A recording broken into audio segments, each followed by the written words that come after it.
A very good morning, everyone, and welcome out here to Arapahoe Basin, Colorado. We are here at the Legend on the Continental Divide, getting ready to get underway with competition here for this IFSA Challenger event, a rerun to replace the Whitewater Stop that unfortunately had to be canceled due to conditions. But an amazing venue out here for the first of 2 days of competition.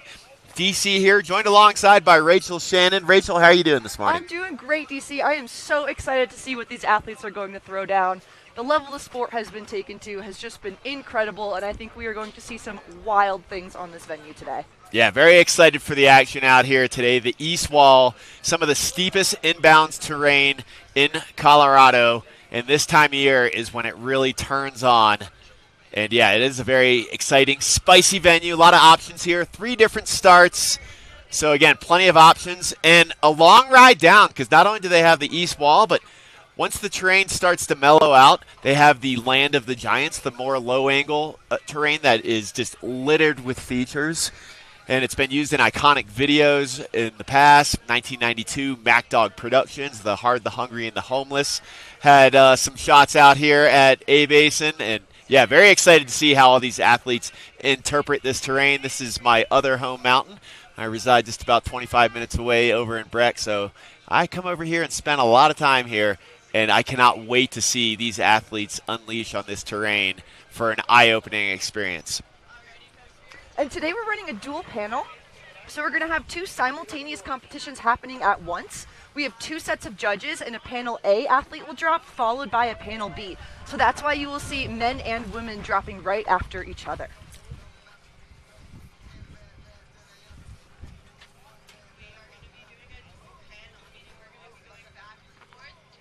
So getting a great look here with the drone angle of the East Wall. 3 different starts, and we have our first athlete on course.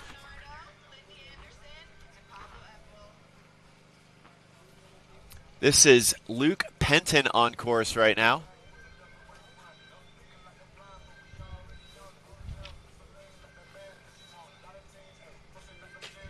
Making nice use of this terrain up top. Really hunting for his line. Athletes are scored on 5 different categories, their first one being their line. And every feature that an athlete hits, they will gain line points. If it's over exposure, the direction they're taking the feature, all builds their line score. Whoa, nice left 7 off a very popular wind lip there. Getting those style points in there. Ski Patrol calling that knoll and that wind lip flight for life. Another 360 there, the left 3 for Luke Penton.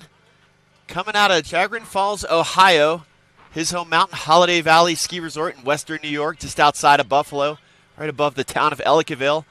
Nice double there here in the Land of the Giants. Good variety there with the right 3, spinning both ways. Very popular rock ride right there that Luke's getting on top of. Is he going to ride the back? Oh, yes. Love it. And just so smooth. His riding is so fluid, which is another category that these athletes are being scored on. And he's stoked. Arms in the air. Yeah, nice double there from Luke Penton at the end of the Land of the Giants, but I love it incorporating that rock ride. We've called that the Volcom Stone for many years because it kind of is the shape of the Volcom Stone logo. And it's a very smooth rock, super fun to rock ride there. So Luke, not risking the base material on his skis on that one. I mean, that rock does slide very smooth. And what a fun way to start off the competition. My goodness, we are setting the tone for what is going to be an awesome day of skiing and riding.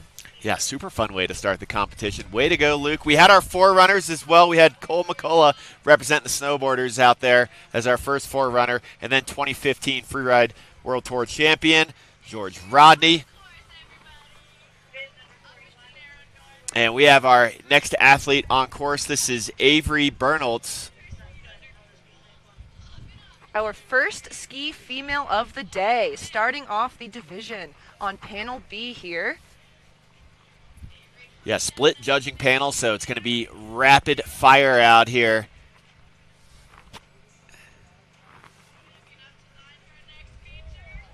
Taking off a huge chunk there and just landing that so smoothly. Avery is just making great use of that top section.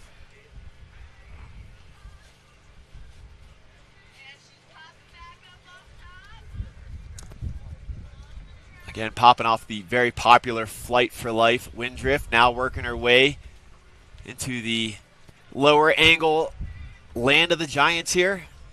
Extremely fun rock garden. You come here in the summertime, Rachel, and the east wall is nothing but a boulder field, so it's crazy seeing how this fills in with snow. I can imagine. It just creates an endless playground for these athletes to get super creative on these features, just like Avery's doing here now. Just lots of bops, and she just looks like she's having a blast on this venue.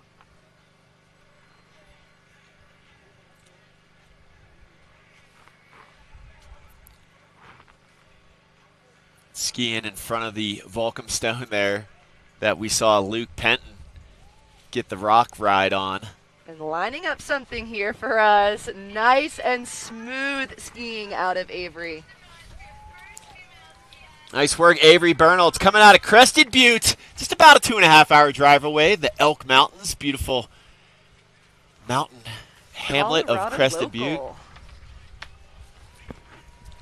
Incredible terrain out there at Crested Butte. Great training ground for these athletes out here. So again, split judging panel, so rapid fire action. We just saw our first male skier, Luke Penton, start things off, and then Avery Bernholtz, our first female skier, back over to the men's side of thing. And we're going to have our winner from the Kirkwood stop, the only challenger event that has been held this season, Joey Leonardo, our next athlete.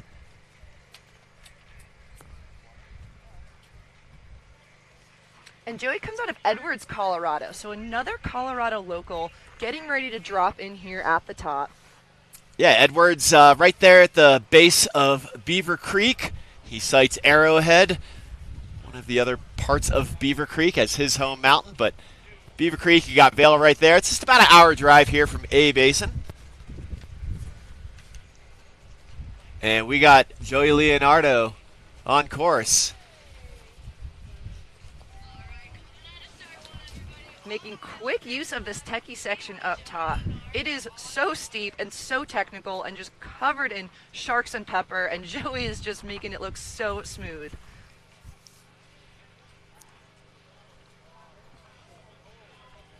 Nice left three there with the cross court.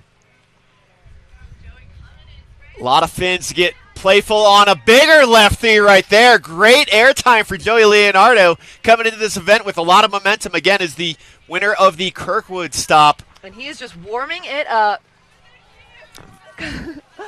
Flipping on Flight for Life wind drift. Beautiful execution out of Joey, and he is just laying down some carves in this midsection here.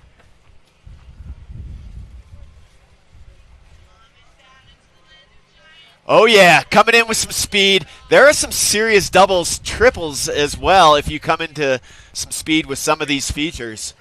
And if you've done your homework, you can definitely eye up some really crazy transfers in here. One more feature here for Joey at the bottom of Land of the Giants. Oh no, he's going to get another one here with the cross court, the backflip. So smooth. Beautiful skiing out of Joey.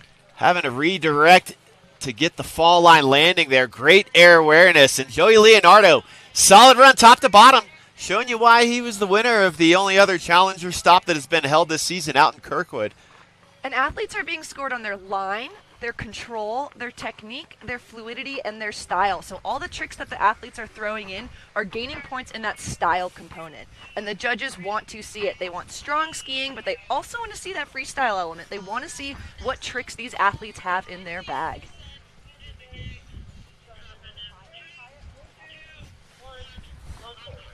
All right, next up, we have Bib 60, Lindsay Anderson. Coming out of Sandpoint, Idaho, Schweitzer Mountain there in northern Idaho, her stomping grounds. And just getting some speed on this top section of the venue. That is something judges look for in that fluidity category, is how fast are these athletes moving. While they are not scored on time, you do know it is quite harder to ski fast through all that chop.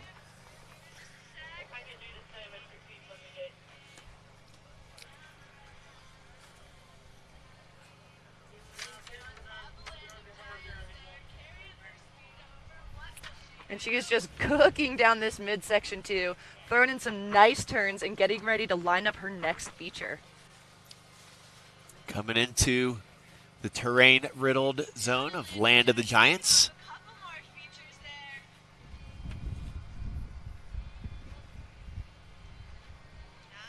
Lindsay Anderson with a 17th place finish at the Kirkwood IFSA FWT Challenger event. And she had a first place at the 4-star at Crested Butte this year. So Lindsay is ready to show off what she's got in this Challenger series here. What an awesome run out of Lindsay Anderson. Yeah, first at the 2-star Kicking Horse as well, and Red Mountain. So definitely some nice competition highlights there for Lindsay Anderson. No stranger to the podium there. She makes quick work of the venue here at Arapahoe Basin. Well done, Lindsay Anderson. Once again, thank you all for joining us here from the Continental Divide here at Arapahoe Basin. The soul of Summit County, if you will. Such an amazing ski area. So much history here, incorporated in 1945. And A-Basin boasting the longest ski season in Colorado. A lot of times they're the first ones to open, and it is not uncommon for them to be open still on the 4th of July. It's always weather depending, but such an amazing place, and really awesome to see them hosting this caliber of competition on, again, some of the steepest terrain inbounds in Colorado.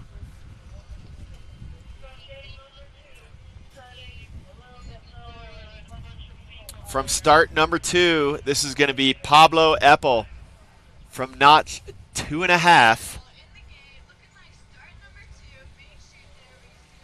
Once again, 3 different start options for these athletes.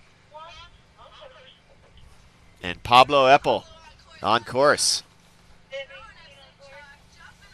Our Chilean rider just starting off nice and strong with that line score, really grabbing those points right out of the gate.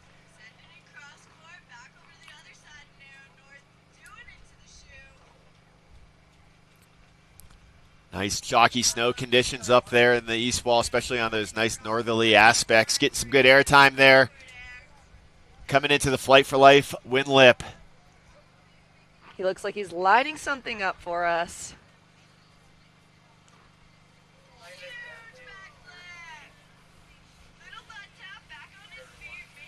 Going for the backflip on the wind lip. Not able to execute the clean landings, though, but still keeping his momentum here into the Land of the Giants.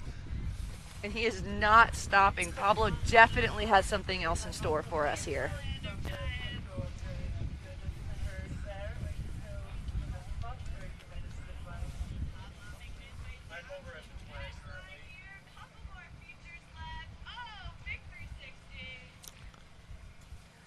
Pablo using Land of the Giants as a little slope style course there with the left 3. Coming into the cross court here. Hip in this air. Just getting some big airtime on that one. In the Chilean, representing the Southern Hemisphere, Pablo Eppel coming here into the finish. What a fun run that was. Pablo started off so strong with that top air. It's so difficult to catch air right out of the gate. It's so steep. It's so gnarly. There's so much exposure below these athletes, but he just made that look so smooth. Pablo wanted to send a big shout out to MyLine Chile, Lippy Outdoors, family and friends. So anyone tuning in from down in South America, getting lots of love from Pablo. And we thank you for tuning in as well. We're going to jump back over to panel B for our next athlete, Delilah Quinn, getting ready to drop in here. Delilah skis out of Palisades, Tahoe, so she is no stranger to steep, gnarly terrain. Second place finish for Delilah Quinn at the Kirkwood IFSA Challenger event last month. And here we go, Delilah Quinn on course.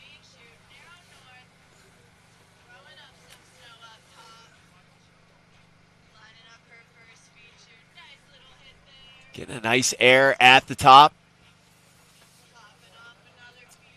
Going for the grab and just making nice use of this top venue. Grabbing all these nuggets she can find, and she is lining it up here.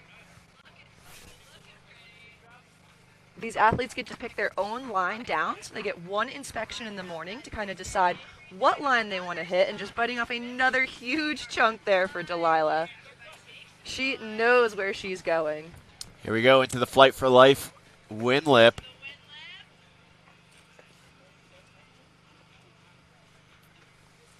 Just seeing her pop into view a little bit there on the wind lip. And again, a demanding venue here. Nice long run top to bottom at altitude. And she is just cruising through this midsection to line up her last part of her line here.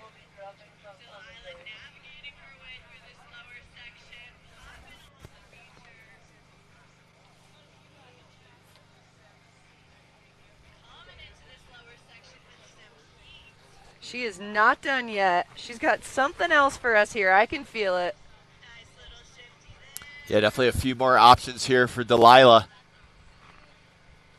To just really grab all those points she can before the bottom. Going for the grab. Yeah, locks in the safety grab, tweaks that one out on the hip there. And Delilah Quinn, your second place finisher from the Kirkwood stop, coming here into the finish. What smooth skiing out of Delilah. That was really fun to watch. She just made it look so effortless, so breezy. And it is, again, not a short venue. That is quite a long time for these skiers to be on their feet.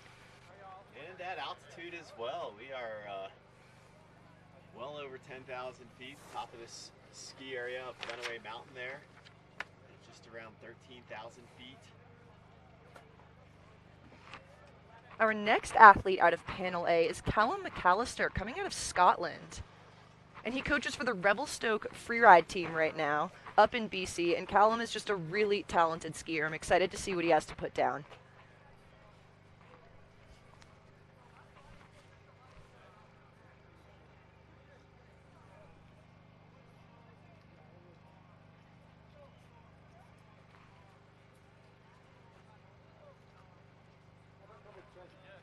Again, 3 different start options for these athletes. Looks like Callum's going to be starting from start number 2. At least that's where the camera's attention is.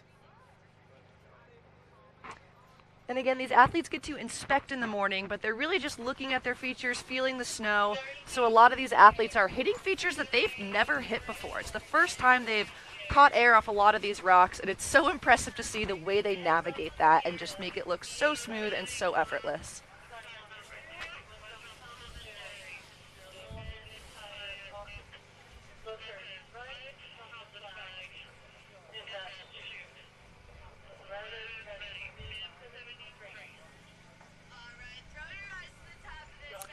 So again, starting from start number 2, the narrow North Pole start is the name of that one. Start number 1, lookers left, is prom date. Start number 2, oh, here we go, on course, Callum. Callum is on course, grabbing those line score points right out of the gate.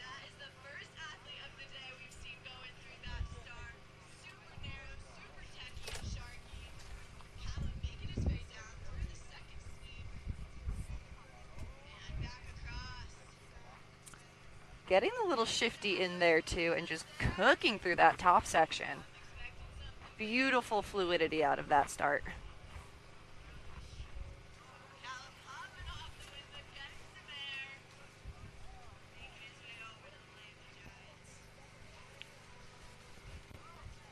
Representing Scotland here at Arapahoe Basin. Callum now working his way down here into the land of the Giants. He has such style in the air. It's so fun to watch him ski. Really smooth landings out of Callum.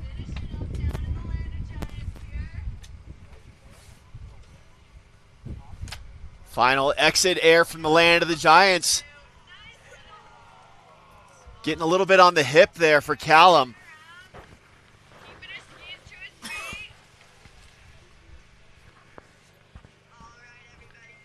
And that last air just looks so sharky coming into it. There's a lot of exposure leading into that air. So it seems quite difficult to navigate. And Callum has arms in the air still. Going to wrap up that run for Callum McAllister out of Scotland.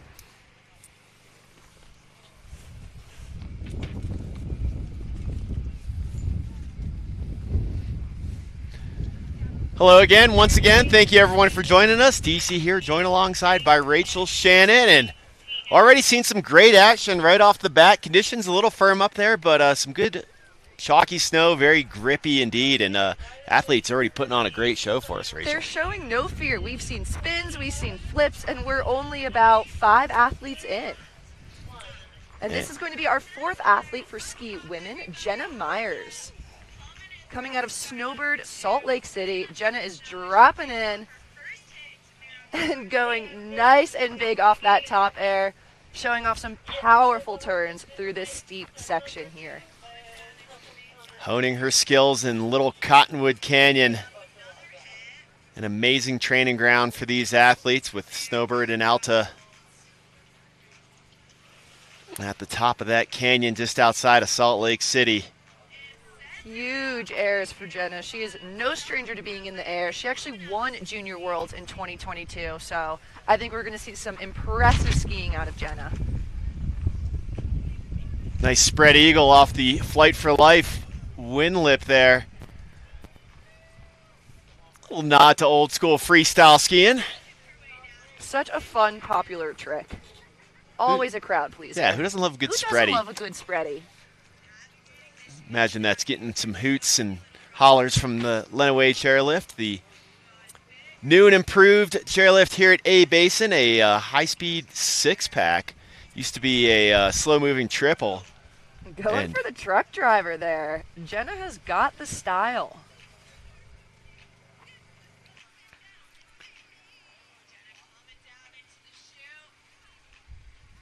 And the Sharky takeoff as she navigates exactly where she wants to go there. Yeah, a lot of different options here on this final exit air. Working her way through nice and clean. And that'll be a great run there for Jenna Myers coming out of Utah. She looks so excited with that run. She should be so proud of herself. That was really fun skiing out of Jenna.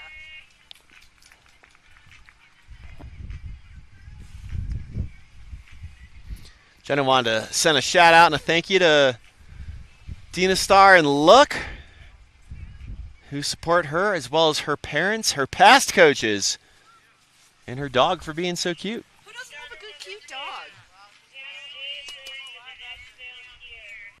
I can always go for some puppy therapy. Locke Powell, our next athlete for the men. Again, split judging panel out here, so rapid fire action. Running these men and women ski categories simultaneously. And it just creates such an effective and efficient competition. Ooh, here we go. Lock it nice and spicy out of the start there. Those drop-ins called Tom and Jerry. So he dropped in Tom, the skier's left version, with the left 3 into terrain of consequence. Locke is just cruising here. He's coming out of Queenstown, the Remarkables in New Zealand. So the Kiwi rider on course, making such beautiful use of this venue. Trying to channel his inner Ben Richards representing New Zealand. And definitely some impressive skiing there from Locke with the left 3 coming off the Flight for Life wind lip.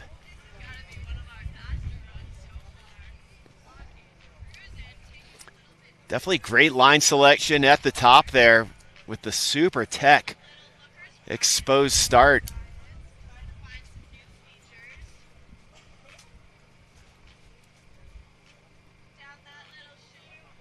Staying nice and smooth through that midsection there.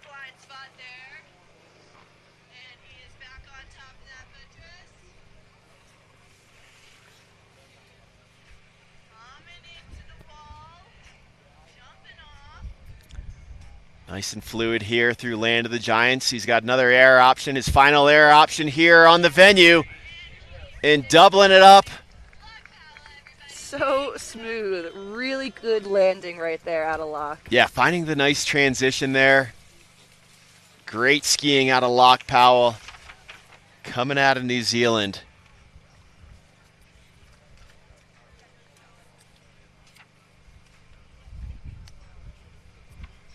As we start to get a little cloud cover today. Forecast was for mostly sunny skies, so I think these clouds will blow right out, but We'll have good visibility for these athletes. Still good visibility up here, even with the little high cloud cover. You see the wind blades blowing up there. Gusts were forecasted to be in the mid to high 20s. Up there on the ridge line.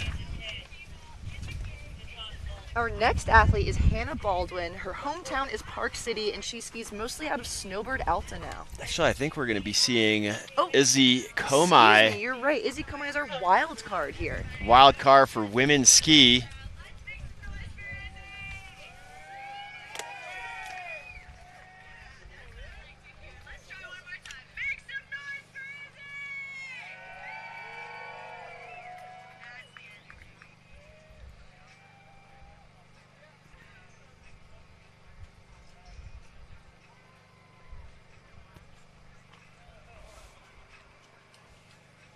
The crowd is getting nice and fired up to watch Isabella ski down here. Yeah, nice peanut gallery down here in the finish. Good crowd on hand. We have quite the crowd here at the bottom. There's a lot of people that are excited to see this stop of challengers and see what these athletes are going to do today.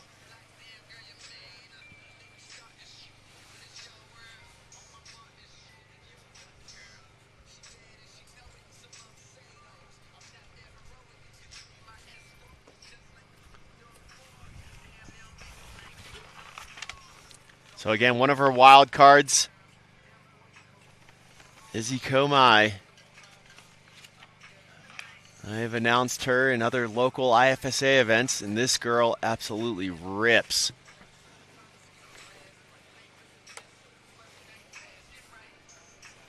And in order to get into the Challenger Series 2, these athletes have been competing all year to build up their points in the IFSA Series through their ranking to get invited to Challengers.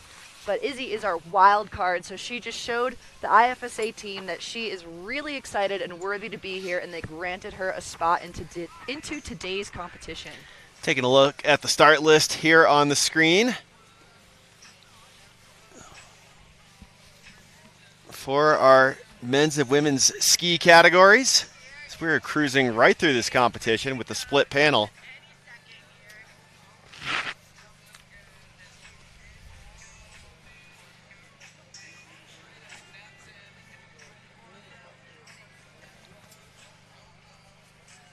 '59 athletes for men's ski. And quite some representation from around the world. We're seeing quite a few flags here. Everywhere from New Zealand to the U.S. We've got Chile and Argentina. I apologize. 30 athletes for men's ski, 19 athletes for women's ski.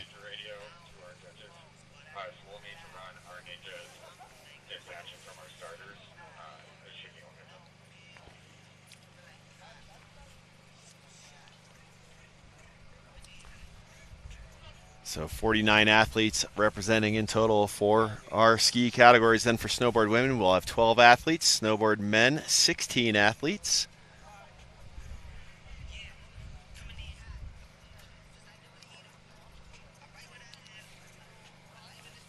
All of whom have just been working so hard on their competitions and their trainings this year. Just following a lot of them on Instagram. They're, training on the trampolines and a bunch of different resorts, just really trying to build as much variety in their free riding as they can.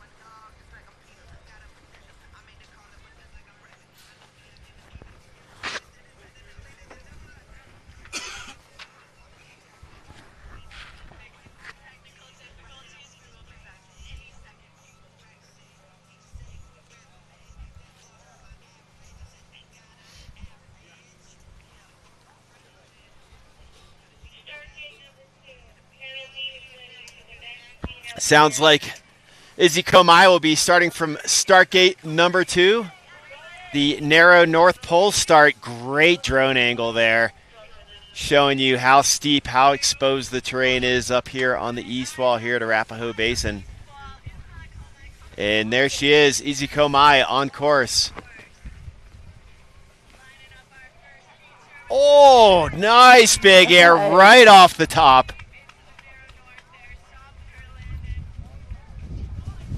Showing you why she's a wild card out here. Very deserving of that spot.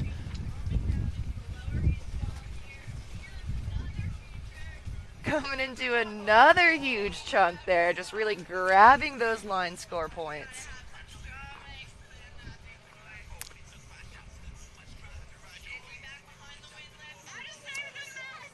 The backflip off the Flight for Life win lip. Izzy Komai, wild card indeed, here to disrupt the standings. Really incorporating that freestyle element into freeride too, which is so fun to see the way the sport has been progressing.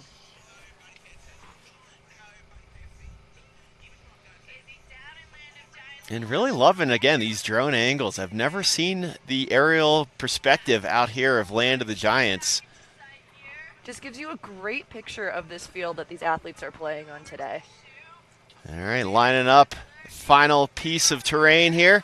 Getting the air out of the bottom of Land of the Giants. And Izzy Komai, the wild card, doing wild things out here. Great run there, Rachel. Wild things out of Izzy. That was super awesome skiing. She's got the trick. She's got the airs. That was really impressive skiing from our wild card.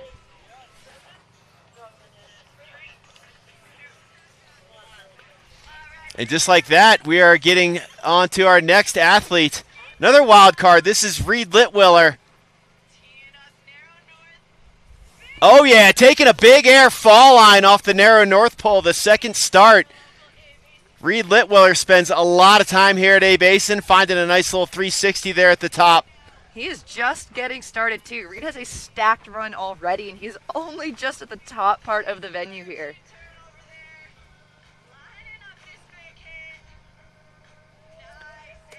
Beautiful stomp there out of Reed. Really showing off that control, which is, again, a category these athletes are being scored on, is how controlled their skiing is.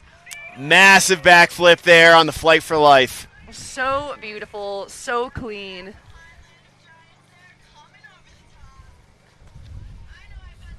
And Reed is not done yet as he comes in here, catching some little bonus airs. And just getting very playful. Another 3 there for Reed. Very familiar with this terrain out here, the local wild card. Reed is stacked on his tricks here today. Nice double right there for Reed. Finding the good transition.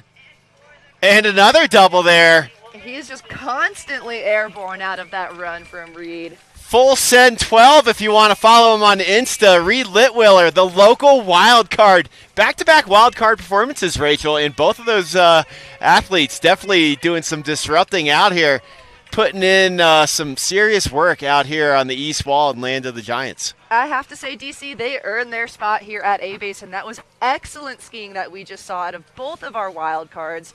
Really impressive to see what these athletes have. All right, we'll be seeing Hannah Baldwin next. 8th place finish for Hannah at the Kirkwood IFSA Challenger event last month.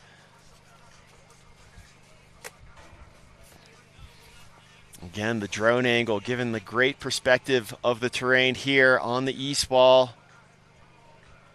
Here at the legend Arapahoe Basin. Up here on the Continental Divide, such an amazing, soulful ski area. Incredible playground with great backcountry access off the ski area as well. And it's just an incredible experience here. All lifts are upgraded here at A-Basin within the past decade. And I think one of my favorite parts of freeride is the community that it fosters. The freeride family is a term that is thrown all the time. Something here that Hannah lists that what freeride means to her is that it's more than just a lifestyle. It has shaped resilience, adaptability, and problem-solving skills. So these athletes, even though they're competing against each other, they've formed quite a community, and it's so beautiful to see just the way they interact, the way they inspire each other, and it's just one of the things that makes freeride so special and so unique. Absolutely, and friendships being forged out here in this freeride community as well. Once again, thank you everyone for tuning in. Best of luck to all our athletes out here. First of 2 days of competition. Today, this is the replacement event, if you will, for the whitewater event up in British Columbia that was canceled due to conditions. So Here we are here at Arapahoe Basin for the first of 2 days of competition. And one thing I kept seeing from all the athletes after Whitewater is that they were so thankful that that event was canceled. They were just saying the conditions were so gnarly and that they made the right call having to pull the plug there, because safety really is the priority of these athletes. They are going over gnarly exposure and gnarly terrain, so everyone just seemed really thankful that they get to do their replacement run here at A-Basin. The conditions are so much more easier and forgiving and safer, and we're just so excited to see what these athletes have today. So again, Hannah Baldwin will be our next athlete. Coming out of Park City, Utah, the other Summit County, Utah. Here we are in Summit County, Colorado. Residing in Park City, but she makes the trek over to Little Cottonwood Canyon to Snowboard in Alta. And just really good training and terrain over there too, so I'm excited to see what Hannah has. She had a win at Junior World Championship, so I think Hannah has a really solid run in store for us today.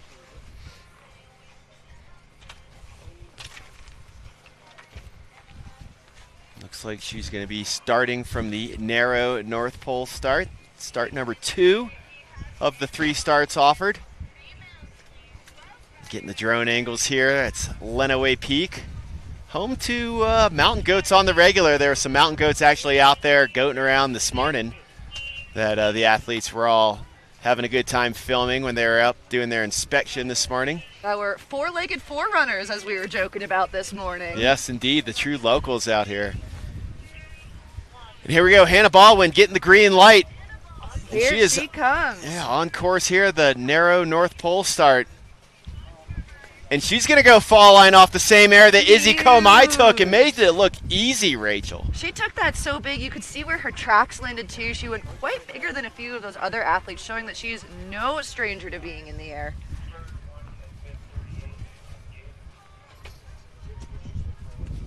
Coming up to something else, lining it up. And putting it down. Hannah Baldwin is just absolutely flew through that top section. Yeah, 2 great airs, including that fall line air off the top. I loved that. Now coming into the Fight for Life wind lip there. Another spread eagle, I think. I think we're at 2 for our spread eagle count. Classic.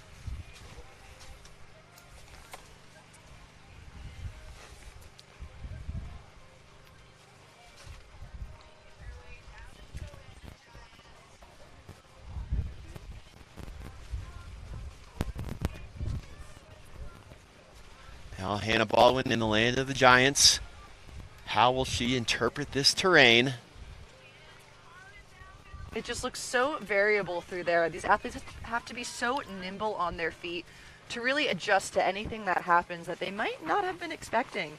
And Hannah is just doing an excellent job of making it look so smooth. Picking her way through here into the final airtime potential. And just ripping on through that lower chute and skiing out nice and clean. Hannah Baldwin, great run top to bottom. Baggy pants are flapping in the they wind. Hannah looks so excited to throw down that run. She just looks like she was having a blast up there. So our next athlete for men's ski, Dante Ginaka. I apologize for any mispronunciations. Dante coming out of Argentina, and he's starting from start gate number 1. Our first athlete over there in prom date, and he is on course. Nice big air at the top of prom date. Ripping on through the far lookers left of the venue here. So no hesitation with the nice big air at the top. Now eyeing up the cross court. Popping over, finding the good transition, holding on to the landing. And another cross-court air, getting even more airtime in that, traveling more real estate, now coming into the Flight for Life wind lip.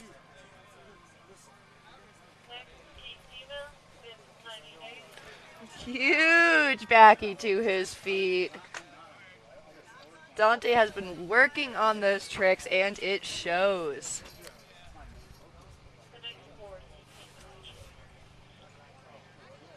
Hailing out of Cerro Bayo, again, coming out of Argentina, the South American representative. working his way here into Land of the Giants. Just really good stance out of him, too. He looks so controlled and so technical as he's skiing. Really powerful skiing out of Dante. Final air for Dante coming up here with the exit out of Land of the Giants. Oh, a little double. Nice work, Dante. The crowd loved that one. They're cheering. Representing South America. That was excellent skiing out of Dante. A true double there with the lily pad. I've been calling some of those airs doubles because they're just doubling it up and gap into the landing of a second air, but a true double there, making contact on the lily pad. Well done, Dante.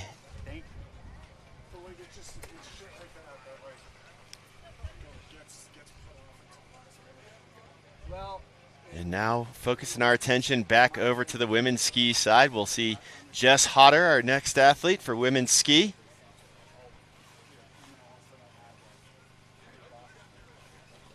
Shout out to Dante as well with the 6th place finish at the Kirkwood stop. The only other challenger event held this season.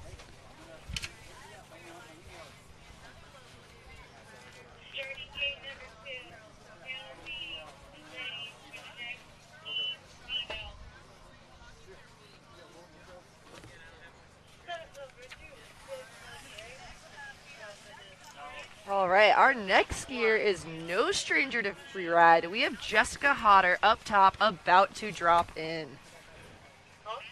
And here comes Jess.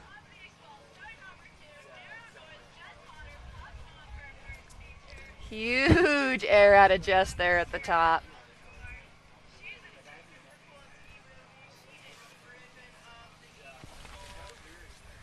Jess is also a Kiwi skier. I got to meet her down in New Zealand this past season, and she is just such a sender, always full of giggles, just really witty and fun to be around. And she is just such a strong skier. She was on the world tour for a few seasons and just showing off why.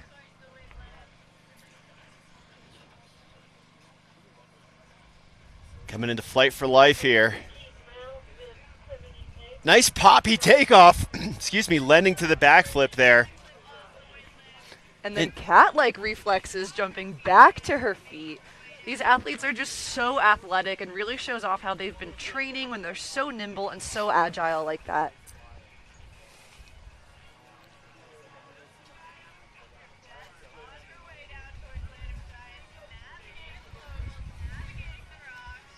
Lining up exactly what she wants to do next.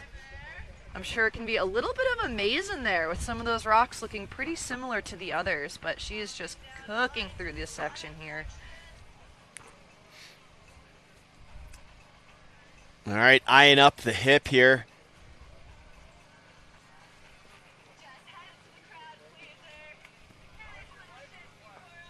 Locks in the mute grab, tweaks that out, and Jess Hodder. Goodness, top to bottom, the Kiwi putting in work out here at Arapahoe Basin, the Legend. Could have cleaned up the landing a little bit there off of Flight for Life, but besides that, that backflip was sent well and really good skiing. Huge airs off the top, too. Those were not small. Jess really has been working on just absolutely sending those lines, and it looked great. All right, next up, he is on course coming in through the nice skinny entry and right into the air. This is David Peatfield coming out of Canada, Whistler local here.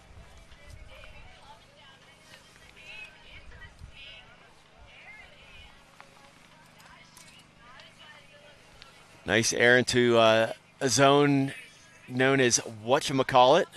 No hesitation there. Absolutely flew into that air and just straight to bolts with that landing.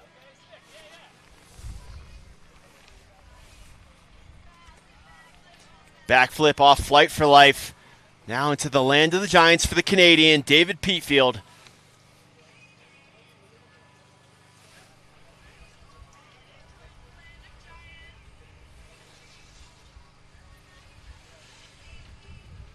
Oh, yeah. coming in with speed. Great line right there. Finding the good landing. Again, there's so many different gap options you can do in there. Just so calculated and intentional skiing out of David right now. He really had his line picked out super clean, navigating it so well. And there you have it, David Peatfield coming out of Whistler. A blink and you will miss it run. That was so fast from top to bottom. Really solid skiing out of our Canadian rider here.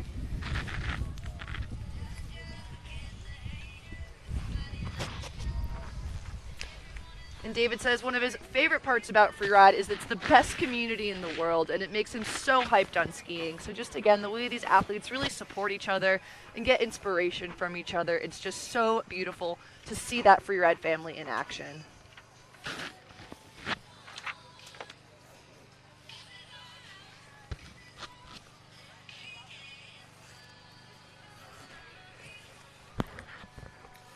Now, back over to the women's ski side. This will be our 8th athlete out of our 19 athlete field for women's ski. Mia Winans. Mia Winans comes out of Truckee Palisades, so another Tahoe local. Just training on the absolute amazing terrain they have up there in Tahoe, and I am excited to see what Mia has. Yeah, representing the North Lake Tahoe community.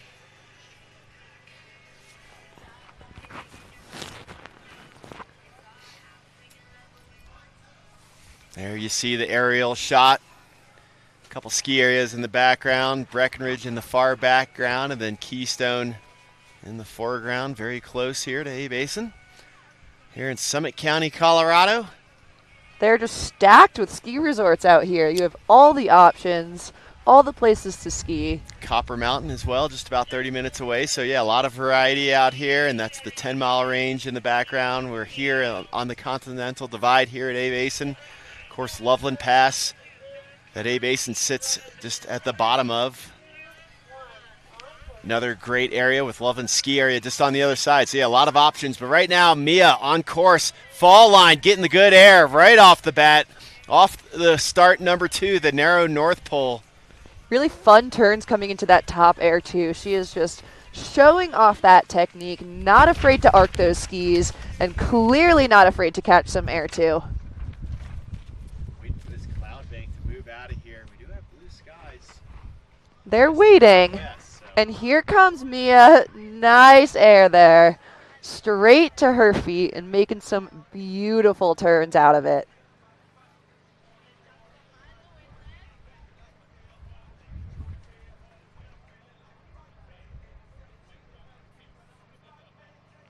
I think that's a 3 for our spread eagle count right now. I love it. Keep track of it, Rachel. Mia's adding to it, showing off the crowd favorite trick. We love to see a good spready. Yeah, that flight for life wind lift getting lots of action out here today.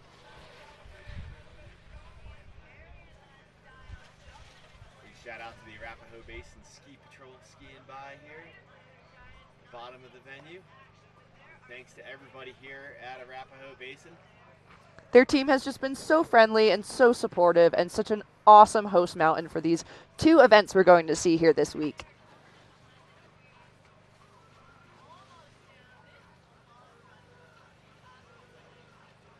Again, so many options here through the land of the Giants. Mia eyeing up the last bit of terrain features here in the land of the Giants. Staying nice and calculated as she lines it up and puts it down. Oh, she looks so happy with that run. You can just see in her turn, she is stoked on that.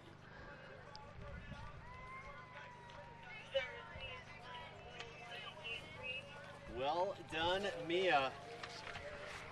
As we make our way back over to men's ski, and Townsend Reed will be our next athlete for men's ski.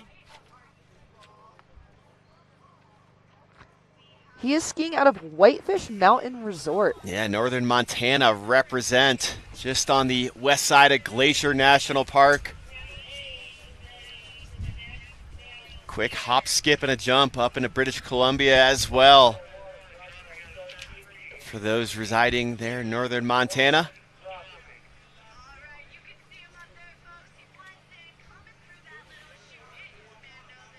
And Townsend on course. Came out of the start 3 with the backflip cross court. Such stylish skiing out of Townsend, who won the Junior Freeride Championship last year. Oh! And unfortunately just not holding on to that landing. It looks quite bumpy there.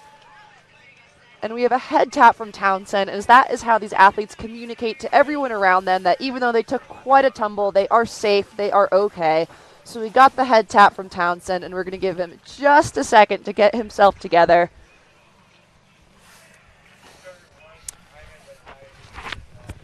Front punch into the front somersault. Almost rode it out there for Townsend Reed. As we await one of our ninjas on their way down to retrieve the ski for Townsend. But solid line selection. I like where his head was at, including the very spicy start zone.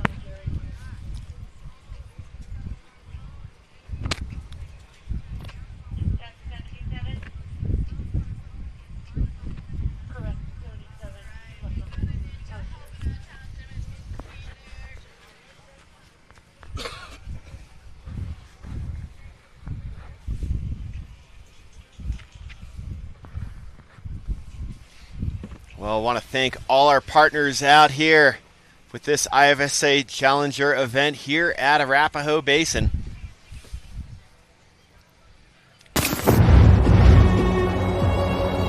Freeride is freedom, a connection with the world, with nature. Exploration is a basic human instinct. It is in all of us. Getting out of our comfort zone, deciding where we want to be, and exploring new frontiers. Pushing ourselves to the limit, taking the risks we choose to take, fighting against our fears and the unknown. Learning is part of the process, being conscious and responsible for our actions. Freeride is a lifestyle, a deep connection that should never be let go.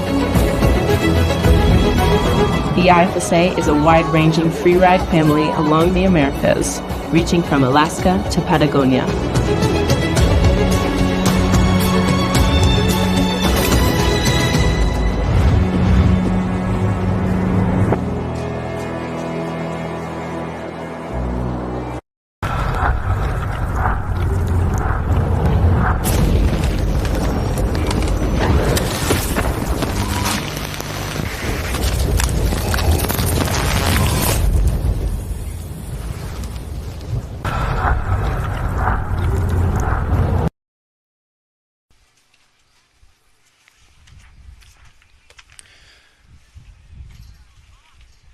Welcome back here to Arapahoe Basin as we are just about halfway through our women's ski field and just under halfway through our men's ski field, actually about 1/3 of the way through our men's ski field.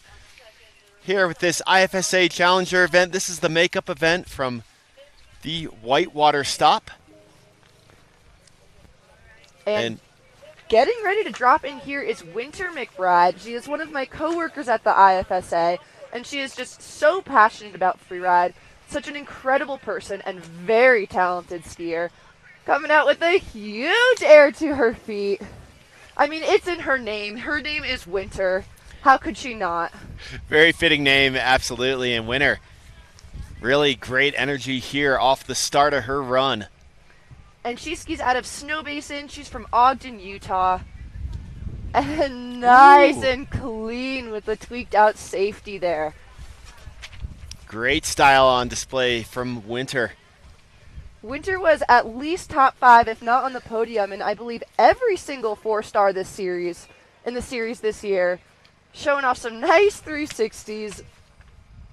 Winter is just such a powerful skier, and you could see it in that top section there. Winter also with a 6th place finish at the Kirkwood Stop for the IFSA Challenger event, the only Challenger result of the season. So coming into this event with some good momentum, coming off the good result, working her way here through the land of the Giants. She's got such a fun, stylish vibe to her when she skis, too. It's just so playful and so energetic and really encompasses who she is as a skier and human. Coming into the hip here at the bottom land of the Giants with the alley-oop 3. Another 360 for Winter McBride, showing off not only the air and the technique, but also that style. She's got her arms in the air. Winter is stoked on that run. You can see it. I love it. Spinning to the right, uphill, opposite from the fall line of that landing. She loves her right side threes.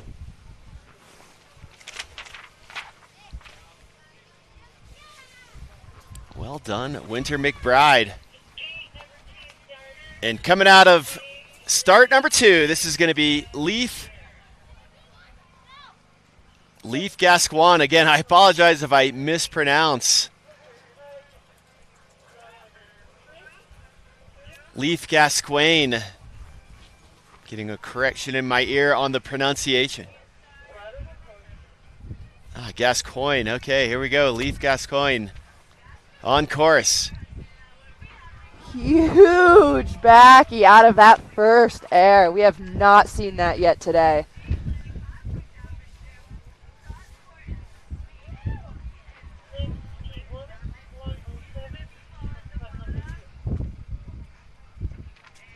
Leaf comes to us from Whistler, the Canadian rider, just absolutely cruising through that top section. So stylish. Big backflip on the Flight for Life wind lip. Leaf Gascoigne, very exciting top portion on the east wall, now coming into the land of the Giants.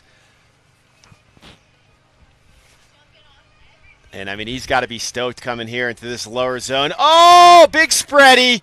Gap into a good landing there. And, again, there are some good high-speed hits in there. If you have the speed and know where to gap out to, definitely some great options. And Leaf getting the lily pad, the double there, tapping his way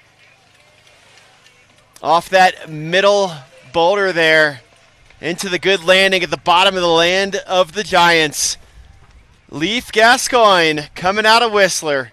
These athletes do such a great job of calculating exactly where they're going to take off, from exactly what speed they need and where they're going to land. It's just so impressive to see how dialed they have to be on, again, for most of them hitting airs that they've never hit before. Well done, Leaf Gascoigne. It only took me 3 tries to get your name pronounced correctly, but I will remember it forever now, Leaf Gascoigne. He says his nickname is Big Rig, too, so Leaf just had an awesome run there. Said on his bio here, under who he would like to thank, the tax man. That's a reminder. Happy Tax Day, everybody. Happy I heard Tax from my Day. accountant this morning. I messaged her yesterday to make sure she was filing my extension for me because I am never ready come tax time. I feel like just like the winter, it just flies by and catches up to you. Absolutely. So for those of you that got your taxes done already here in the States, congratulations. Hope you got a big, large refund coming your way. Otherwise, if you're like me and you're never prepared for tax day, hope you got to file for your extension and, well, you'll get that taken care of later on in the year. Just a really sweet angle here from the top. I love seeing this drone footage. Yeah. It really shows off how steep and gnarly and peppery it is. There are lots of sharks there in these waters, but these athletes so far have just made it look so smooth, navigating around all of them. Yeah, incredible angle. I've been riding this mountain for 26 years, and I've never seen this perspective. So shout out to our drone pilot and our entire production staff out here bringing us all the great shots. It takes a village. It takes an army to bring you this production. And again, thank you all. Every one of you that is tuning in, we appreciate you. And our next athlete on the women's ski side, this is going to be Agustina Vietti. Coming to you from Argentina. And she is on course coming out of start number 2, the narrow North Pole. Bringing a fall line there. Nice big air. Oh, coming undone, unfortunately. And she's going to need to self-arrest herself, not over any terrain of consequence. Fortunately, the terrain that she is in will just fan out. But that slide for life, if you will, right there, just showing you how steep the terrain here on the east wall is. But she did a really good job. You could see her trying to get her feet underneath her. We got the head tap from Augustina. So we know she is safe. We know she is okay. That is the fastest way for athletes to communicate that they are not hurt. But I'm sure she's going to take a deep breath and wait for a ninja to bring her skis. And self-arrest is something we teach a lot with our juniors. It's something we encourage all of our coaches to practice with them, is learning how to get in the right position, how to really stop yourself from going overexposure, and just try to limit that slide and anything that could happen there. It's not easy. It's really scary to do if you're sliding, to not panic and think about what moves you need to take to get yourself from stopping. 1,000%, Rachel. I mean, if you're riding terrain of consequence, you definitely need to know how to self-arrest yourself.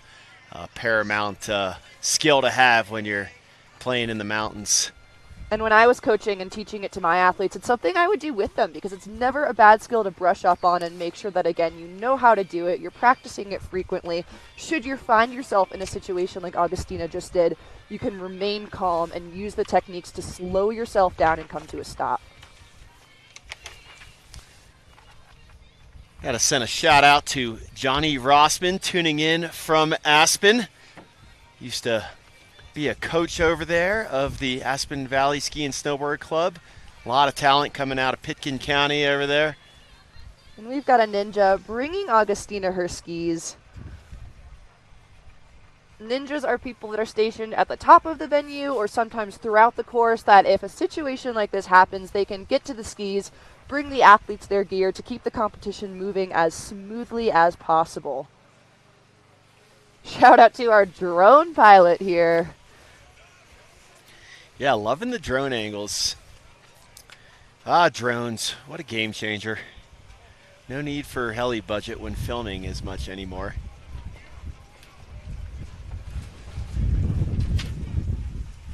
Another look there at the start sheets. Once again, 30 athletes for men's ski, 16 athletes for women's ski.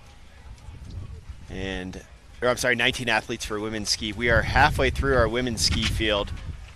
Men's ski, we'll have our 11th athlete coming in out of our field of 30, so just about 1/3 of the way through. Next athlete will be Tom Pfeiffer there. You see represent Canada.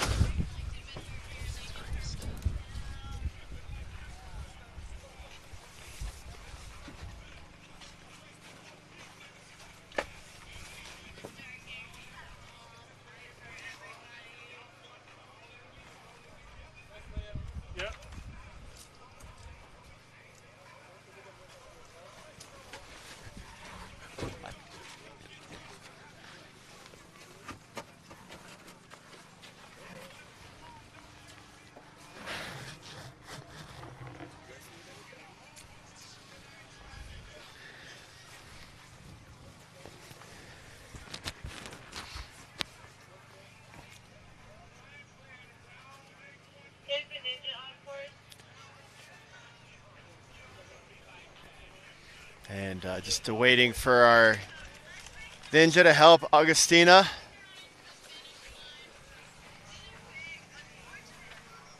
Gather herself, and now, well, she is coming down into the finish. So, getting word that our next athlete, Tom Pfeiffer from Canada, will be starting from starting gate number 3. So that's the far lookers right of the venue. The 2.5 notch. And he is on course. Very spicy, no fall zone where Tom is choosing to start from. So technical there. And that's another way athletes can boost their line scores. Not necessarily just huge errors, but the judges know that skiing that spicy, techie stuff is not easy too, so that also falls into that line score. No, that is heavy terrain up there. That is a no fall zone up there. It would not be a comfortable day if you were to take a tumble at the top of that start. And Tom made great work of it. Nice cross-court air, showing the control with the style in the air as well. Coming here into Flight for Life. How many times will we say that today? It seems like every athlete choosing to take this very popular wind drift with the nice backflip there. I mean, it just seems so inviting. How could you not hit that? It is extremely inviting. In the springtime, it is people will post up on top of that wind drift there and just watch the show go down, as there will be a line of people to hit that on a very festive spring day, which A-Basin is known for. Nice gap there, finding the good landing here in the land of the Giants. Nice and creative skiing out of Tom here. He is just bouncing off everything he can find. Staying so creative and so smooth with this line. And final air out of land of the Giants for Tom. And great run top to bottom, checking boxes in that judging criteria. I mean, that was a great line selection, Rachel. He had great control throughout that line. It was very tech. He was very fluid throughout that line. And then Aaron's style. I mean, it was there. He really hit it all. Tom's coming to you from Whistler, BC. Our Canadian rider just absolutely throwing it down.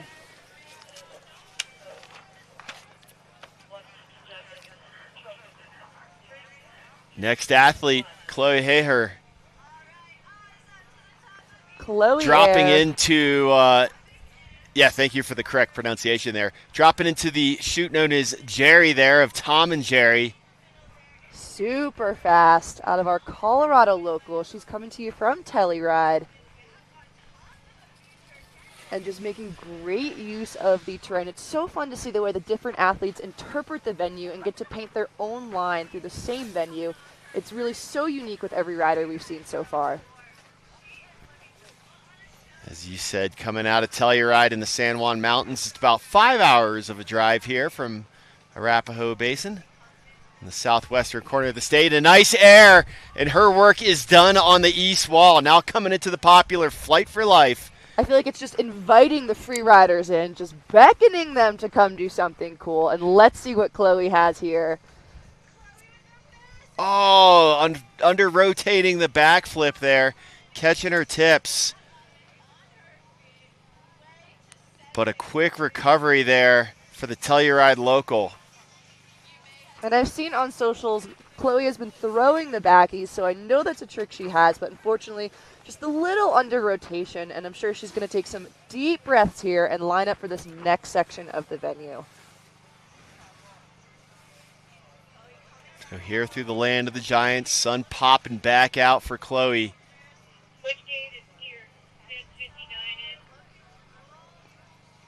Just such a smooth skier. She competed on the Freeride World Tour this season, and just showing off that she is no stranger to big, steep, gnarly terrain as she lines up her last hit here, navigating through the sharks, and clean run out for Chloe Air there. Well done, Chloe Hare. Just a small mistake there on the backflip, but otherwise great line. And the San Juan Mountains, the most rugged mountain range in the state of Colorado, producing some amazing talent, and Chloe putting that on display with her line selection at the top. Very tech drop in there. Chloe not afraid of the steep exposed terrain. Once again, thank you all for tuning in with us out here for this first of 2 days of competition here at the Legend, A-Basin, Arapahoe Basin, Summit County, Colorado. DC here, joined alongside by Rachel Shannon. And Rachel, what do you think of the action we've seen so far out here? It has been incredible. I mean, we've really seen it all. We've seen the techie skiing, we've seen the big airs, we've seen the tricks, and that's one of my favorite parts about freeride is it's really this beautiful combination of technical skiing, but also has that freestyle component. You know, the judges are looking for nice carves, they're looking for athletes to be forward in their boots, but then they want to see them launch, they want to see the backflips, they want to see the spins, and it's such a beautiful blend of skiing. And an amazing venue again. Thank you everybody out here at Arapahoe Basin for rolling out the red carpet for everyone here from IFSA, and really excited to continue to watch. Already have seen some amazing action go down and a lot more riding coming our way. So we have our next athlete back over to men's ski. This is Gavin. And again, I apologize for any mispronunciation. Gavin Goik. Coming to you from Vail, Colorado, another Colorado showing up and coming in with speed here. Yeah, had the nice big backflip at the top of the line. Put it down, no problem. Now airing into the zone known as whatchamacallit. Oh, and a nice big air out. Finding the good transition. Smooth landing there for Gavin. It looked like he was just on one track, catching all those airs, going double! for the double. Touchdown, first double of the day. Gavin with the double backflip, off flight for life. And you could just see in his arms, he was so stoked for that trick. So happy to put that to his feet. Oh, the first Cossack of the event. Thank you for that, Gavin. We love to see it. Was waiting for someone to bust out the Cossack. So many spreadies, but no Cossack yet. Gavin's like, I got you covered. Showing us all the tricks here from Gavin. Here we go, another big air at the exit. He's got some speed coming into this final one. Maybe a tail tap on the rocks on the exit there. Little spicy, but held it together so clean. Oh, you could just see he's so stoked on that run he just put down. Elation for the Vail local. Nice work, Gavin, and getting the round of applause and the pole taps from his peers down here in the finish. Very exciting warm run. welcome from the crowd.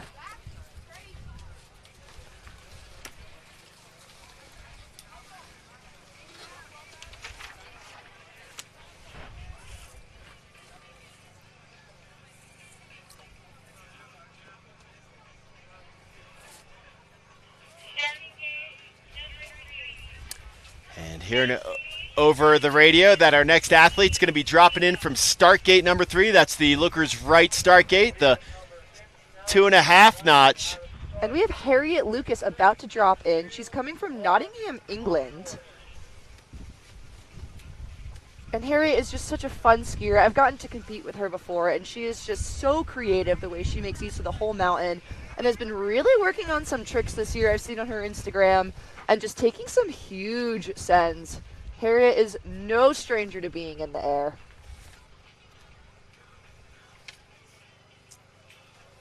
And again, very exposed and technical start, and Harriet making good work of it, finding a couple nice little airs as well.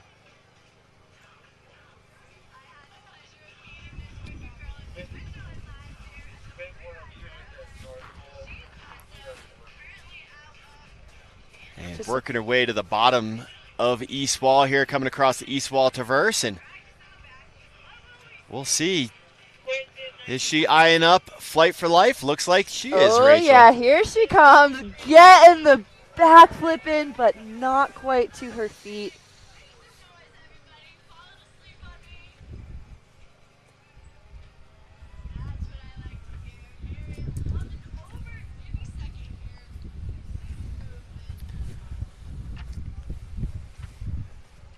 And sending positive vibes up to Harriet. Unfortunately, the double ejection just a little shy in the rotation of that backflip. So while she gathers herself again, we're going to send some positive vibes up there to Harriet. And we'll cut to a quick commercial break and be back with more action here at the IFSA Challenger at A-Basin.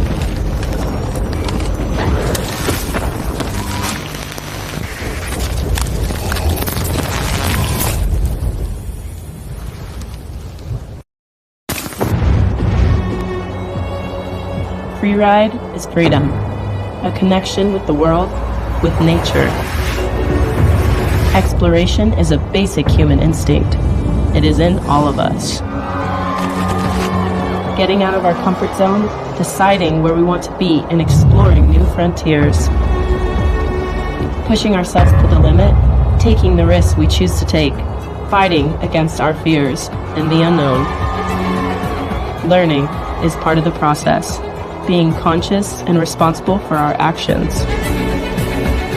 Freeride is a lifestyle, a deep connection that should never be let go. The IFSA is a wide-ranging freeride family along the Americas, reaching from Alaska to Patagonia.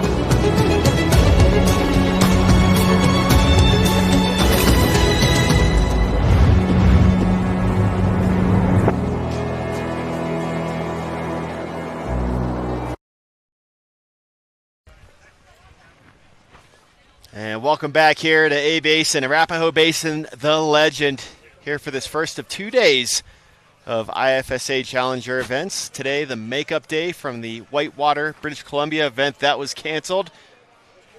And seeing Harriet Lucas after coming up just a little shy on her rotation of the backflip on the oh-so-popular Flight for Life Windlip. Good to see her back up on her feet and skiing her way down as the sun comes back out to play here, Rachel. I know. Hopefully we get a little more sunshine. I'm seeing some blue skies starting to clear up here. And it was a little windy this morning, but I think it's starting to warm up for us here. Yeah, temperatures forecasted to be in the high 30s up here on the venue. Low 40s down at the base area. But and that's classic. That these athletes also have to keep in mind is the way the conditions change throughout the day. So when they're inspecting in the morning, if they know they're dropping later in the day, they have to keep in mind how those conditions are going to change throughout the day and how that impacts the line they're going to take. So just another factor these athletes are navigating through in the world of freeride. Thanks to our partners, GoPro, BCA, Giro Sport Design, and Orage. We could not do it without them. These are the brands that are making freeride happen for us. So keep them in mind as you're getting to refresh your equipment whenever that may be.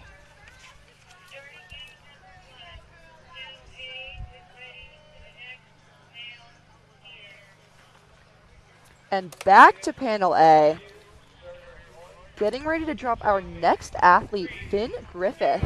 Coming from start number 1, so lookers left of the venue at the top of Prom Date, the name of that shoot. This is Finn Griffith. Another Colorado local coming to you from Vail. And here he is on course, coming in with some speed.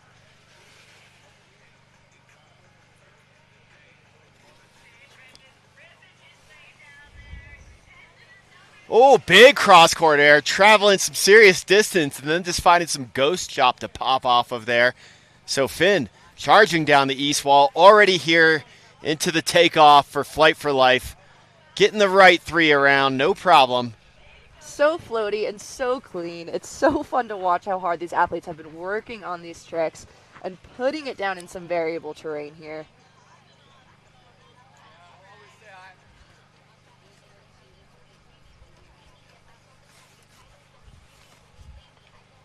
Now through the land of the Giants for Finn Griffith, the Vail local. Here just about an hour, if that, from his home. Into the final air out of the land of the Giants. And Finn airing into the good transition. Smooth re-entry. And a great run for Finn Griffith coming out of Vail. He really made that takeoff and landing look so smooth on that last air. Really solid riding out of our Colorado local. Well, back over to women's ski. We have got Britta Winans getting ready to drop from start number 2, the narrow North Pole start. Britta, your winner from the Kirkwood stop, the only IFSA Challenger event of the season. And here she is, your Kirkwood champion on course. Nice solid air out of the top for Britta. Britta's coming to you from Truckee, California and Palisades, Tahoe.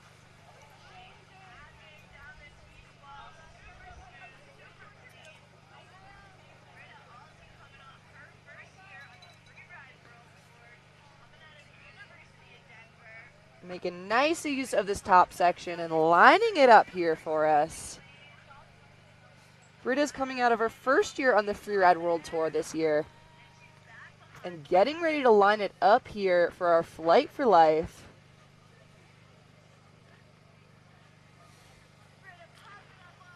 Getting a little air off the Flight for Life takeoff. When you're coming into that, it looks like a vertical wall. It is quite the wind lip that you're coming into. And then coming up on top of that Flight for Life pad there, it's a bit of a flat landing. So it's a little unassuming. It takes a little getting used to because it, again, looks like you're just mobbing into a vertical wall, but it is a nice takeoff.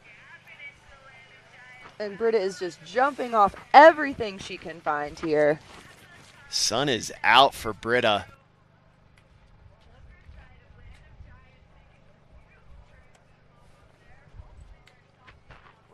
here into the bottom of the Land of the Giants. So final features to get some air off of. Here's Britta. Lining it up and taking it to her feet. Landing is looking really nice and smooth. And Britta, excellent work, top to bottom. Your winner of the Kirkwood stop here in her campaign for her second podium of the season of the Challenger event series. And she says that freeride has helped her find some of her best friends and travel to ski in some really cool places. So just quite the adventure Britta has had in her freeride journey. All right, for men's ski, we got Skylar Koff hearing over the radio that believe I heard he was starting from start number 1. Camera is focused on start 2 right now, though. So let's see where Skylar goes. Oh, yeah, he is start 1, top of prom date. Ooh, nice air at the top.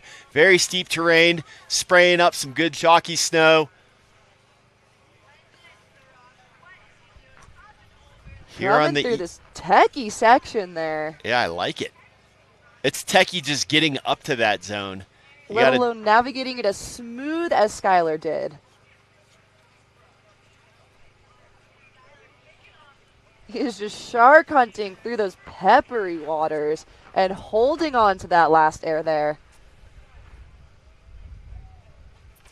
Oh, locks in the safety grab, tweaks that one out. Great style for Skylar, and he is off the east wall, coming over the east wall traverse, mobbing here into Flight for Life. Oh, actually hitting a different wind drift. There are other options up there, getting the nice 3.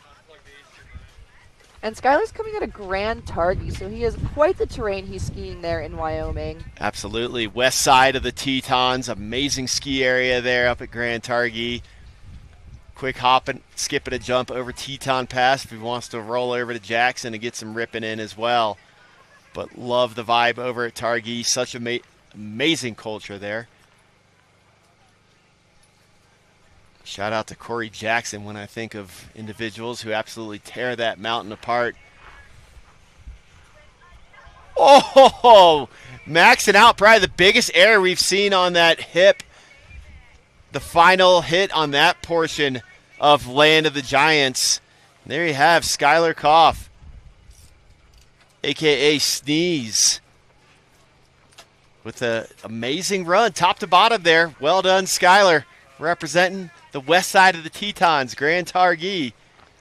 And Skylar said freeride to him means good skiing and better people. So again, just really that freeride family. It's so awesome to see how many athletes just talk about the community in their athlete bios. They really, really love the people they're around, and that just shows in the way they're supporting each other at the bottom and at the top and just doing such a good job of really fostering that camaraderie. It's so beautiful to see in a competitive sport. And a great community comes out of over there at the Gee, and the whole skiing and snowboarding community of the Tetons.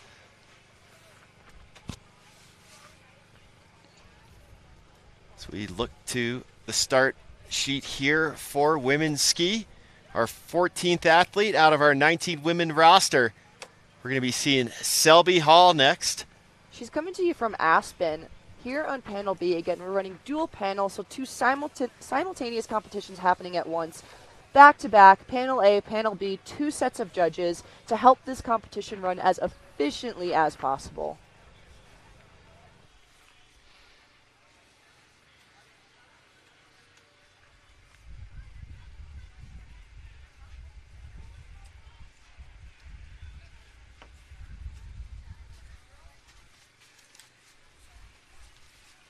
So looks like Selby's going to be starting from start number 2 on top of the terrain known as the narrow North Pole.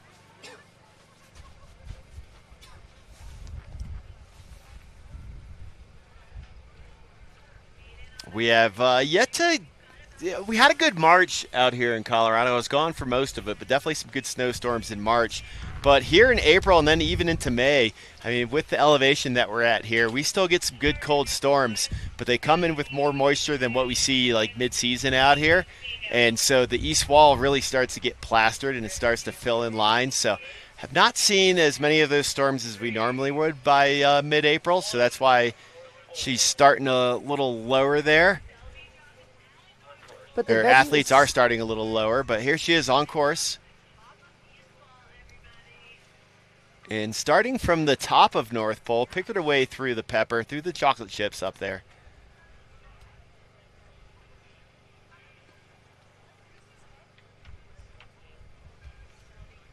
Looks like there's some chalky snow to be had there, some softer turns through the bumps too.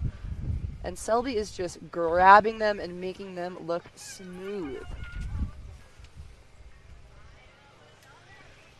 Lining up some more nuggets there. Yeah, finding a nice air mid-face, another one to pop off. Final rock option here for Selby on the east wall with the cross court. Good steep transition coming off of that fin, and now across the east wall traverse. All right, is she going to get a go here on the Flight for Life wind drift? Yes, she does. The wind lip, excuse me. Get some air off of that. Now working her way into the land of the giants.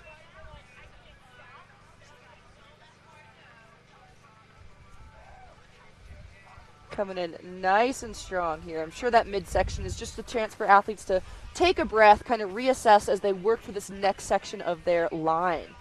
Lining up some more features here.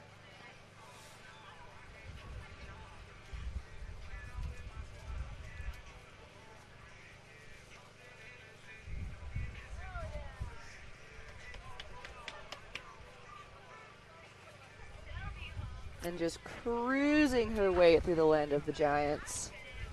Yeah, getting to the lower portion of this zone. Just such fun, playful skiing out of Selby. And that'll do it for Selby. Great run there for Selby Hall coming out of Aspen. Aspen with 4 amazing ski areas, and they just had a very festive closing weekend. 2 of the 4 are closed now. Buttermilk closed for the season, and then Aspen Highlands just had a very festive closing day a couple days ago on Sunday. But we're ready for our next athlete. Back over to the men's side of things. This is Jack Kolish. And coming through the Tom and Jerry, dropping in on the Tom portion. Or I'm sorry, the Jerry portion of those 2 chutes. Oh, Aaron into lower east wall. With the grab. And the 360. Oh, holding on there. Almost got over the bars there, but held on to it. Great athleticism on display from Jack coming out of Canada. Big backflip off of Flight for Life. Beautiful, too. That was just so floaty and so clean. Yeah, laid that one out nicely. Nice work, Jack. Jack comes out of Lake Louise ski area in BC. So our Canadian rider on venue now. Beautiful ski area. I have not visited it, but got to see it on the drive from Calgary to Revelstoke last month, and just a gorgeous looking ski area. Would love to spend some time there. They host quite a few IFSA events for us as well. Oh yeah, rock ride there. On the back of, again, what my friends and I call the Volcom Stone, because it kind of does resemble the logo of that brand. Aaron out of land of the Giants. Gap into the good landing. Great run there for Jack Kolish. Coming out of Lake Louise. He wanted to send a shout out to Monod Sports, Lake Louise Ski Resort, BCA. Thank you, BCA, one of our partners out here today as well. And Sneaky Weasel Beer. Can't say I've sampled any of that. Sounds like a good time, though. That it does indeed. Back to the women's side of things. Thanks, everybody, again, for tuning in. Rapid fire action with our double-up judging panel out here. And we're going to be seeing Manuela Roncallo coming out of the Southern Hemisphere. She's going to be our 15th athlete to drop for Panel B, our ski women. Hailing out of Bariloche. And she is on top of Tom and Jerry.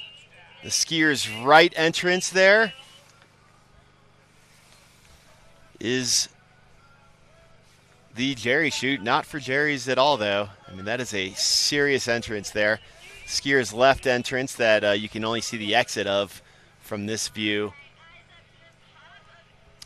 is the one known as Tom. And she is on course. Good work through the chute. Good air fall line, but unfortunately coming undone. And back to the conversation of the self-arrest. She's getting her feet below her. You can see she's trying to stop herself, digging those toes into the snow. But that venue is steep. It is slick, and she is stopped. We have a head tap from Manuela. We know she is okay. She is safe. And it looks like she might wait for a Ninja to bring her gear.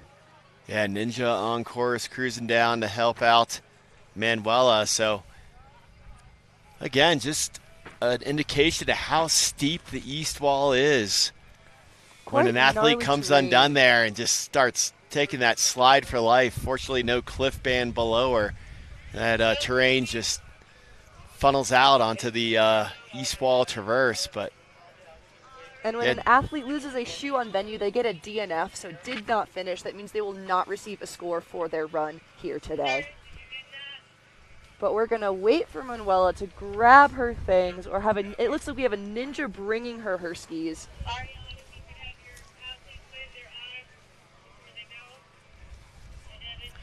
well, as we have the Ninja out here gathering the equipment there for Manuela, we'll be back with more action here in just a few moments at A Basin for this IFSA Challenger event. Freeride is freedom, a connection with the world, with nature.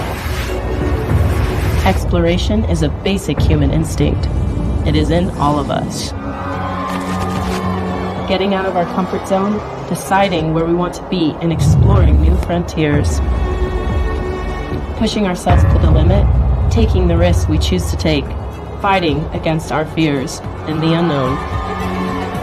Learning is part of the process, being conscious and responsible for our actions. Freeride is a lifestyle, a deep connection that should never be let go. The IFSA is a wide-ranging freeride family along the Americas, reaching from Alaska to Patagonia.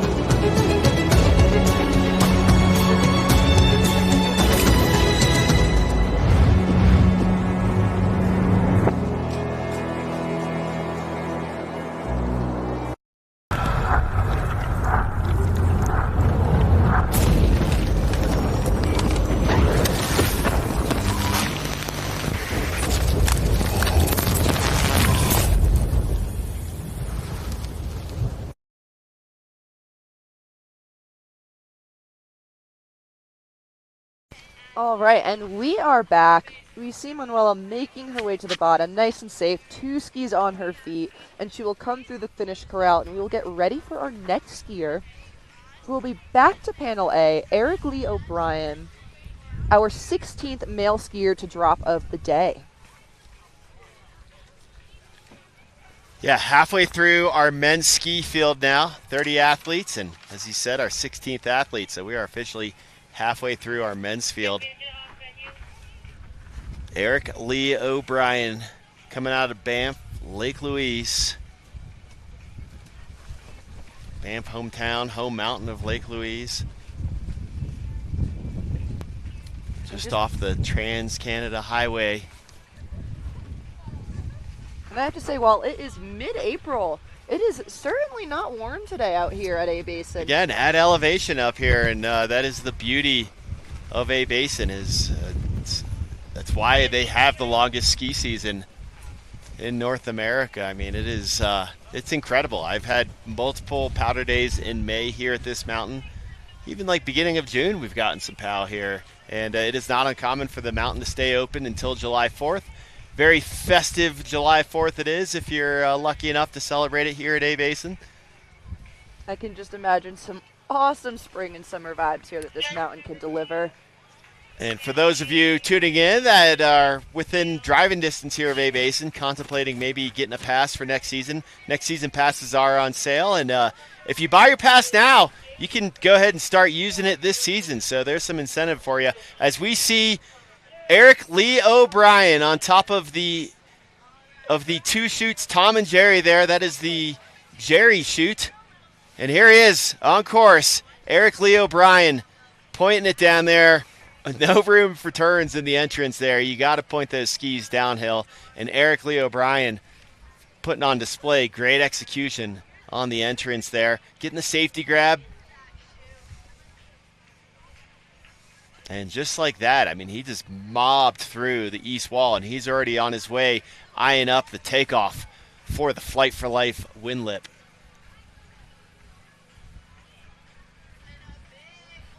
Oh, huge backflip. Overcooking it a little bit. Just over-rotating that backflip. Again, we were saying that Flight for Life Air is just such a steep wall on the entrance to really flat landing, so it's not an easy feature to hit. You have to be super calculated with your speed and your rotation, and unfortunately just not quite holding it on for Eric, but it looks like he's popping his ski back on.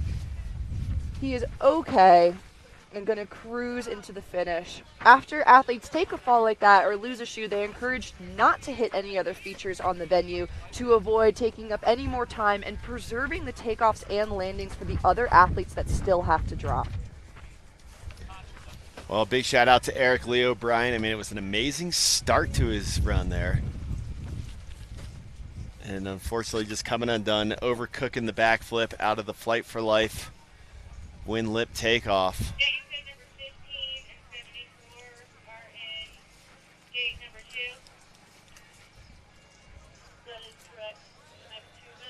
Eric's going to take a nice cruisy, safe way down the venue, keeping his skis on the snow, which I'm sure everyone is thankful for, showing off that etiquette in free ride is just cruising to the entrance.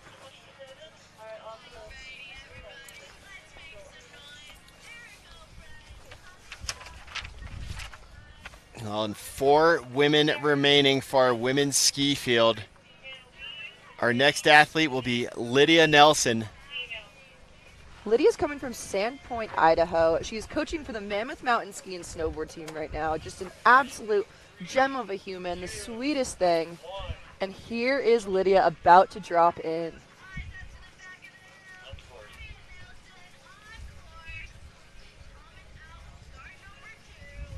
Trying to get an eye on Lydia here. She's coming far. Oh, I believe left she came right from now. start Yeah. 1. So mobbing across North Pole proper. Blowing some cold smoke as she makes these turns right now. And lining up a big air here from Lydia. She was on tour in 2024, I believe, and just such a strong skier. Lydia has such beautiful style. Working away now down into the land of the Columbia. Whistler, his home mountain. And on course. I was not. I got it.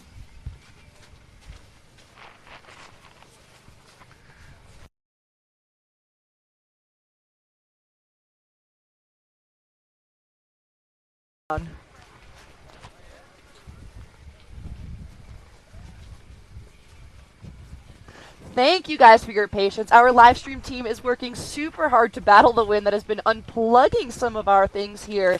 And thank you for bearing with us as we get ready for our next skier.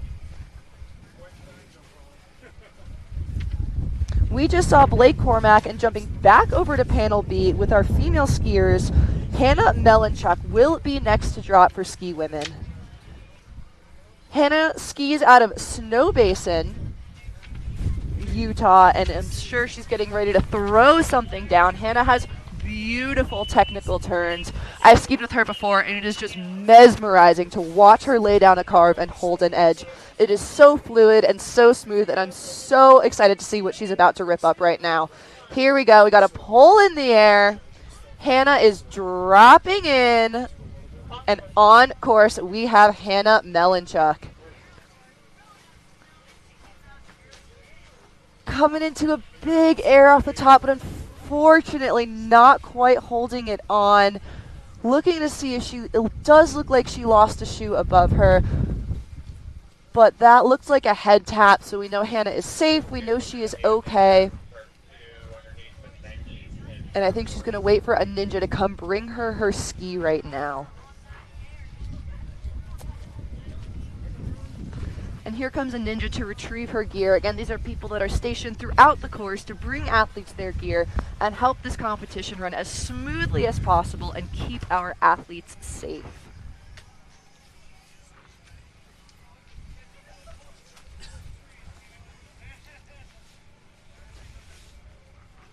Hannah says that to her, freeride is freedom of self-expression, meeting new friends, and building community, and ripping around with the ladies. So big girl gang from Hannah.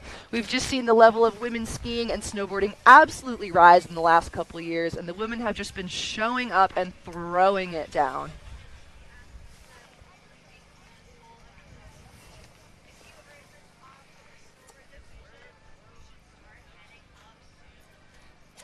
Well, two women remaining for women's ski, so.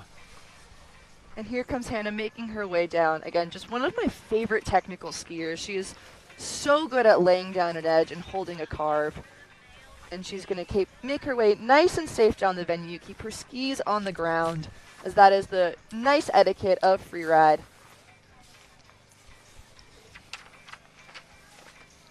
Once again, two women remaining out here for women's ski, and with this split panel, we'll be getting right into the action for I believe it'll be our snowboard men category that will be running simultaneously with the remainder of the ski men category.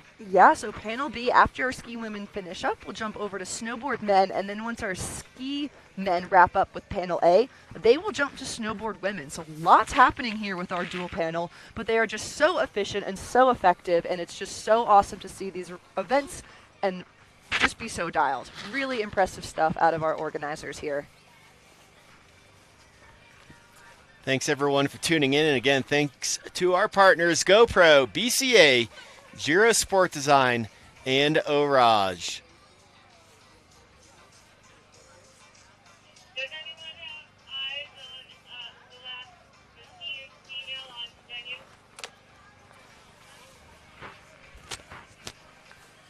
And for those of you that are just tuning in, our athletes in freeride are being scored on 5 categories. It is their line score. And that is the one that is most important because the other 4 categories are based off of their line. They can go 3 points above or below their line score based on how well they do or any control errors they might have. And those other 4 categories are their control, their technique, their fluidity, and their style. And that's where those tricks come in, those backflips, those spins, those grabs, those shifties are all grabbing points for that style category. So again, this beautiful blend of technical riding and that freestyle component just makes this such an exciting sport. All right, getting word over the radio. We're ready for our next ski male. Our next ski male is going to be Tyler Curl, another Palisades Tahoe local.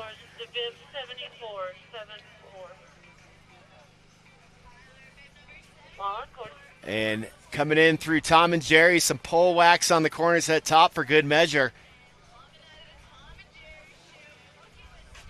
Tyler Curl coming in nice and hot here, throwing down some beautiful turns on this top section of the venue.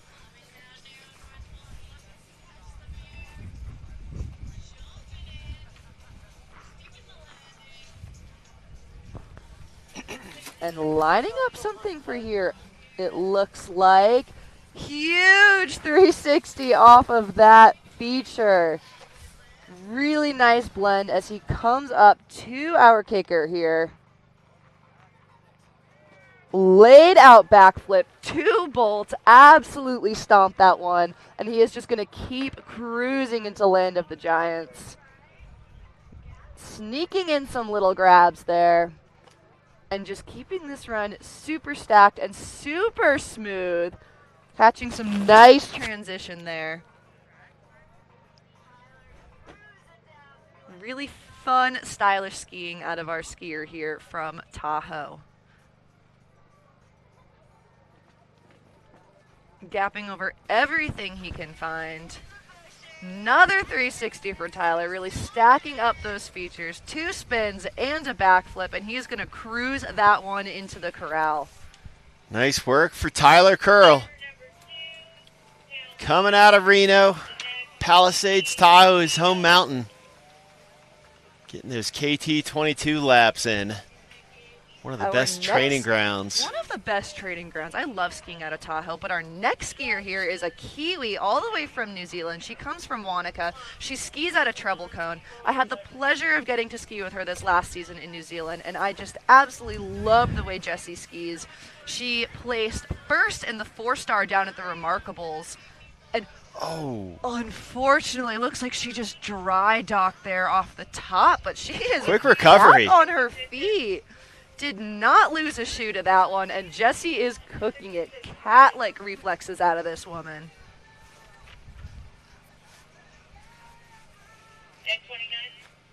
So yeah, a little hung up on that takeoff, but a quick recovery there for Jessie Violet.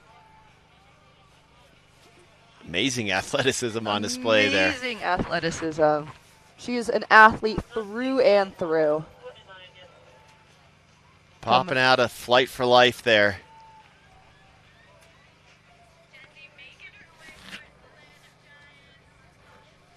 I'm sure taking a moment to just catch her breath and really line up this next section of the venue here in Land of Giants.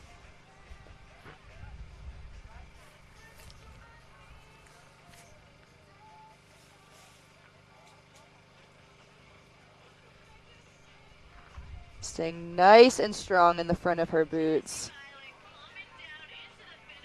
Let's see if she has something else lined up for us here. Yeah, she's got just about one more option of airtime here. Coming into the hip.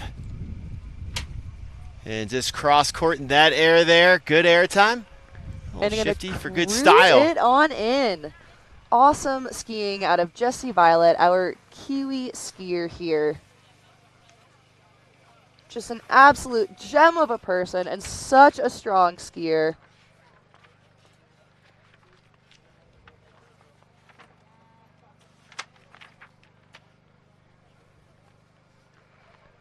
Back to the men's ski side of things.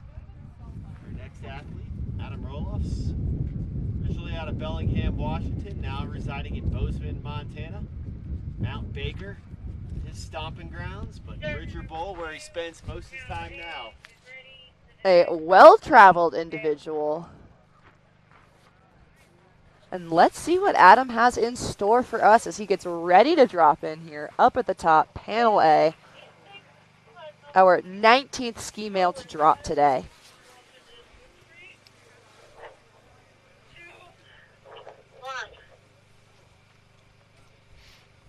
From start number 2, narrow North Pole. Here we go. Adam Roloffs. Huge air with the grab there, making that look so smooth and so easy.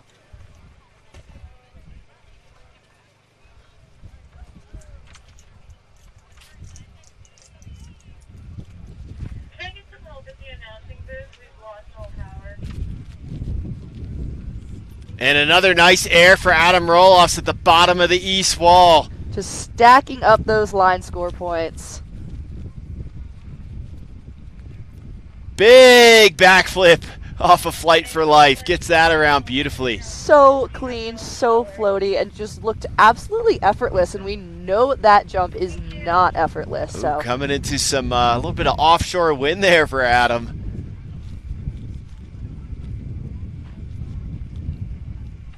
Tucks his way through the wind, works his way on through it here through the Land of the Giants. Throwing in some fun little shifties for good measure here. Adam is not done yet. He's going to line up this final feature here. So bouncy and absolutely sent it to Stomp City with that one. Yeah, airing it out at the bottom of Land of the Giants and just heading on into the finish. Nice work there for Adam Roloffs. Again, originally out of Bellingham, Washington, Mount Baker, where he got his start, now residing in Bozeman, spending a lot of time up at Bridger Bowl.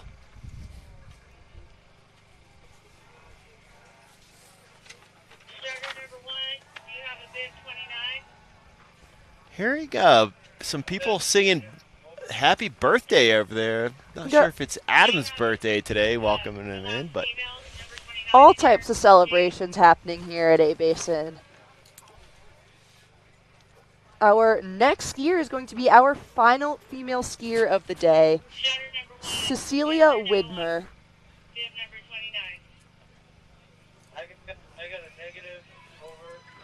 Coming to you from Farallones. She skis El Colorado.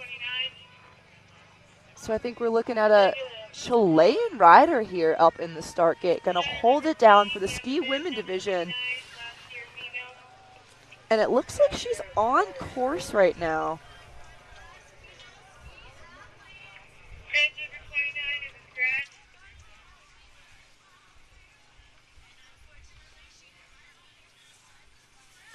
Sounds like might be a DNS for Cecilia Widmer.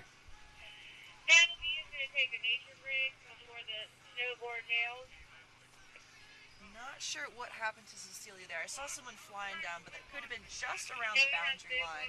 104 in a gate, in which gate? Yes, Smith 104 and 75 are both at start number 2 on Tom and Jerry. So yeah, DNS did not start for Cecilia Widmer.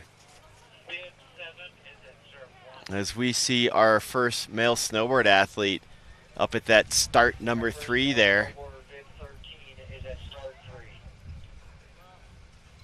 So awaiting word to see if we're going to get our first men's snowboarder or if we're going to make our way back over to our men's ski field. Our 20th athlete out of our 30-man field for men's ski will be Chance Deschamps Presco.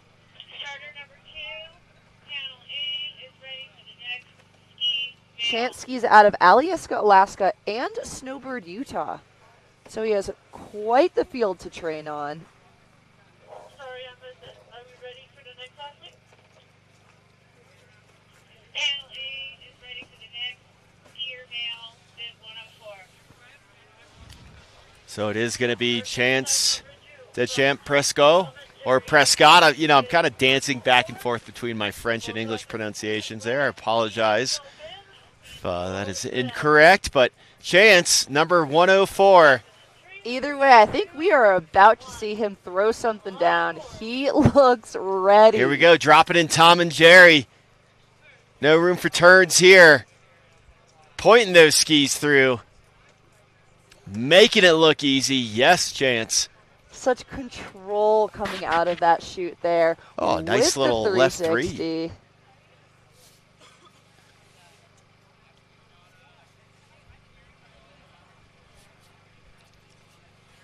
Lining up something big here.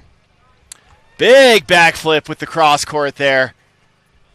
We've not seen a lot of athletes get upside down in that top section because the consequences are so high. So to take that risk and execute it beautifully just shows really strong skiing.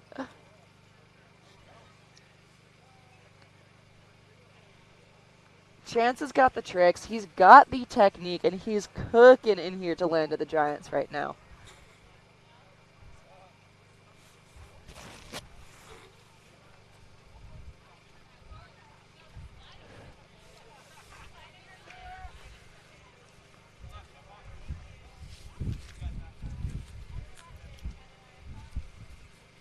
Really fun, creative skiing out of this skier, throwing in shifties wherever he can. And coming fall line on the fin just above that very popular hip with the pole spin at the finish, showing you that he's hyped on that one. Nice work, Chance. As he should be. That was such strong skiing out of this skier here. Really had all the tricks, all the technique, showing off a nice variety of freeride skiing.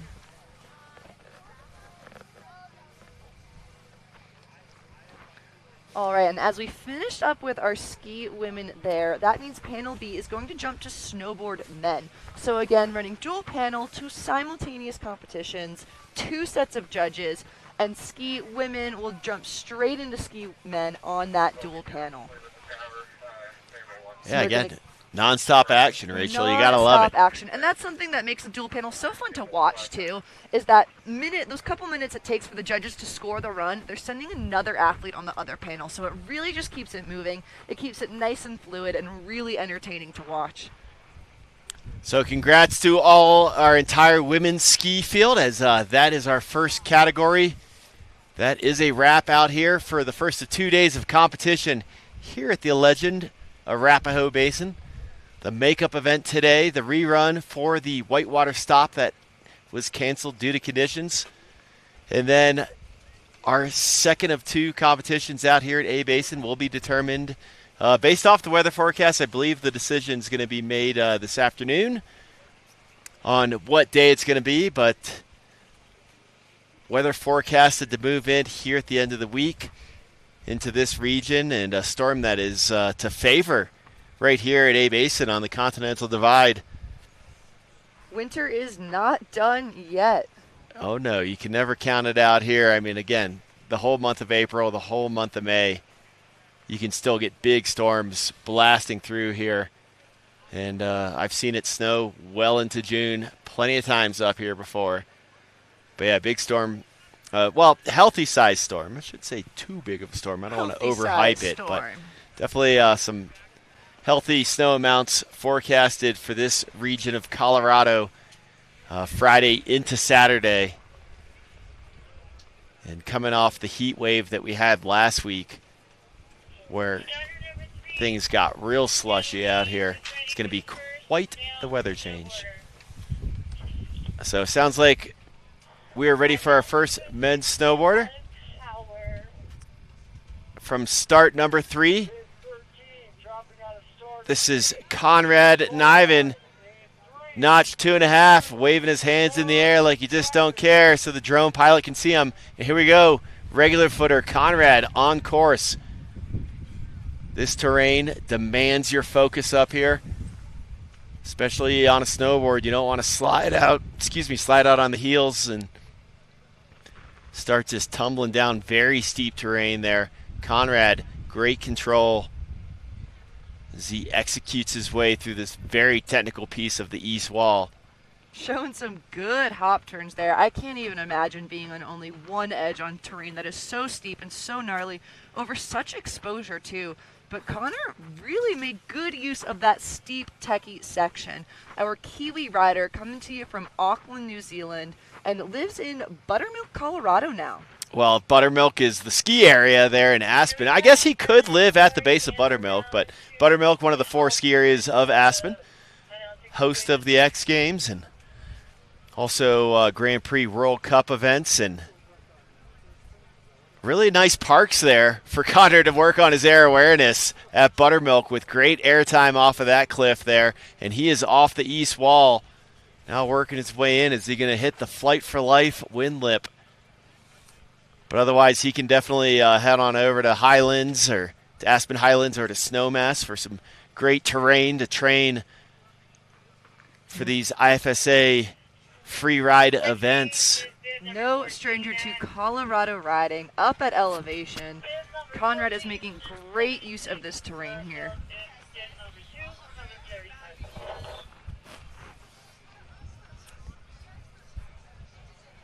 So the Kiwi now working his way here into the land of the Giants. And for all you snowboard fans out there, if you want to take a trip down memory lane, revisit MacDog Productions' The Hard, the Hungry, and the Homeless, an amazing snowboard movie from 1992. There's a lot of shots from here at A Basin.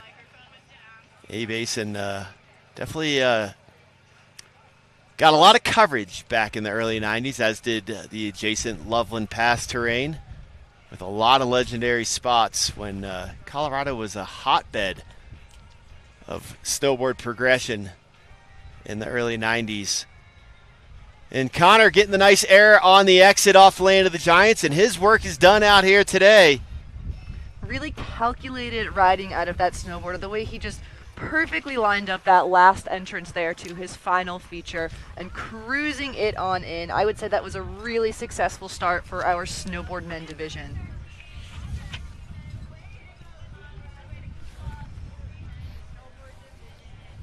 Well done, Conrad. First snowboarder to drop in out here today as we look back over to our ski men's start sheet. And our 21st athlete of this field of 30 is Jimmy Connolly coming out of Winter Park. So just about an hour drive. Go over Loveland Pass again just to cross the valley from us here at Basin. Hop on I-70 for about 25 minutes, and then you hit the town of Empire. Go up over Berthoud Pass, another pass that crosses over the Continental Divide, as we see some snowballs, it looks like, fall down below Jimmy Connolly. But drop over Berthoud Pass, and there you are, down into iconic Winter Park on the east side of the Continental Divide.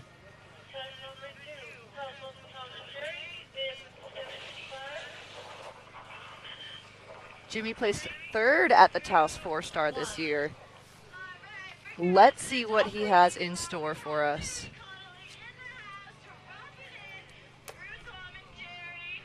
Huge air there out of Jimmy. Yes, Jimmy.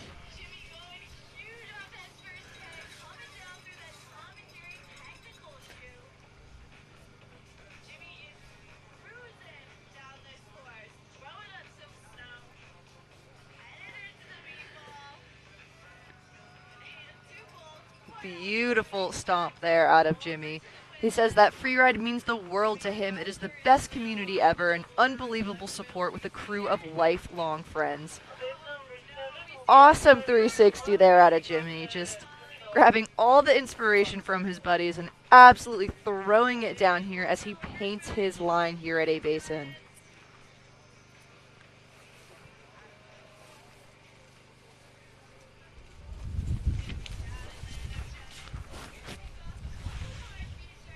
Oh, yeah, hit it with speed. Gap it out to the bottom of transition that sits below one of many rock options there in the land of the Giants. And I think he's got one more in store for us here as he lines up this last section. Jimmy Connolly here into the final feature. I lied, two more for us, keeping it stacked and going to cruise on in, and looks like he is so proud of that run. Jimmy ripping out here.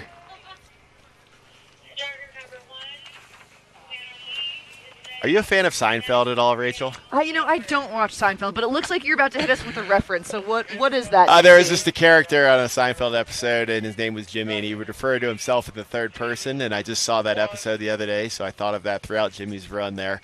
Jimmy did good. Jimmy can ski. Jimmy skis really well. Ski. Any of you Seinfeld fans tuning in? All right, our next athlete for snowboard men, this is Tomas Castelli coming out of Argentina. From the southernmost tip of Patagonia, Argentina. Goofy footer on course, coming through North Pole proper right now.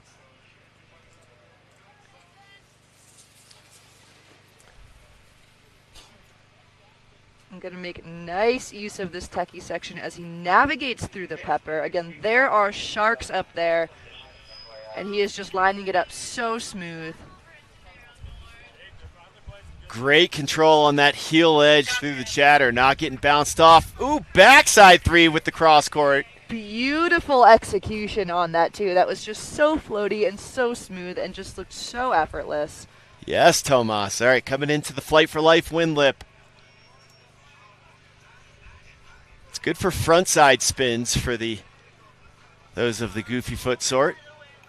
Oh, a little 180, set him up switch here. As we're seeing some switch turns from Tomas.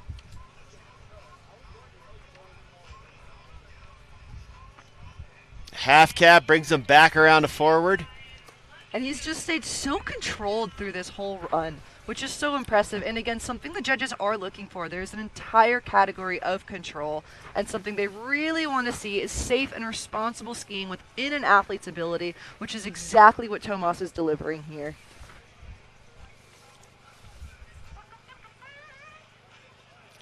Tomas popping another ollie in Land of the Giants off of one of many terrain features. Little tree tap there. I don't know if we've seen any tree taps yet so far. So fun to and the method air. Method grab. Method grab for the people. And he's going to cruise in here on that one. Kicking out the method air. Salute to snowboarding. There you have it. Nice work, Tomas Castelli.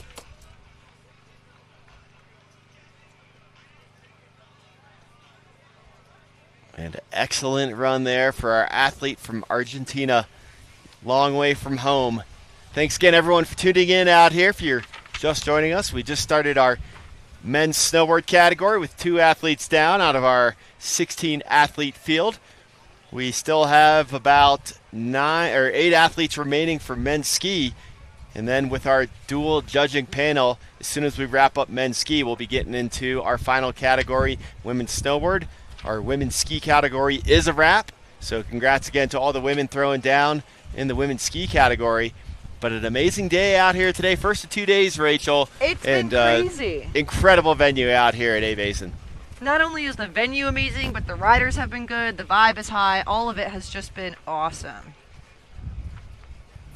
We can see all the flags blowing in the wind, giving you viewers a little taste of how windy it has been out here, kind of coming and going in some gusts, but all these riders are not letting it faze them and staying so strong and so confident as they make their way through their run here at A-Basin. So getting the drone angle of our next men's snowboard competitor. But we're ready for our next men's ski competitor. And it's going to be Lachlan Harvey coming out of Whistler. And Revelstoke, it looks like. He's skiing both of them. Nice. Coming through Tom and Jerry there. Getting nice and technical with that top section. Big shifty to bolts over that first air there. And staying nice and controlled as he just makes use of everything, really making this venue his playground.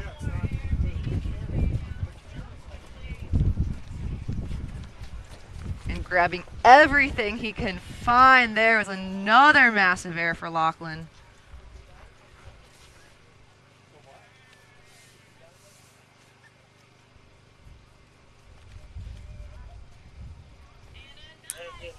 With the 360 on the Flight for Life wind lip.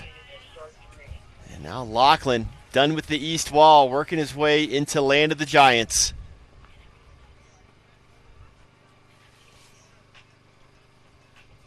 Just a heads up, the camera by the wind lip will be moving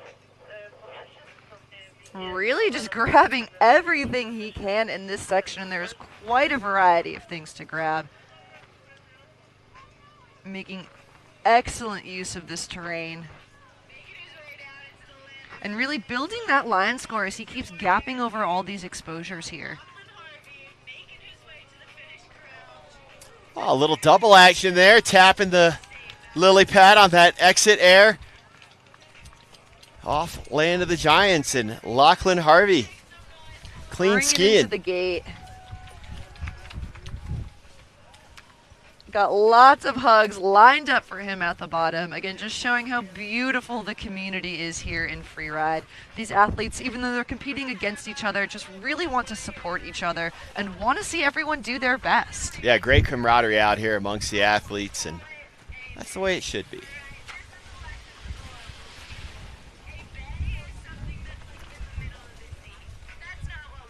We await our next athlete. It'll be an individual from the men's snowboard side of things. We'll be seeing Juan Tadeo Leslie, our next athlete, to drop in.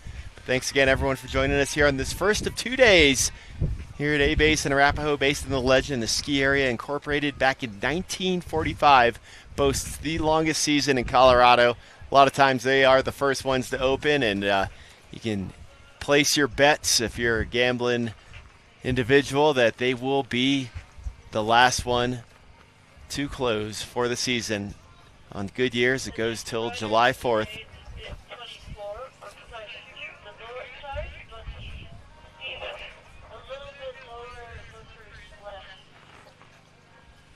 So Juan Tadeo Leslie, home mountain of Los Andes in the beautiful Andes Mountains. South America represent.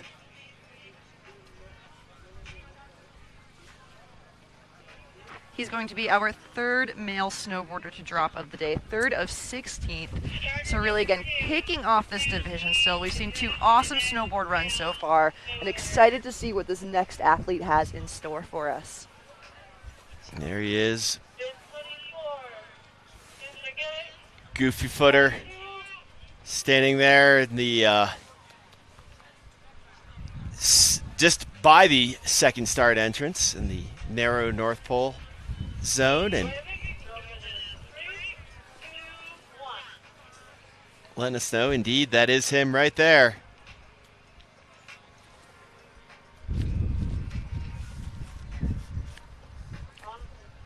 And on the move, here he comes, starting off the run.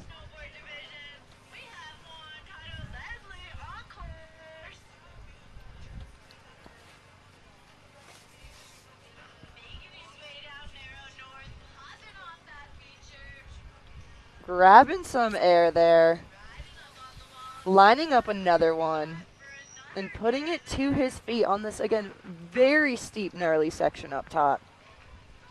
Don't let him fool you. It is steep and it is tough.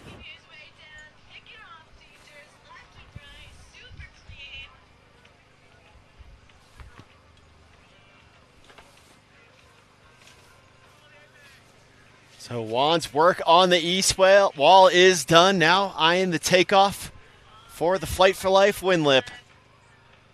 And as I said, it's great for frontside spins for those goofy footers. Nice front 3 there for Juan. Showing off that style and grabbing those points. Showing that he's been working on the freestyle component that this sport has as well. Catching some more air there on the nuggets.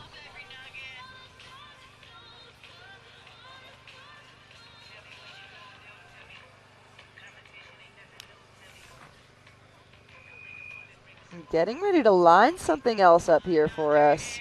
Showing beautiful control over his snowboard as he makes his way down the venue. Cutting hard, riders right. Oh, method air off of that rock. Method for the people. The crowd loves to see it. And it looks like he's having a great time doing it as well.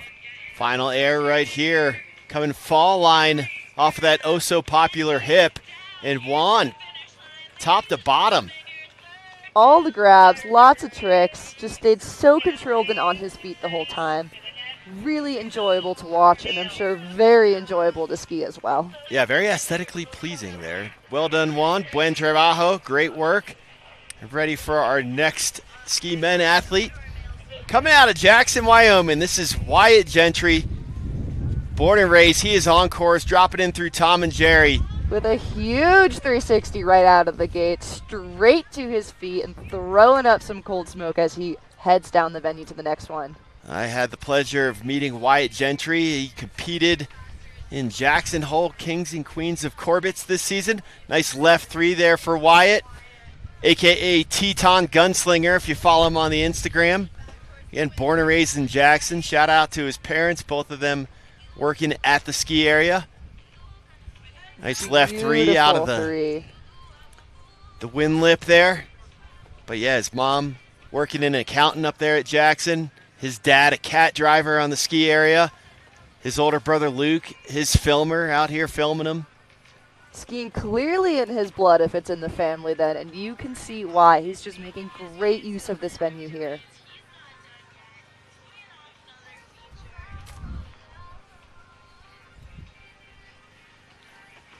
Lining up something else for us, staying nice and calculated and really intentional with his skiing. Oh, little rock ride for Wyatt Gentry. Rock ride. What a fun feature that is. The Volcom Rock, we've been calling it too. Lines up one more nice air for us, and he's going to cruise to the bottom with that one. That was smooth skiing from Wyatt. Nice work, right? Wyatt Gentry. Well done for the Jackson local.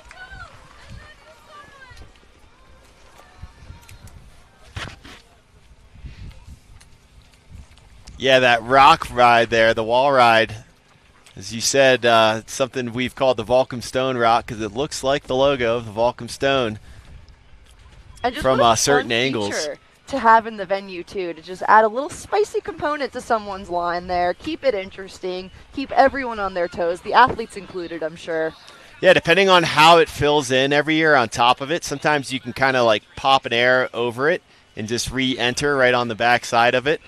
Again, it all depends on how it fills in. I have not been on top of that rock. I don't think I've been up there this season, but this spring that's going to get a lot of play time out here. It's good to see it getting some play time for some of our athletes out here today. Just a lot of ways to stay creative on this venue, but back up to snowboard men, panel B. Our next athlete is coming to you from Tahoe as well, Tilden Woolley. He was on tour this year. He actually just came from judging our junior freeride championships out in Tahoe. So just really talented snowboarder, really understands the system, and just really fun to watch him ride. I was going to say, knows what the judges are looking for, Rachel. It helps when you know the criteria. But also, so great to see these athletes put these runs down for themselves, too. It's not just for the judges. It's not just for the people. They're doing it for the soul of freeriding because they love the sport. So he's going to be dropping in. Tilden's going to be stopping in from start 3, the far looker's right, from the 2.5 notch, working his way through. And Rachel, I can tell you firsthand, some of those slots through there, it is not wide enough to have your snowboard sideways through. You have to point it through some of those chokes in there. Fun slash up on that ridge, too. Just blowing the snow and making it look so cruisy and so fun as he heads down this steep, peppery section. Lining up a big air here. Catching the top of it and making his way to something else. He looks hungry. He looks like he's hunting for it. Oh, back 3. The Indy back 3 there for Tilden. A little wheelie out of that, too, as he comes in to our windlip here. Flight for life. Nice pop there. It looks like sometimes it might be hard to gauge the speed into that one.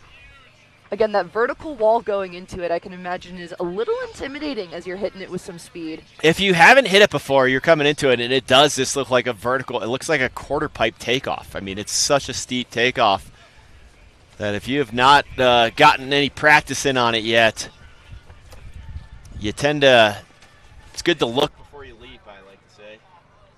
Oh, nice ollie there. Find some good transition for Tilden.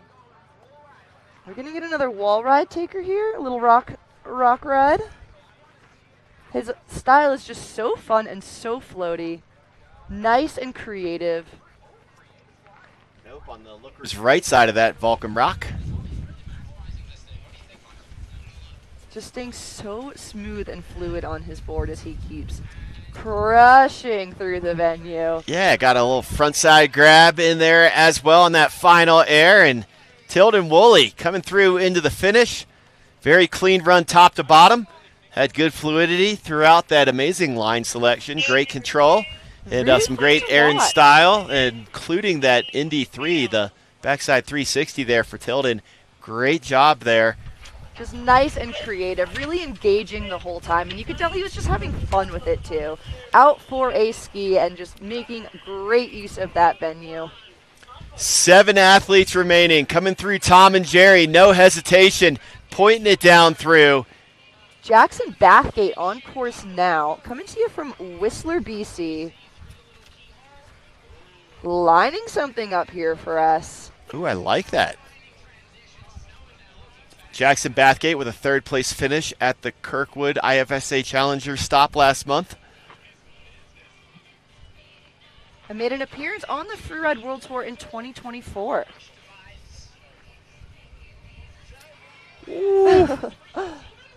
Great air time off the Flight for Life windlip.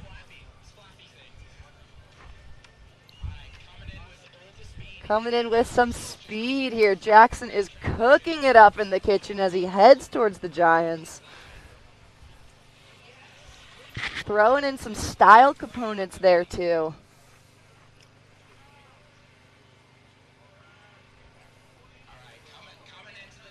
Nice speed check. Get himself in the white room onto the stone. And the wall ride. And holding on there. The crowd loves that one. They cheer every time someone hits that. And a double for the exit off the land of the Giants. There you go, Jackson Bathgate. That little look back, like, wow, did I really just hit that? So funny to see the athletes as they come into the gate, and you can just kind of tell the vibe of their run. But he looks happy. He looks really stoked on that. Yeah, great run there for Jackson Bathgate. And he wants to shout out Araj and his mom. Oh, thank you, Araj, one of our partners out here for this IFSA Challenger event. Appreciate you very much. As well as BCA, GoPro, and Giro Sport Design. And back over to men's snowboard side of things. Next up, we got Dade Bunnell. Dade's coming to you from Snowboard, Utah. And he wants to shout out Mom, Grandpa, BCA, also one of our sponsors, and Slash by GG. Oh, riding for Slash by Austrian snowboard legend Gigi Ruff, who was just on the podium of natural selection up in Revelstoke. And that is his snowboard brand, Slash. So You can tell I'm a skier. And we are getting some wind here down at the bottom. Holding on to the live stream. Shout out to the live stream crew that just does an incredible job bringing this to you from the mountains, from the exposure. It is not easy to get all the gear with them, but they are doing such an awesome job. Yeah, we're up here in some pretty harsh elements. I mean, we're just below tree line, up here on the Continental Divide, very exposed to the elements. So big shout out to our production staff for pulling off this production out here in the challenging high alpine environment that A-Basin has to offer. They drove all the way out here from Tahoe in an RV, straight through with all their equipment, and then pretty much without sleeping set this up for us here today. So huge shout out to them, the whole IFSA team. Yeah, so rad. You know, you said it before, Rachel, community. And it's not only the case amongst the athletes, but amongst the staff out here. It's a labor of love as we get a powerful We are gust getting coming some through wind, here. trying to keep some things from blowing over here. We lost our monitor earlier for a second. We're just quite literally holding on to things. And that is just one of the joys of an outside sport, as we certainly did not pick anything in a controlled environment.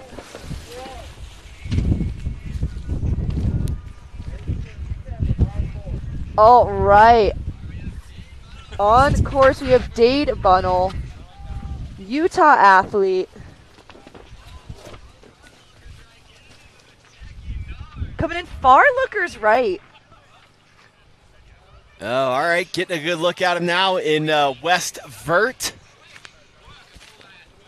Or sorry, that second notch that he's in right now. Making some nice, smooth Ooh, I like that line right there. turns. That was fun. Connecting it straight to that air, and it's going to link some carbs out of it.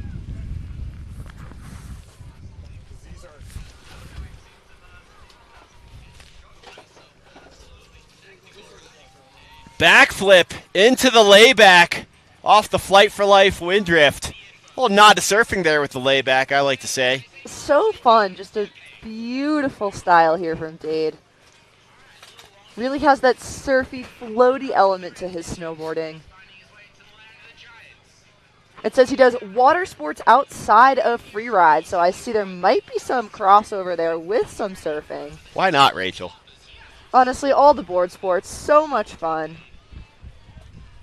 And he's going to line something up for us here.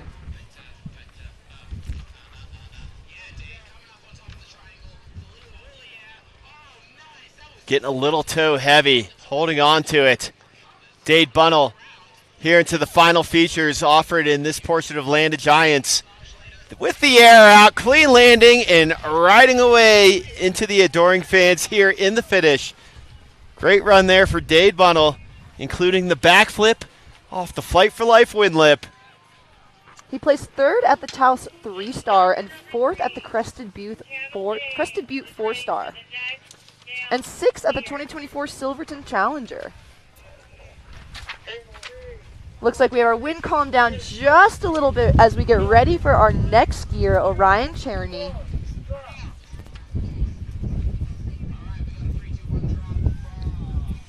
And Ryan Cherny looking for him up on the venue. There he is. He was on West Vert, working his way into second notch here.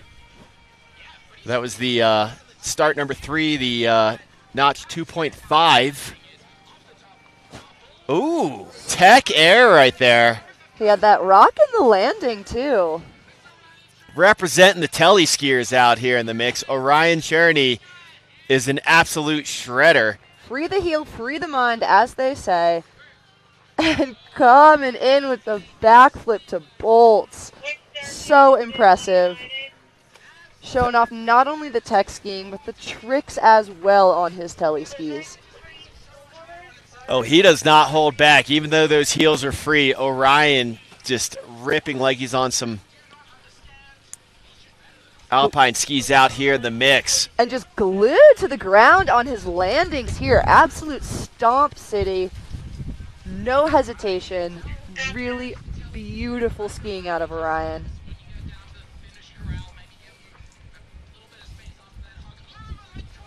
Ooh, Orion sniping the transition there. Landing in that Spicy hallway, working his way here into the finish. And doing it on telly skis, skiing like an absolute boss up there. I've seen this guy. I've had the pleasure of announcing him before over at Breck in IFSA events there in the Peak 6 terrain. And, I mean, he just does not hold back. It doesn't matter that he's on tellies. The kid absolutely crushes it. Free the heel, free the mind, and free the ride. What awesome skiing out of Orion from Colorado. Yep. Another Colorado local. Hailing out of Carbondale, just about 25 minutes down valley from Aspen. Well done, Orion. Such an exciting athlete to watch. Again, thank you all for tuning in. First of 2 days out here at Basin, the legend on this legendary terrain, the East Wall, some of the steepest inbounds terrain Colorado has to offer. And you can see why. It is gnarly up there. And these athletes just make it look so smooth and so effortless. Really cutting through that techie section, all the pepper and all the sharks up there. It has just been some smooth skiing and riding out of these athletes. Well, next up, we've got our third of 4 wild cards that we're going to see. We already saw 2 amazing performances from our 2 ski wild cards, our men's and women's ski wild cards. Now this is our men's snowboard wild card. This is Elijah Singer. Coming out of Big Sky, Montana. He's going to be our 6th snowboard male to drop on panel B here. These dual panels keeping it so efficient and so fun to watch with non-stop action all day. And it looks like the sun has cleared up quite a bit on top. There were definitely some clouds over that ridgeline this morning, but now we have some beautiful blue skies. The sun is warming it up here a bit too. Always feels nice to be out in that Colorado sunshine. Indeed, especially up here at elevation. A lot less ozone to filter those UV rays, Rachel, so I hope you applied plenty of sunscreen. Oh yeah, it's reflecting right off the snow too. Mother Nature's tanning salon out here. And you can just see some of these chutes these athletes have been dropping in from are so narrow and so tight and just really high consequence. But they do such a good job of navigating it so safely. So awaiting our confirmation of our next athlete to drop. Again, we should be focusing our attention back over to men's snowboard. And it would be the wild card athlete, Elijah Singer. One of 2 singers out here. Isaac Singer will be dropping in right after him on the start order there for men's snowboard.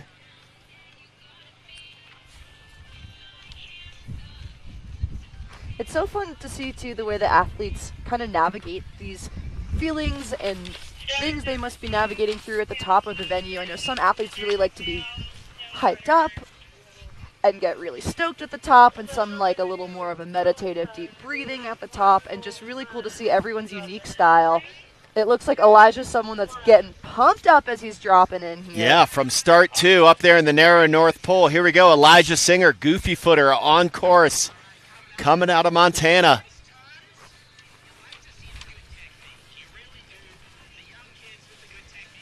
Throwing in some nice turns here, staying super controlled and technical in this steep section.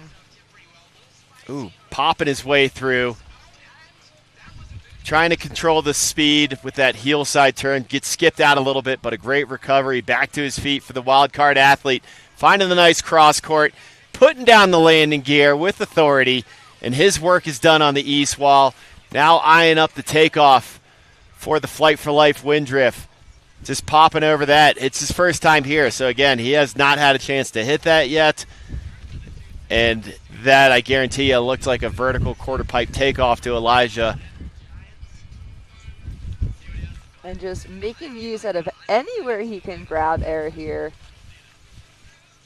Taking flight, Elijah Singer loves to be in the air, as you can tell from his riding. Traversing rider's right. Traversing it with a purpose, they say. That's what judges want to see, is if athletes are going to traverse somewhere, that they're going to do it for a reason. They're going to line something else up. And Elijah is doing just that. Huge off of that nugget there. Big air, taking a page out of, that was Blake. Blake Cormack from men's ski category. That unlocked that air, and Elijah taking a page out of Blake's book. And nonstop jumping into the corral, too. Again, just really loves being in the air, as you can tell. That was really fun riding out of Elijah there. Really fun to see. Just so impressive to see what these snowboarders can do with one edge on terrain like that. Yeah, the wild card, Elijah Singer. And what a wild run that was. That was awesome. Great riding from Elijah right there, as we'll look back over to our men's ski side of things. 5 athletes remaining for men's ski. Next up, Colton Schaff. Colton comes to you from Reno out of Mount Rose is his ski area. So up in Tahoe. Mount Rose has some quite steep chutes. The Mount Rose chutes are actually his favorite run to ski, he says.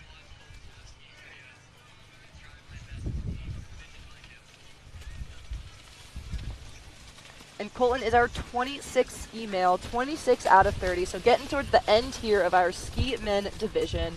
And they have just put on quite a show here for us today. As more gusts continue to blast through here, an indication of the unsettled weather that's going to be coming through the Rocky Mountains here later this week. We've got all hands on deck making this live stream run for you right now. So thank you for tuning in, whether you're at home, on a chairlift somewhere. We are stoked to have you on Free Ride.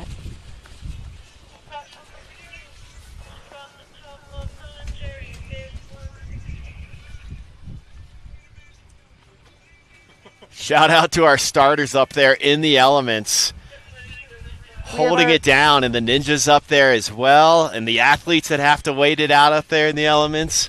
It's, not easy to stand up there all day. One of our starters is Ariane, and she's our director of sport here at IFSA and really trying to build that Eastern Canadian series in the IFSA, getting a lot more events up there and just trying to grow that region and bring freeride to them and bring those athletes to freeride. So awesome work she's been doing, not only with the IFSA, but also with the Eastern Canadian region. All right, Colton on top of Tom and Jerry. Dropping Offshore in. win for him on the entry.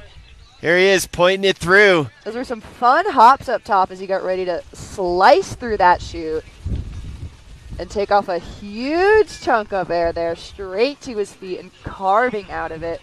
Colton Schaff coming to you from Mount Rose.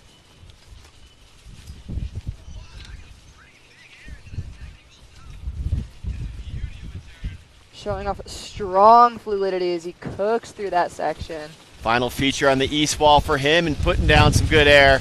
Building those line score points with those huge features he was hitting.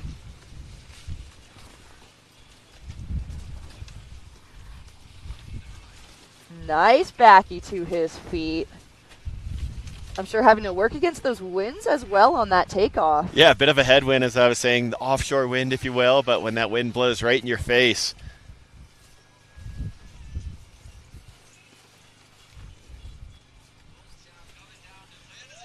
Oh, like that air option there at the top of the land of the Giants. Colton doing his Gapping over homework. Multiple rocks there on that one.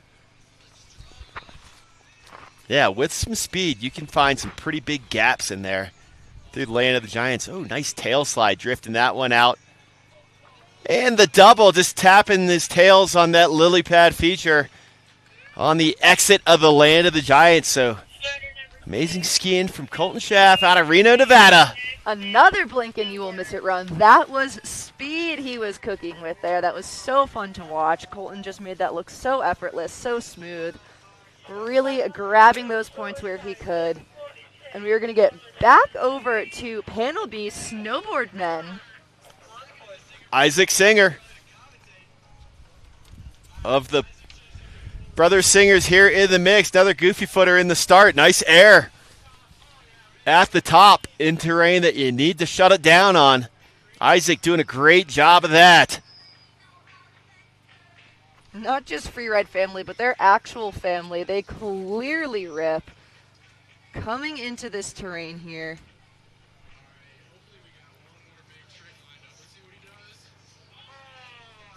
Back three, maybe wanting even more there. It almost looked like the way he wound that up. With the hand plant, too. That was a nice creative takeoff there.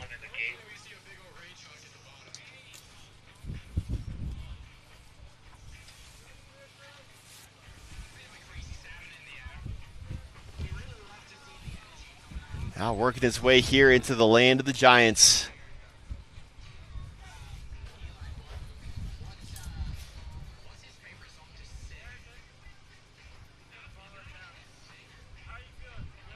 It's like there's a lot of pepper there that Isaac is just doing a really good job of cruising through. Staying super controlled on his snowboard.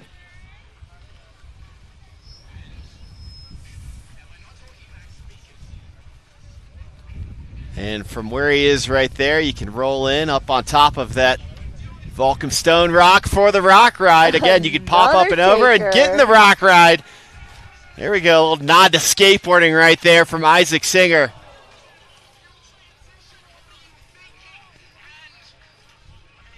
And Isaac is going to cruise that one into the corral there.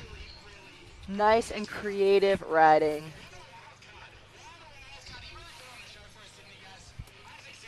Coming into the finish, Isaac Singer. And he was our 7th snowboarder to drop for our snowboard men. 7 out of 16. Almost halfway, and we only have 4 male skiers left to go.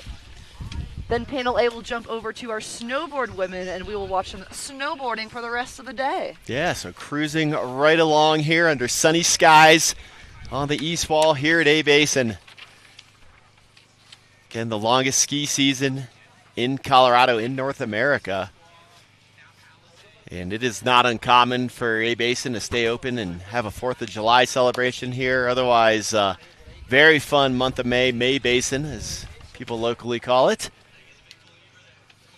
with events and celebrations going on every weekend here. The iconic beach, the parking that lines the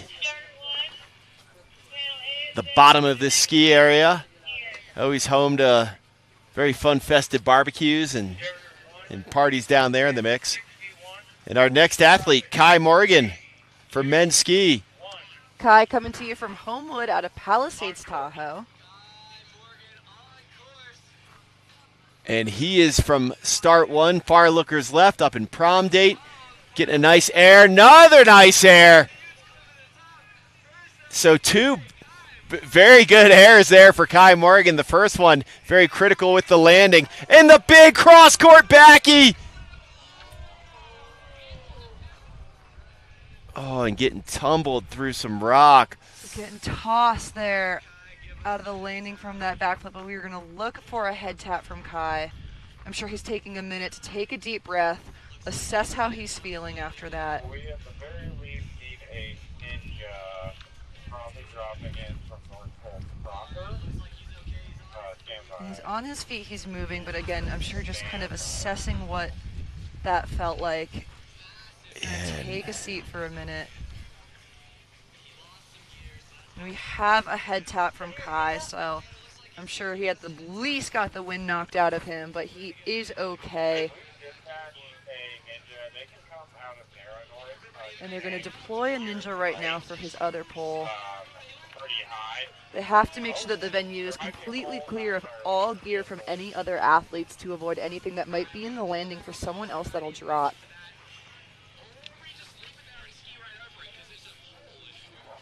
Kai Morgan coming out of Palisades, Tahoe.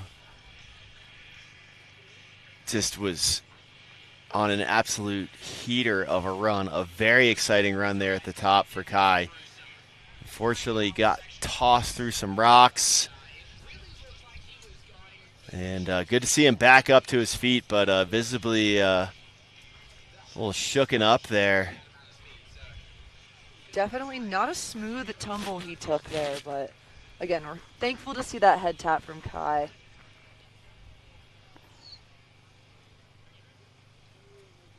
He was going for it, Rachel. He really went for it. Again, those backflips at the top of the venue are so much more consequential because you have all of that exposure underneath you. You have the rest of your run to go. So really, he took the chance. He went for it. Really spirit of freeride there in that run.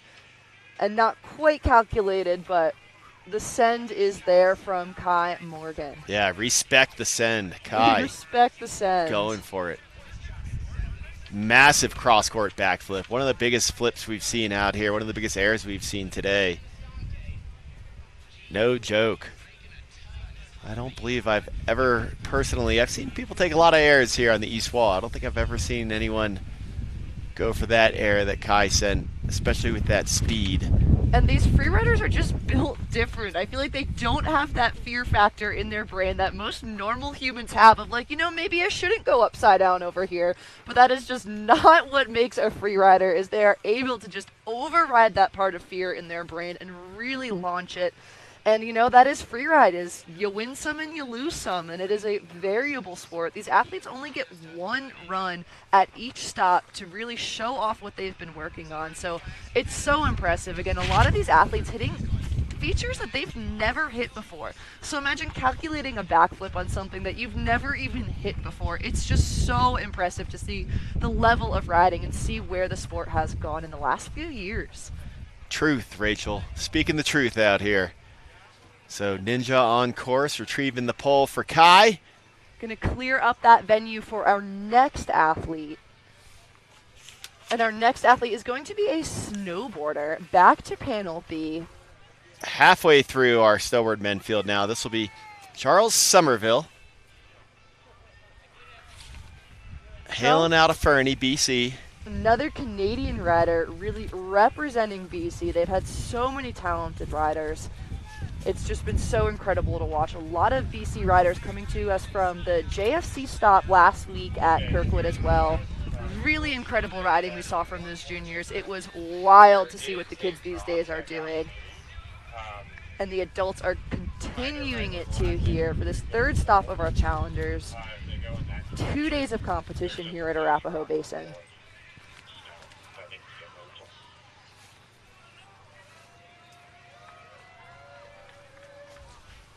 And the crowd is cheering for our last skier.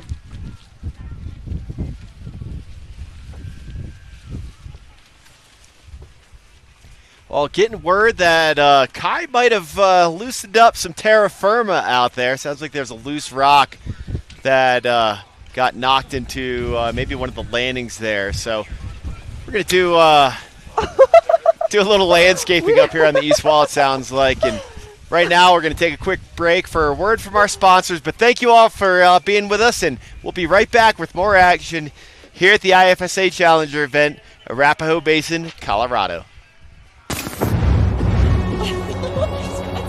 Freeride is freedom, a connection with the world, with nature. Exploration is a basic human instinct. It is in all of us. Getting out of our comfort zone deciding where we want to be and exploring new frontiers. Pushing ourselves to the limit, taking the risks we choose to take, fighting against our fears and the unknown. Learning is part of the process, being conscious and responsible for our actions. Freeride is a lifestyle, a deep connection that should never be let go. The IFSA is a wide-ranging freeride family along the Americas, reaching from Alaska to Patagonia.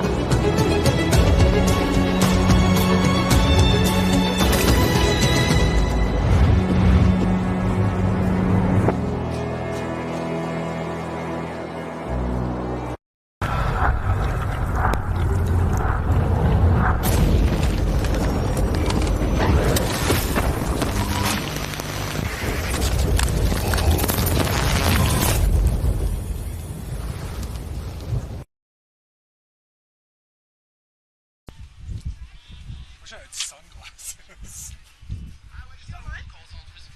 Sure. And we are back onto the men's ski side of things. Canyon Journey on course now.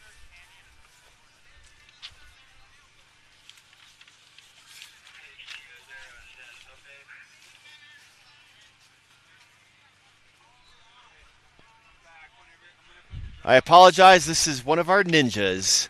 It's getting word over the headset that it's one of our ninjas. Yeah, they had to go move that rock. That's right. A little landscaping on the east wall. We got a guest here in the house, Corey Zaleski. Did I say your last name right, Corey? You did. You did. We've known each other for a long time. I know. Remember back in the Breck days? Jeez.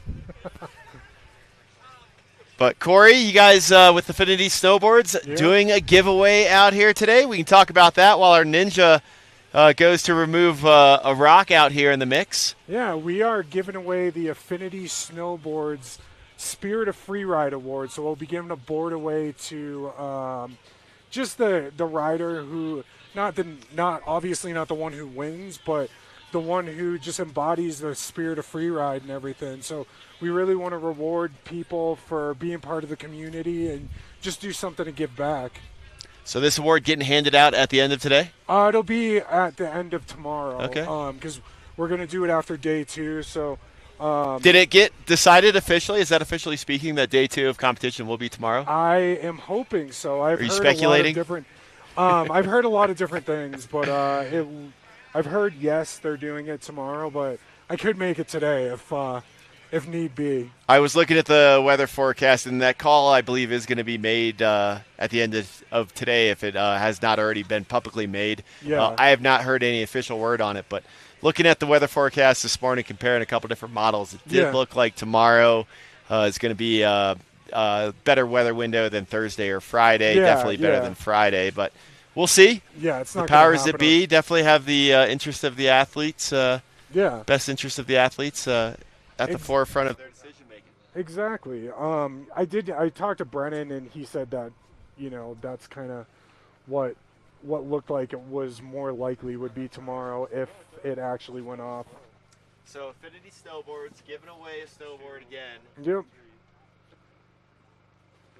Is it one for men and women? Yeah, we're gonna do it'll be the spirit of freeride, so it'll be man or woman. Okay. I'm gonna give them their choice of whatever model they want. Just I'm not just gonna hand one to somebody that's way too big for them or too small or something. Let them pick one out. Yeah. I don't want something that they're not gonna ride. Exactly. Well, right on. Shout out to you, Corey. Shout out to Affinity Snowboards. Yeah. Thanks. Hooking up a great prize out here for the Spirit Award. Yeah. What do you think of the field so far? How's how the men looking so far today? Oh, incredible. Yeah, absolutely. Everybody's throwing down out here. We already wrapped up our women's ski field. Very impressive showing from the women's ski category. Yeah. Men's ski, we have, I believe, 3 athletes remaining for men's ski. And then as soon as we wrap up our men's ski category, we'll be running with our dual panel format out here today. We'll be able to start our final category that we haven't seen any athletes from, our women's snowboard category that has 12 athletes in it. But yeah, amazing action out here today.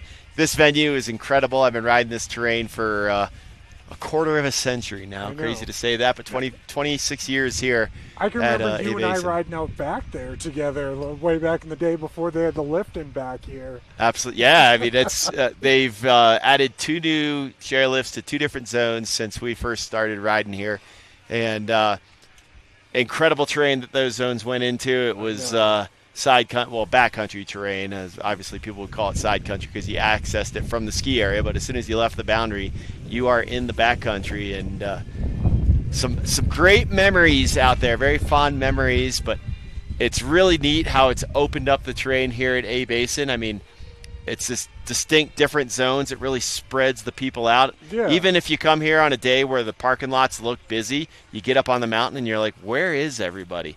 So amazing layout here at A Basin that just naturally just spreads the people out and just offers you a wonderful variety of terrain. And now that Altera is putting they've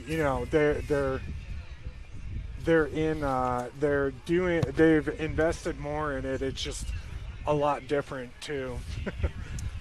But still, there's a reason why the motto of this ski area is the legend. It's a legendary experience here at A Basin. Always. It opened up in 1945, and there's no hotels, no lodging, no major infrastructures at the base. You got the classic A-frame lodge down there with the iconic 6-alley bar. That A-frame lodge was the history is down there if you go read about it, but it was like a flight testing facility or something like that. Was it really? Yeah, you'll have to go read about it. Yeah, I'll definitely go check it out after. But I mean, you'll never get that overdevelopment here, which gives it that old, the old style of the industry, and it's just awesome. It's an experience. Yeah, classic ski area vibe out here. Yeah. Hearing some chatter over the radio. We'll be getting underway with our next athlete here soon. Did they move the terra firma? I think the terra firma that got moved was moved. Yeah, shout out Kai Morgan. That was an insane That was run. huge. That was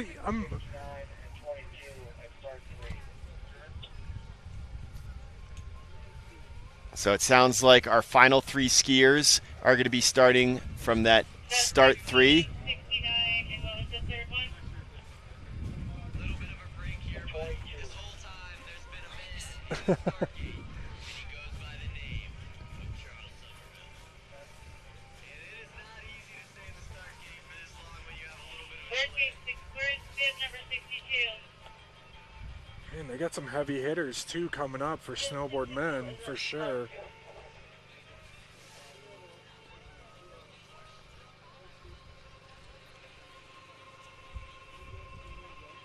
but he is no stranger to the podium. Is that the ninja? I believe is one of our ninjas.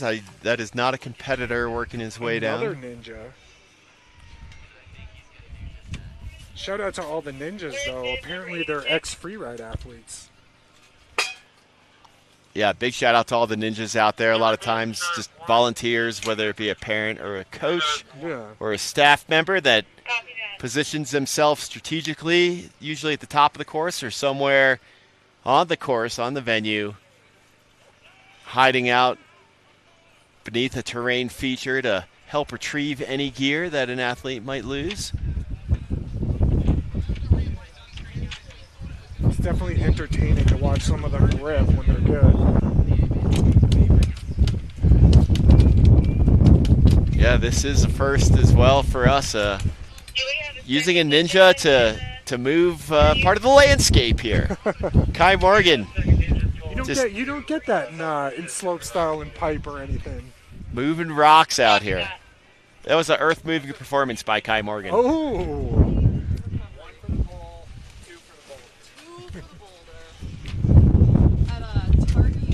Yeah, in the summertime, once again, Corey, I imagine you've had a chance to see A Basin in the summer. Oh, of course. But the east wall here, I mean, it is just a giant boulder field. They now have the Via Ferrata here in the summertime. Oh, really? Summers are incredible up here. Yeah, Yeah, yeah. they've been expanding their mountain bike program here at A Basin. Still, you don't have lift access with the mountain bikes, That's but there's okay, a though. really nice climbing trail Yeah. that, as of the end of last season, it was almost complete all the way to the top of the Lenawee lift. Okay. And yeah, it's great coming up here in the summertime and just seeing what this place looks like in the summer. They also have for all you disc golfers out there, all you frolfers, they have a very cool disc golf course here that works its way from the base area, a 19 basket course, works its That's way from the huge. base area 19, up to not Black 18? Mountain Lodge. 19 baskets, Corey. Okay. Why not? Legendary. Once again. But yeah, it's really cool. Like the first time I came up here to play that disc golf course, not that I'm an avid frolfer, but I'll dabble. But it was like midsummer, July, peak wildflower season out here in Colorado, and it worked its way up through the forest here on A Basin on the lower part of the mountain, and there are so many little waterfalls and drainages and all these little like high alpine oases just littered with wildflowers. Absolutely gorgeous. Back to the action. Enough of frolfing. There we go. I didn't think I was going to talk about disc golfing today. We're ready for our next men's snowboarder. This is going to be Nick Carroll. Nick Carroll. Oh, sorry, Charles Somerville, I believe this is. Ooh. Big air there to start us off. Yeah, Back Charles three. Somerville. It is so steep up there. This now that we have the drone back, it's actually giving you some perspective of how steep it actually is. So Charles Somerville hailing out of Fernie. Shout out to Rachel Shannon here, getting the bio in order for us. Oh, okay.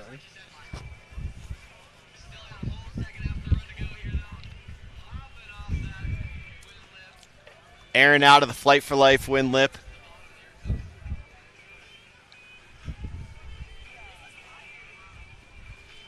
It's making some beautiful turns there. Bonus air there coming into, is that a wind lip? Just a little bit of a goalie there Okay, before I you know come what it is. into Land of the Giants proper. That, again, has tons of options for some airtime. Super fun terrain down here in the Land of the Giants.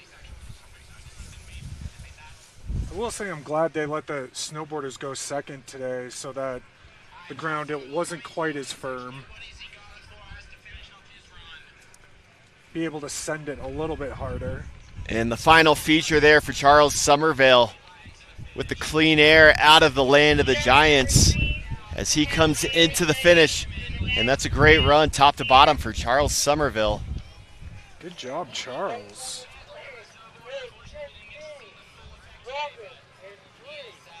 All right.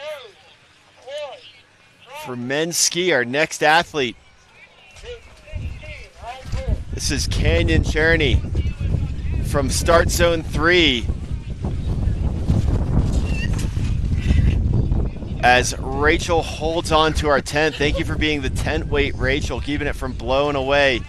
Canyon Cherney through the techie terrain.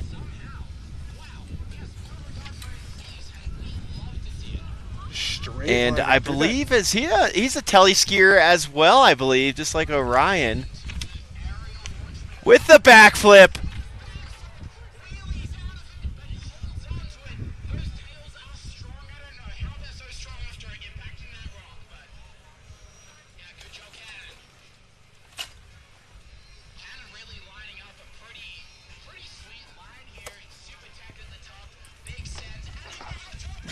Oh, nice big gap there in Land of the Giants. This-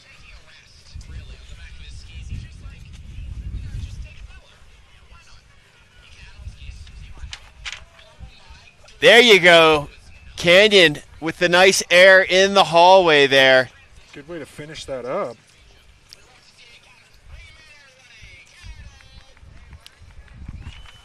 Nice work for Canyon Cherney.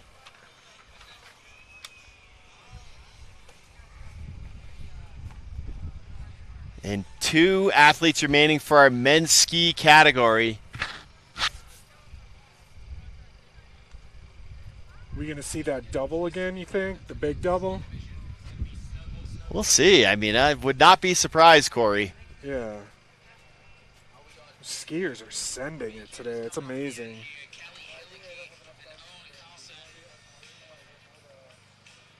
So our next athlete for men's snowboard will be Nick Carroll. Nick Carroll's favorite song is Smooth Operator.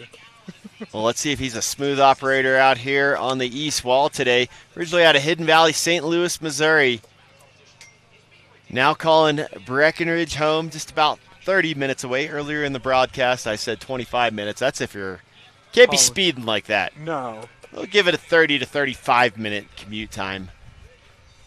Especially if it's snowing. But a pleasant drive from Breck here to A Basin. I believe you can actually see over to Breck. Oh, 1,000%. Yeah, I was From the top pointing here. it out to some of our viewers when we were getting some aerial shots. But yeah, easily from the top of the lifts here. You see Keystone first in the foreground and then Breck off in the distance. And same thing from Breck looking over here. You can see Montezuma Bowl very clearly in the Montezuma chair off the south side of A Basin. The legendary side.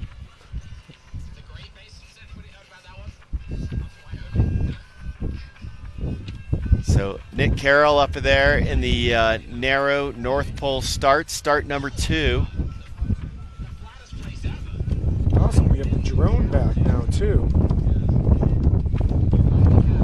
Yeah, I imagine some of those powerful gusts we felt. Not ideal for the drone, but loving that it's back in the air. Getting these shots, amazing perspectives here of the terrain. The east wall of A Basin. It's giving us the wave. It's going to be dropping here soon.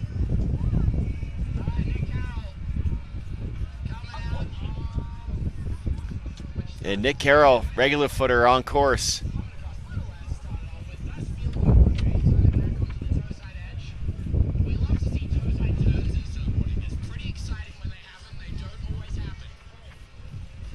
Making his way through the pepper there.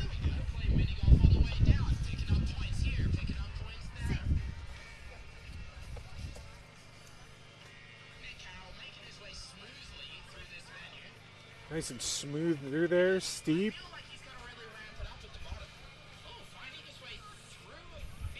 Come on, Nick. Nice front 3. And that'll do it for the features on the east wall for Nick Carroll. There with the aerial shot, you see the east wall traverse there. That traverse is in all year round. And here's a look at the Flight for Life wind lip. Nick Carroll throwing it back. Backflip for the boys.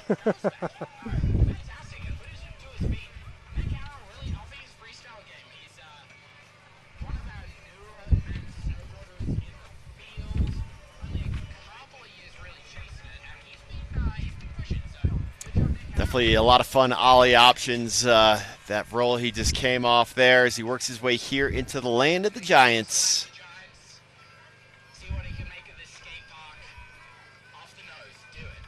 Ooh, that was a sizable air. Yep, popping over. Trying to keep it close to the rock for the good transition. Little method for us. Classic trick. How's your method these days, DC? You know, I still I practice yoga, Corey, so I got the flexibility still to bust one out. There we go. Nick Carroll, I try to throw a method a day at least. Yeah. At least one a day anytime I'm riding, yes. Yes, indeed. Nick Carroll, top to bottom, puts it down, keeps it clean. You did used to have a mean backside 180. You still got it? Thanks, brother. You know, with the slushy conditions we had last week, I was dusting off the back one on a lot of park jumps last week. Ooh, little slush park action. I love Exactly. it. All right, next on course, coming through notch 2.5. This is Kelly Sens, Kelly Hillicky. Ooh. Massive backflip. This kid was hanging out with us in Utah at Solitude just about 2 weeks ago for Bobby Brown's Red Bull Cascade event. 2 days of competition. Ooh, nice left three there for Kelly Hillicky, Kelly Sens. 2 days of competition. He made a guest appearance, got brought in as an alternate on the first day of competition. Ooh, flat three there for Kelly Sens. And Sens indeed. But yeah, hung out for the first day of competition, and then he had to peace out to go to Kirkwood for the Challenger event. So missed the second day of competition at Bobby Brown's Red Bull Cascade, but ooh, nice to see some more Kelly Hillicky here. Backflip there in Land of the Giants. That's 3 times getting inverted, I believe, for Kelly Sens. Kelly does send. It is in the name. Oh, the biggest air we have seen on that exit, gapping over the hallway. Arms in the air. He is stoked, showing off some more style before the corral there. Kelly Hillicky. Rachel, when he was hanging out with us at the at Bobby Brown's Cascade event a couple weeks ago at Solitude, an amazing creative course with multiple park features in there.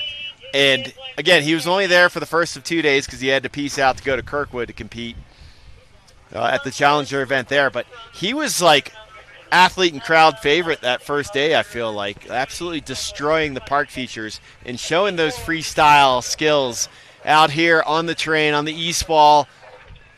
So fun to see just athletes have ability in multiple disciplines in skiing. You know, they have the park skills, they have the freeride skills, and then to really show them off on terrain like this is just so impressive. I follow him on Instagram, and he just does some wild things on his skis. It's super fun to watch. Aspen, Colorado's Kelly Sens. So one athlete remaining for men's ski. It'll be Owen Carlson. But before we get to Owen, we're going to get back over to men's snowboard side of things. And we got our 10th athlete of our 16 men's snowboard man field. And this is going to be Tavo Sadeg. Again, I apologize if there's a mispronunciation there. Tavo's awesome. He was actually just helping me announce for the finals at JFC's for the snowboarders, and he's just such a fun guy, really talented on a snowboard. He also coaches for Palisades Tahoe as well. So, you know, all around, loves to be on a snowboard. And in Challengers, he says he's most excited for sending it with the homies. So really excited to see what he has for us in store today. We have Winter McBride stopping by and saying hi. She threw down an epic run today. Absolutely love to see it out of Winter. Yeah, great shredding out there, Winter. Yeah, you got some fans coming by to say hello to you, Rachel. It's the IFSA team. We've been working really hard to get the series going this year. A lot of adjusting, but it's been really cool to see it come to life. You know, it's a lot of time behind a computer, a lot of time staring at live heats. So to get to be here in person and just see what we've been working so hard on all season here happen, it's just so beautiful. I'm so proud of all of us, so proud of the athletes, the organizations, and just everyone that's come together to make this happen. It's just so special. All right, so Tavo getting ready to drop in next. Did I pronounce his last name correctly, Rachel? You know, I know it's Tavo, and I don't know if I'm going to pronounce his last name any better either. But his nickname is Monkey Boy, so I bet he's got some stuff he's going to throw down. And I'm just so excited to see him run. I've actually never seen him snowboard, so I'm really excited to see what he's going to do. Monkey Boy. Really good person. His hobbies outside of freeride are looking handsome, so... You know, he's looking good on the board, looking good behind goggles. Is that self-proclaimed, or are you throwing that? That is his handwriting right there on his athlete bio. So he's humble. So he's humble, yes, as we could tell. Oh, great look at the venue there. You see the two chutes to the right, those skinny chutes. That's Tom and Jerry right there. Do you know how they got that name? I do not. I got some friends on patrol here. I'll have to ask them about that. I was going to say, it's just such a funny name, too. Speaking of patrol, big shout out to Ski Patrol They out do here at Arapahoe Basin. such a good job making sure our athletes stay safe. They're staged at the top of the venue, usually, as well as certain places throughout the venue, but they're definitely at the top, keeping an eye on things and just making sure that the event stays safe and smooth and that we have our athletes' safety in mind. They crush it. On PAL days here, you can always count on Patrol. I mean, they're so efficient with running their routes and doing their avalanche mitigation. You can count on Patrol to get some of the hike to terrain open, including the east wall here. I mean, you can almost like set your watch to the Patrol getting terrain open here. They're very efficient. They got their avalanche mitigation routes on lock. And, I mean, to be a Patroller here, you definitely got to be a ripping skier, too. But, yeah, big shout-out to Arapahoe Basin Ski Patrol. And yeah, again, all their staff here has just been so friendly for this event, like really accommodating, really kind. It's, a lot of people and a lot of moving parts to make this event happen, and they've just been so accommodating and so friendly, and we're so thankful for such an awesome host mountain. It's been really fun so far. Looking forward to day 2. We have a whole nother day of competition after this, so I think we are going to see some good things for the remainder of the day and the upcoming run that we have. Maybe tomorrow, weather dependent. I was going to ask, have you heard official word? I have not yet. I think they're going to wait to get through today and then make some decisions. But one thing at a time, we have Tavo up top, Palisades local, born and raised up in Tahoe. And here he comes. Tavo in the very spicy terrain.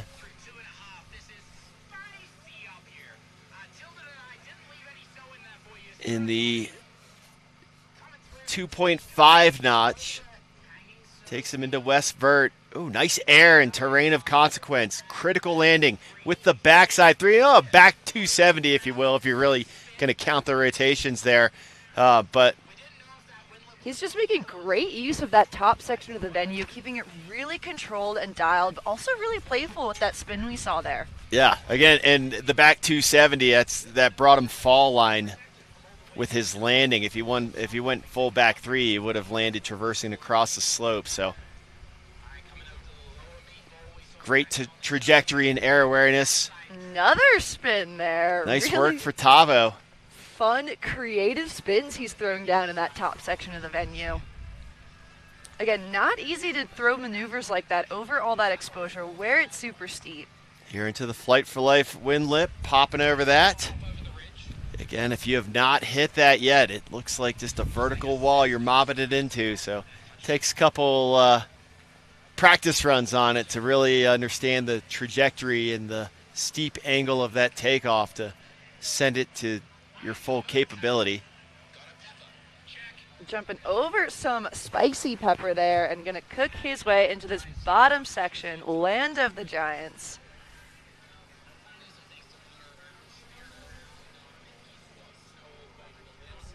Oh, nice gap. Finding the good transition for Tavo.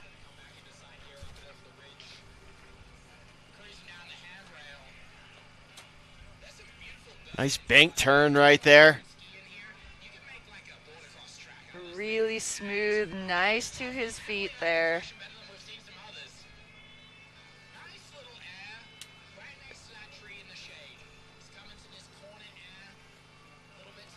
Final feature here for the Land of the Giants, and he unlocks a new air. I don't think we've seen any of the athletes take off that portion. No, that was sweet, and he took off a bigger chunk there. We've seen some people kind of just skim the side, but he really had a big mouthful of that rock. That was some fun riding out of Tavo. And I liked the precision of his landing as well, just landing very close to the rock, catching the steepest part of that transition. Well done, Tavo. And back to Panel A. Owen Carlson, our final male skier of the day, going to hold it down for men's ski division. Owen hailing out of Utah. Yep, coming to you from Salt Lake City. Excited to see what this Utah skier has in store for us. Oh, and he is on course. Nice cross-court air there for Owen. Cooking out of the top there.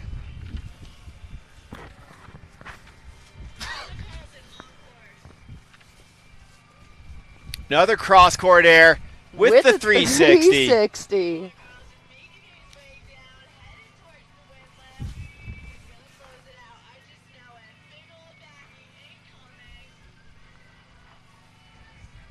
catching a nice takeoff there.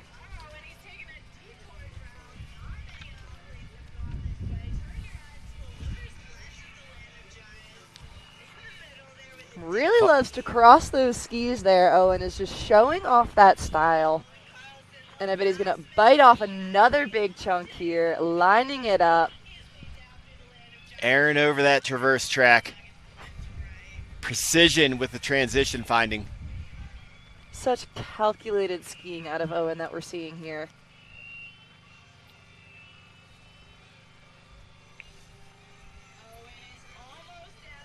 Final feature here for Owen and Land of the Giants, and no problem for Owen Carlson coming out of Salt Lake City. Really smooth skiing from Owen. Arms in the air. He is stoked.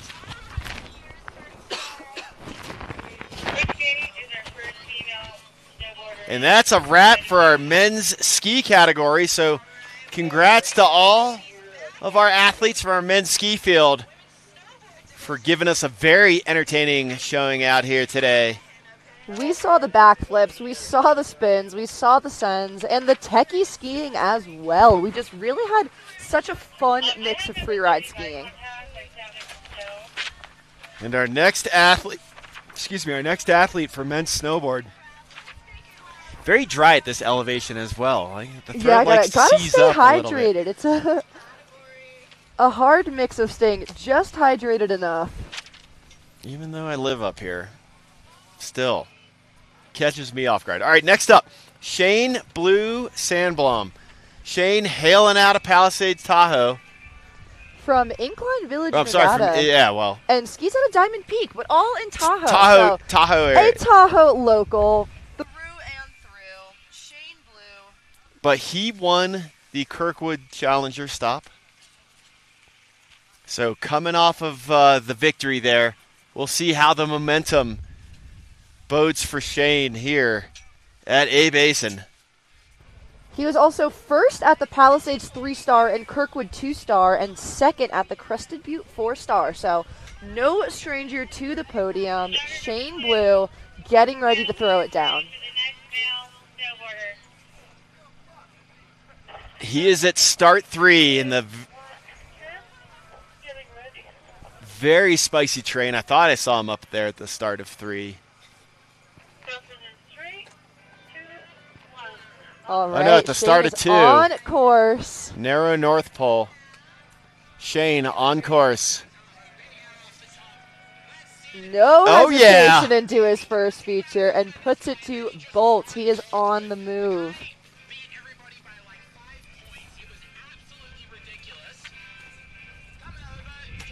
Grabbing some more there and going to line up another one here, I have a feeling.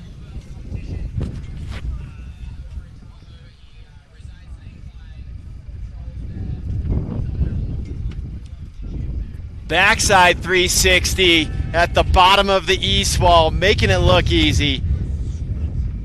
Really showing off that blend of technique and style. Oh, big backflip coming off the Flight for Life wind lip. Showing rotations on all of the axes. Here he comes.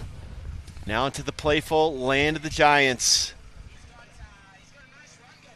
Coming in switch with the half cab. Just so fun to watch, making it look so cruisy and so playful, and he just looks so comfortable as he stands on his board. Like, this is just, you know, another Tuesday for Shane Blue. Oh, sending a nice big air there. Not the steepest of landings, but absorbs that no problem. Backside 360 landing on top of a little exposed rock, but no problem for Shane Blue Sandblom. This is some beautiful riding we are seeing out of Shane right now. Just popping over everything he can find, throwing in all of the spins, and another one for good measure. And he is going to cruise that one into the corral. That was a very impressive run from this Tahoe rider. Coming off the Kirkwood Challenger victory stop. Sorry, the Kirkwood Challenger stop, the victory of the Kirkwood Challenger stop. That's a mouthful there to say. That is a mouthful, but you can see he was getting all the hugs at the bottom from the homies, really showing that free ride family, and that was just really awesome riding out of Shane. I'm really impressed by that run. Our next athlete is going to start off our snowboard women's division. Kaya Hannapin, also a Tahoe local, skis out of Palisades, Tahoe, and Kirkwood. I've gotten to know her over the years, and she's just so sweet. She was helping us out at JFC's. She also hops in the judges pit up in Tahoe to judge some of the junior events, and she's just a very well-rounded freeride snowboarder. Below the lower start too, is that right? And Kaya, our first athlete for women's snowboard. So welcome women's snowboard, our final category. We have not seen any athletes from here today. And the sun has come out for our women's snowboarders. We have barely any clouds in the sky right now, and it is just sunny and really starting to feel more of that spring skiing vibe as we get ready for Kaya to drop in.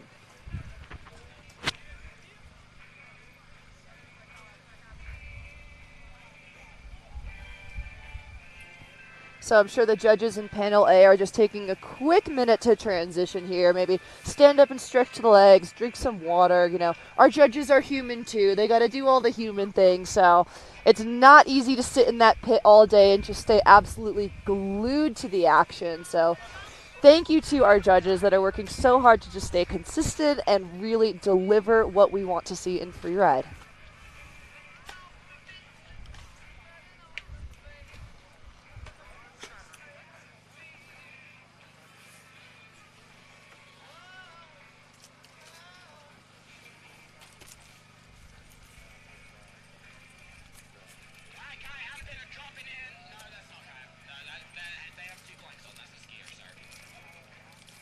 And sounds like maybe a athlete had dropped some equipment up there on the course, or maybe they just set it down and one of those wind gusts came and blew it out of its place, and they're just retrieving that on the course here. And that is freeride, just always keeping you on your toes. You really never know what you're going to expect up there. It can just be so insane and so gnarly, so we're going to wait for our staff to help get the venue back in order, make sure all of our athletes are okay and safe and the equipment is with the right people, and just hang tight for a minute. Yeah, you got to be on it up there. Definitely hiking around the east wall. You want to keep a close eye on your equipment. Not a lot of room for error up there. Nope. It is steep.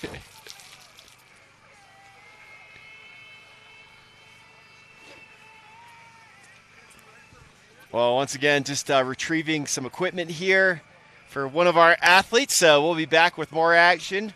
But right now, a quick word from our sponsors before we resume competition.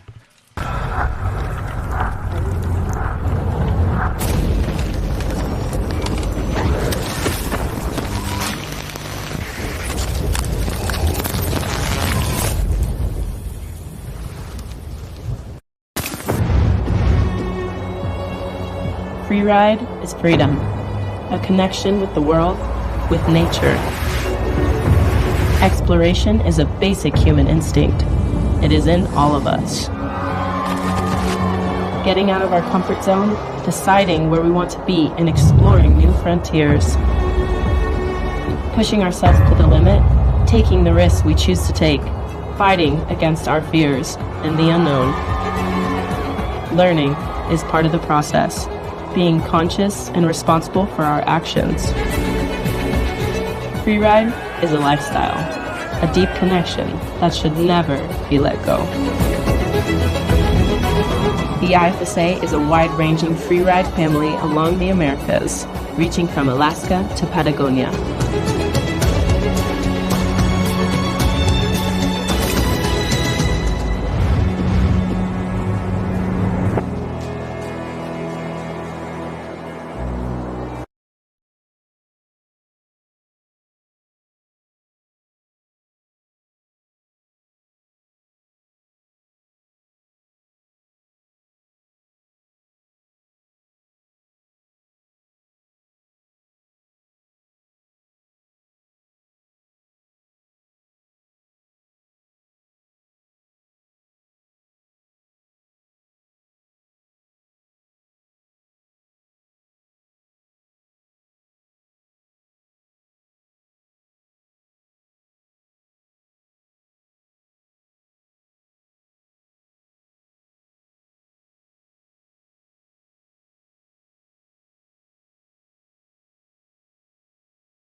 Welcome back here to Arapahoe Basin for the IFSA Challenger event, first of 2 days of competition. And here comes Kaya Hannafin, Tahoe local, at start number 3. Working her way through some techie terrain for the regular footer here.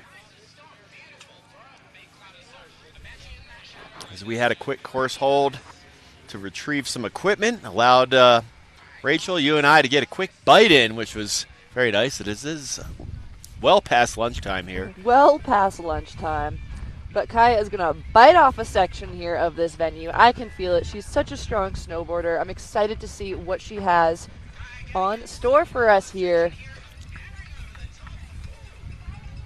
Catching some air straight out the top.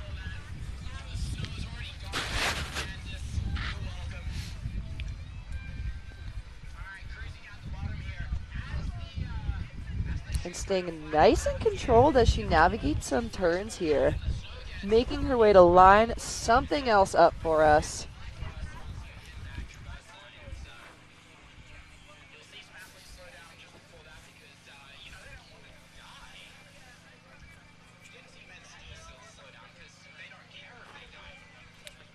Look like she's going to stay on top of that Flight for Life, that so popular takeoff of the wind lip there. And she is out for a cruise in this midsection of the venue, showing off some really nice turns as she lines something else up for us in the land of the Giants.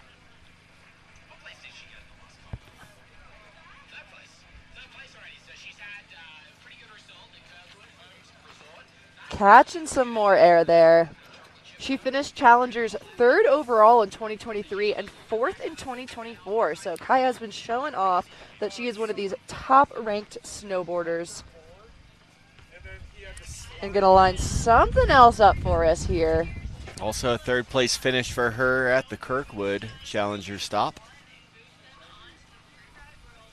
No stranger to the podium. Kaya is laying down some nice turns here.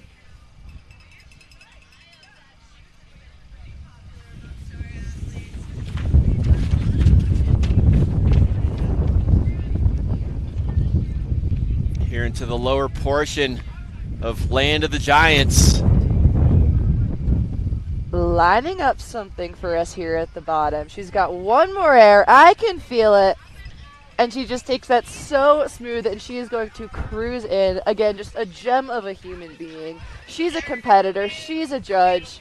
All around, loves freeride. That was beautiful riding out of Kaya.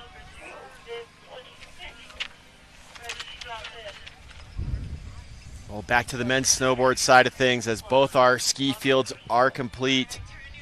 This is going to be Max Baker. 5 athletes remaining for men's snowboard. Max Baker on course.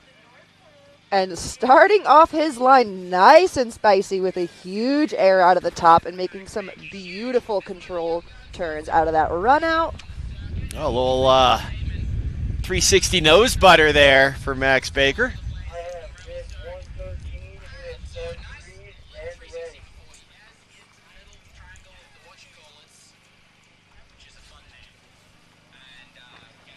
Max Baker comes to you from Seattle. And linking another turn there. And outside of freeride, he likes knitting. Never would have guessed that. But Max is lining up our Flight for Life here. Coming in the takeoff with the backflip. Straight to Stomp City. Absolutely putting it to his feet and cruising out.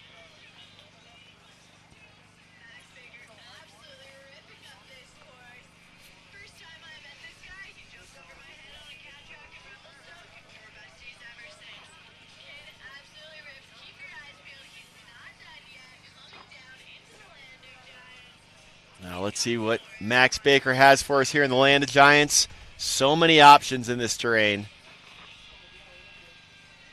Nice. And again, I'm sure they all look so similar to the riders. So to be able to really pick your line and remember where you're going and navigating it is just so impressive.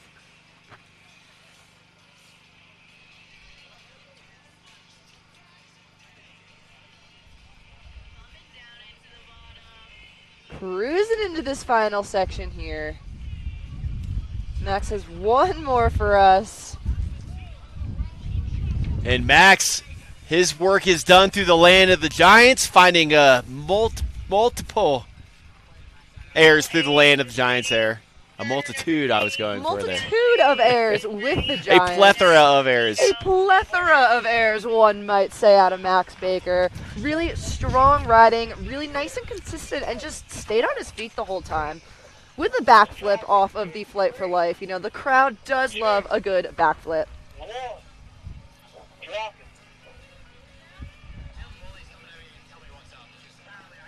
All right, right now this is Megan Gard on course. And I've got, a nice and spicy through the top there. Absolutely, that notch 2.5.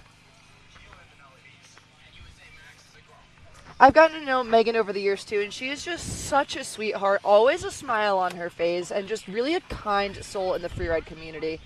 Looks like she's getting a little caught up there, but she's back on her feet. It is not going to phase Megan. She is cruising on the move here.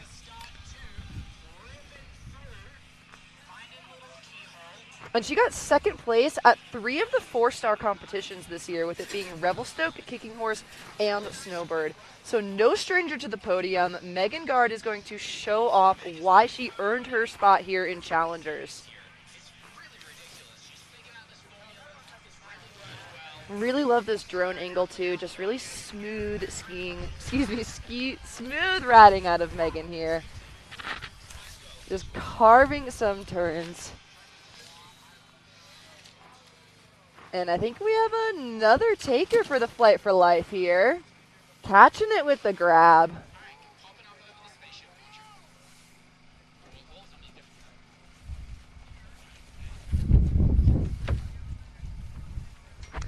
And she is from Pacific Palisades, California, sending so much love to everyone back home, and her home mountain is Mammoth Mountain.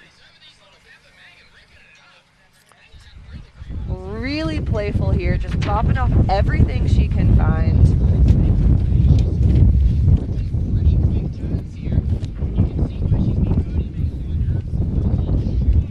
Really playful riding. She just looks so comfortable on her snowboard, and she just looks like she's having a blast. You can tell in her riding that she is stoked to be here.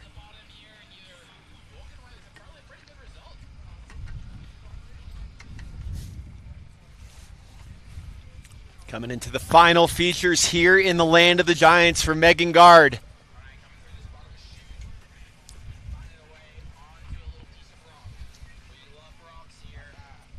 Nice. Taking off that bigger chunk there and straight to her feet. Megan Gard is going to take that one into the corral, as she should. Beautiful riding. Excellent blend of powerful and playful. That was really fun to watch. I enjoyed that one from Megan. Yeah, great riding there from Megan Gard, our second athlete for women's snowboard. And back over to the men's snowboard side. Next up, we should be seeing Jared Yanez.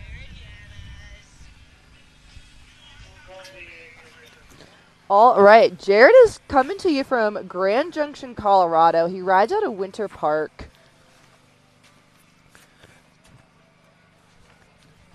Beautiful shot of the ridgeline here. It's so fun to see the top. Just kind of imagine what these riders are feeling as they stand up there, kind of getting the nerves out and just getting really prepped to be up there. Again, all these athletes have different techniques for how they deal with nerves in the start gate.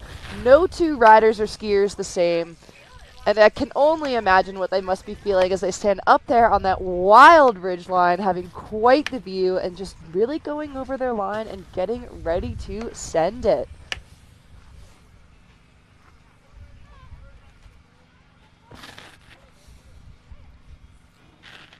Sir, can you repeat which gate number? I have the next Channel B athlete as number 64, running out of gate number 2, and that's his bib number change. All right, we are getting ready for Jared to drop in. Jared Yanez in He's coming in from gate number 2. Jared Yannis, number 64. Yeah, gate 2, that narrow North Pole start. Again, 3 different start options, 3 different start gates for these athletes. And he says, and Jared in the gate, outside of free ride, he loves wakeboarding, mountain biking, whitewater rafting, and rock climbing. So definitely loves all of the extreme sports. There's, definitely some adrenaline hunting going on for Jared. And I am really excited to see what he's going to throw down here. Waving his arms. As you said, coming out of Grand Junction, western Colorado. Small ski area of Powderhorn there on the Grand Mesa. That I'd imagine is where he got his start, but as you said, calling Winter Park his home mountain. Regular footer on course, eyeing up an air right off the bat.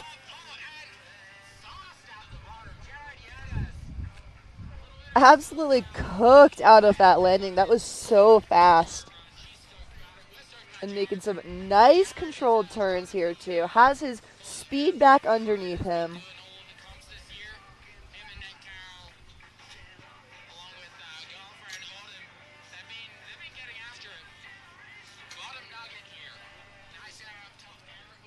Air number 2 and very clean landing for Jared. You could just see that suspension in his legs as he landed. It was so strong and so controlled.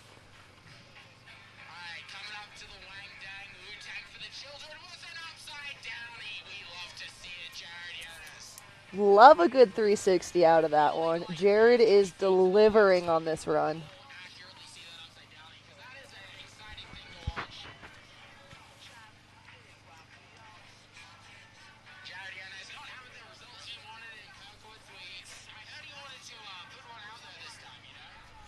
And coming into the land of giants here, taking a big chunk there, getting a little washed out with the landing, but just like with his cat-like reflexes, he is back on his feet, maybe taking a second there, actually.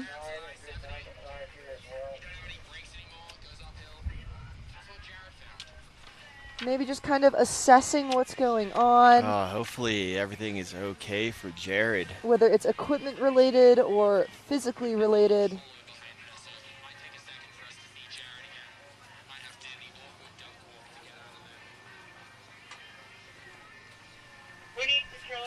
We're going to send positive vibes up the venue here to Jared Yanez. Yeah, sending all of our love to Jared. We don't know exactly what happened, but it looks like they're going to get him the help that he needs.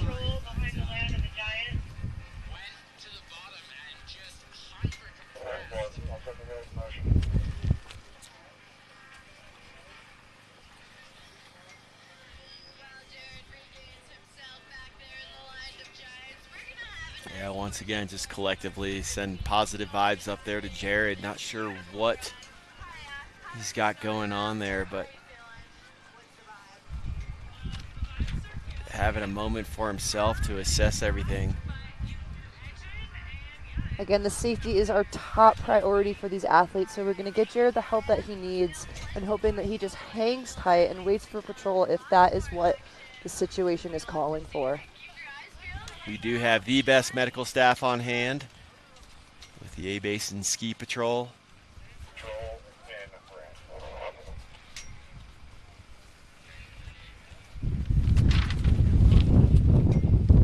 The athlete is in land with the giants in that flat section and looks to be getting up and then sitting back down over and over again. We have still 3 athletes remaining for men's snowboard.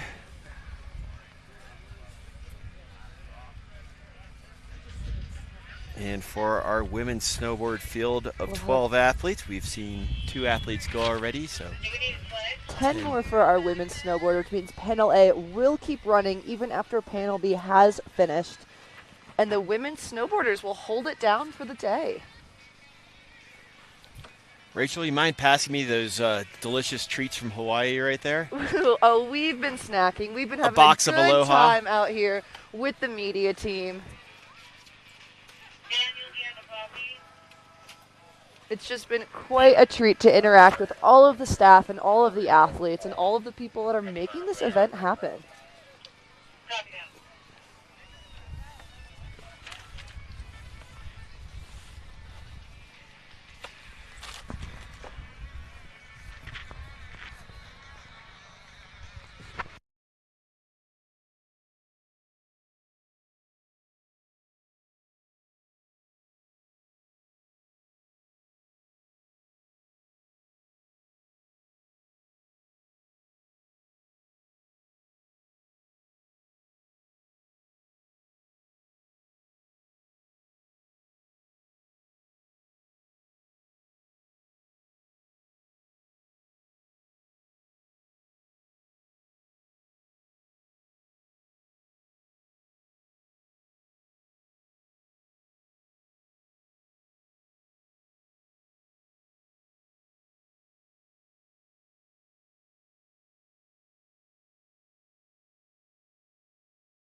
All right, we're ready for our next athlete, Audrey Hebert. Already, Audrey is dropping in. Coming out of Canada, I first met Audrey. She was first on my radar when she competed at the Jackson Hole Kings and Queens of Corbett's event. And here's Audrey on course.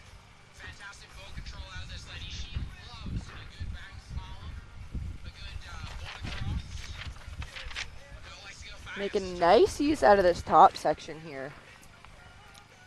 Yeah, ripping some nice turns there in the second notch. Now finding a little bonus shoot off of second notch. Gonna point it straight through that chute and then shut it down nice and clean.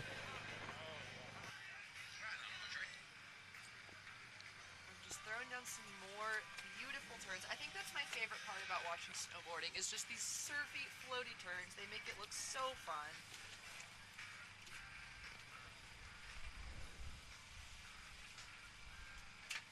Frontside 360 on the Flight for Life win lip. To her feet.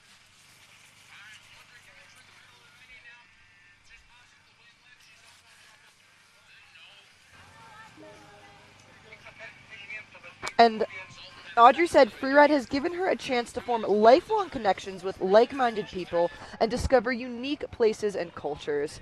So again, the true heart of a freerider here on course, Audrey Hebert.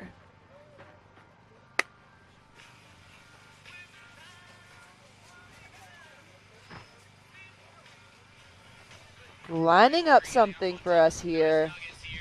Gonna take off a chunk. Did a beautiful job navigating that takeoff. It looks like there was definitely some sharks in that entrance.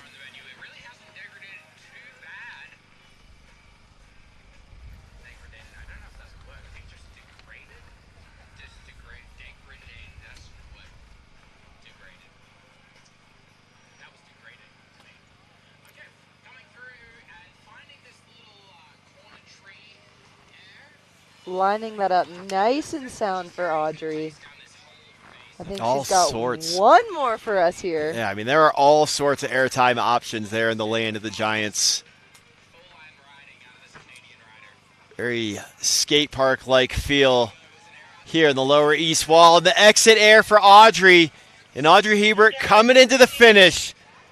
And something she has here in her athlete bio is the way you win or lose is more important than the win or the loss. And I just think that's such a beautiful way to put that, is really the attitude and the energy is really also something that matters so greatly to this community. Our next athlete for men's snowboard, Warren Doyle. Second place finish for Warren Doyle at the Kirkwood Challenger stop. Taking a huge air off the top there. Nice. Gets the frontside grab locked in as well.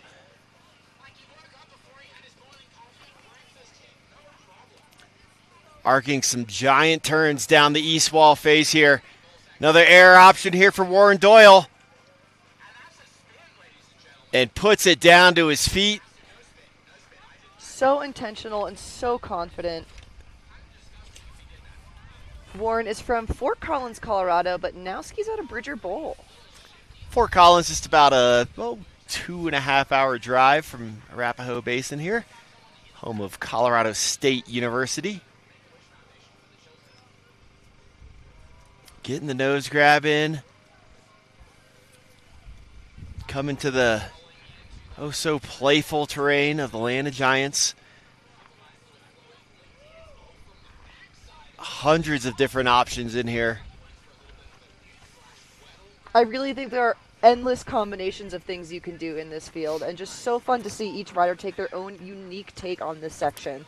Getting a tail grab in there. Great variety of grabs on display by Warren. Oh yeah, showing off all of the style. Again, all these tricks go into the style category of judging, so when they're throwing grabs and shifties and spins and flips, that is going into that style category that the judges are looking for.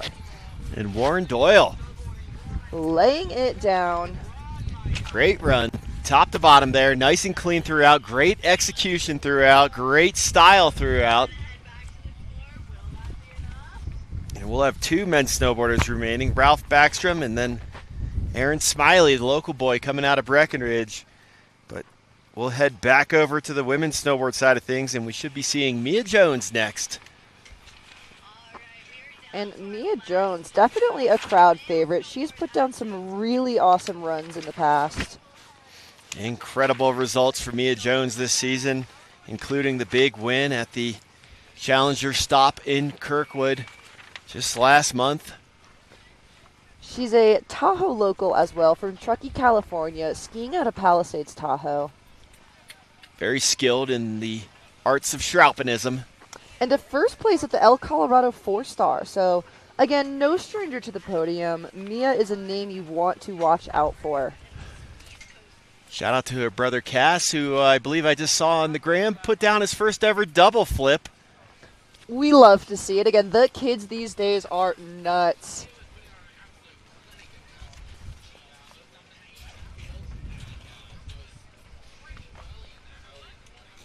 Mia says freeride is all about the community and how everyone is all out there to have a good time regardless of the competitive outcome. So Mia's here for the community, and I think she is absolutely going to lay it down right now. Let's see what she has in store for us.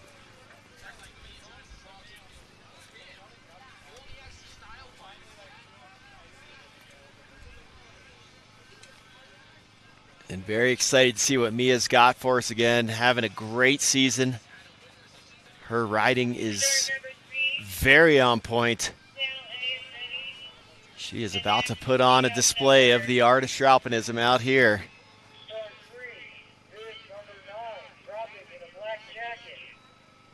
And she is dropping in from start 3. The looker's right start there. Notch 2.5. Regular footer Mia Jones on course. Very tech terrain. That choke right there, not wide enough to be sideways on your snowboard going through that.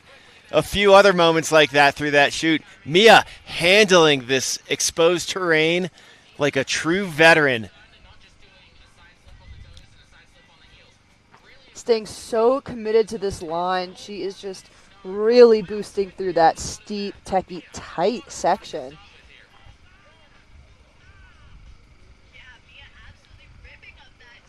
Putting in some nice tight turns there. Yeah, most technical terrain behind her, and she handled that oh so well. So smooth.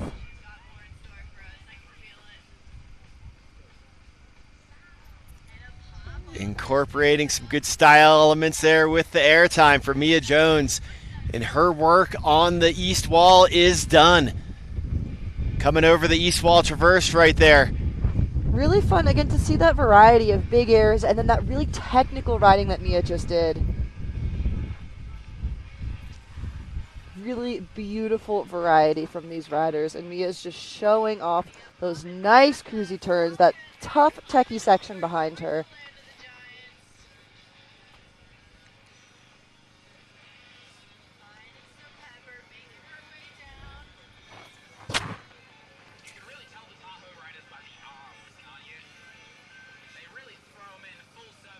Now Mia into the land of the Giants. Getting her first air in the land of the Giants there. So many options in this rock-littered terrain. Features on features on features. Mia into the bank turn there. Working her way through.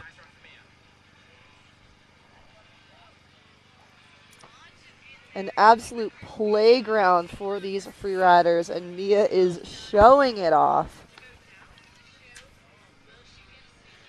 And final feature here for Mia Jones in the land of the Giants. Gets the air out, clean landing gear, and she has done it top to bottom. Great run, great technical exposure at the top. She looks so thankful to have that under her feet and just cruising into the corral here.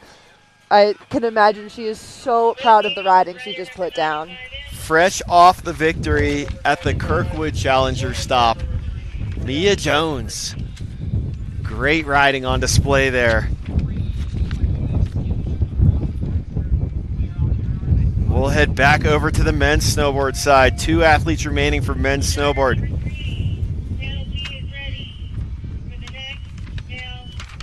It'll be Ralph Backstrom getting word over the radio. He's dropping in from start 3, so the same start we just saw Mia dropping in.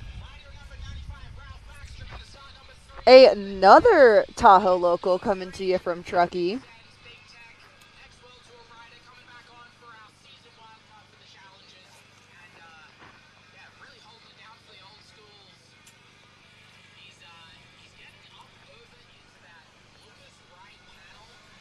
Okay, doing a little belly goating over into the next zone. I think getting some inspiration from those goats we saw this morning. Exactly. Really climbing his way through this terrain. And just going to ride out of there so smooth. So now he's in second notch proper. Airing over into the bottom of first notch. In that cruisy California style, Ralph is cooking it into our flight for life here.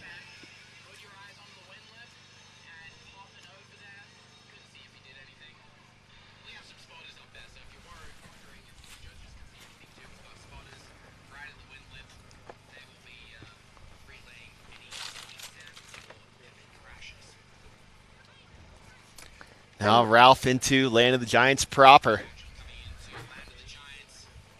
I feel like that just describes this part of the terrain so perfectly. Land of the Giants. There are a lot of giant boulders in there that make for some very playful features.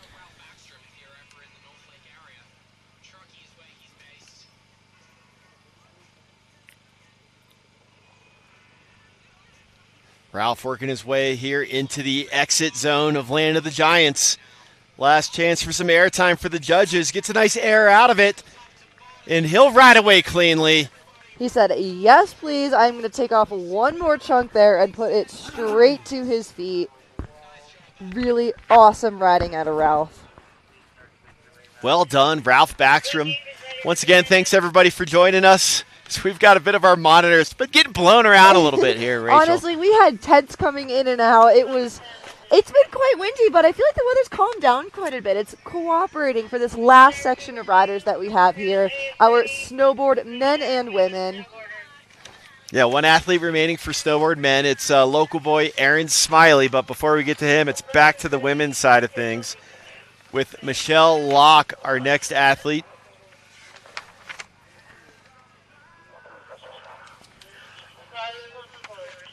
And she is on course from start number 2, the narrow North Pole start. Goofy footer, working her way, showing that control on that steep terrain up there. It's just mesmerizing to watch these turns these snowboarders have. It looks so fun up there on a board. They're making it look so easy. And I can imagine it's not.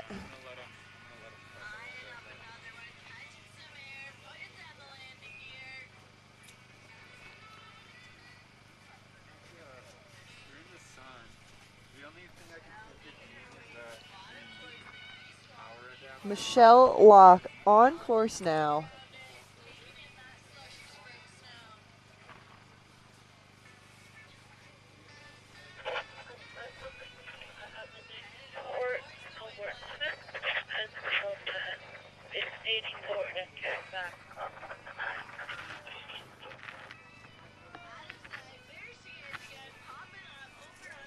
Staying nice and cruisy through the section. Again, I'm sure this is just a moment these riders take to catch their breath between that steep, gnarly stuff up top and these last few chunks they can grab here at the bottom. Just a minute to check in and just really kind of feel what they're feeling so they can lay it down for this final section of the venue. And we can see Michelle coming in here on the venue at the bottom.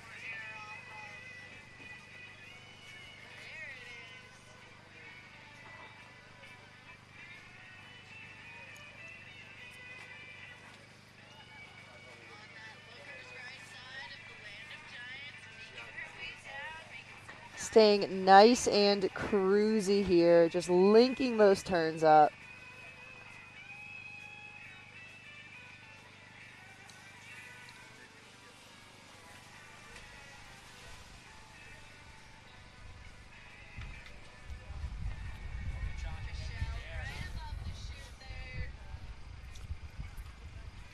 Gonna line up one more for us here.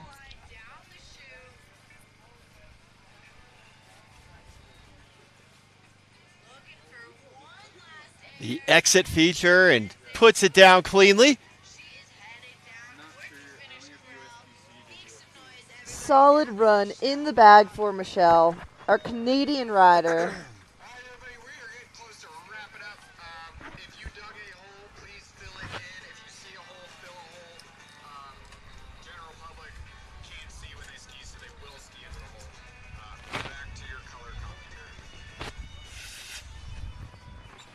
And that's going to bring us to our final male snowboarder of the day. That's right, local rider Aaron Smiley, hailing out of Breckenridge.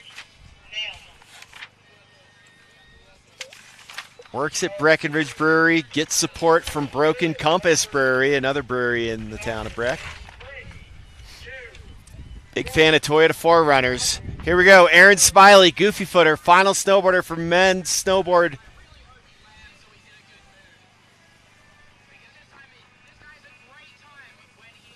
Keeping us on our toes here. Where is Smiley going to go?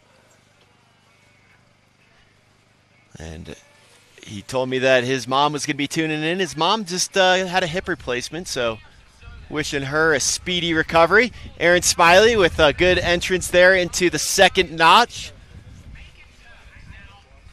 Originally out of Nederland, Colorado, just about a little over an hour away from here by the ski area Eldora.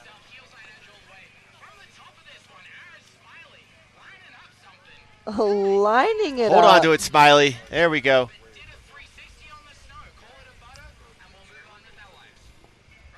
Backside 3 for Smiley into the first notch. Showing that he has the bag of tricks stacked and ready to use. Shout out to his dog, Leonard, as well. Wonderful canine who gives him unwavering support, unconditional love. And Smiley's going to get inverted on the Flight for Life win lip. Taking that straight to his feet. He also placed first at the Taos 4-star this year. So we're seeing some awesome things out of Smiley here. Nice half cab there for Smiley after executing some lovely switch turns. His bag of tricks is stacked, and he is showing them all off today. Smiley very familiar with this terrain out here. See how he interprets the land of the Giants. Frontside 360 for Smiley. Getting all the rotations in here. Super playful riding out of our Colorado local. Coming in switch. The half cab off the rock there. Now coming into the hip. Final airtime feature for Smiley. Kick it out of the method. Salute to snowboarding. Aaron Smiley. Amazing run, top to bottom. Your final athlete for men's snowboard. A little back nose butter 3 there for good men. Oh, no, he's going 7. No, he's going to go 1080 there on the flatland for so Aaron fun. Smiley. He's staying creative, making the crowd smile. It's in his name. He knew what he had to do, and he did it. Oh, what a solid individual he is. Always makes me smile seeing Smiley. And wrapping up the men's snowboard category. Great riding there, Aaron Smiley.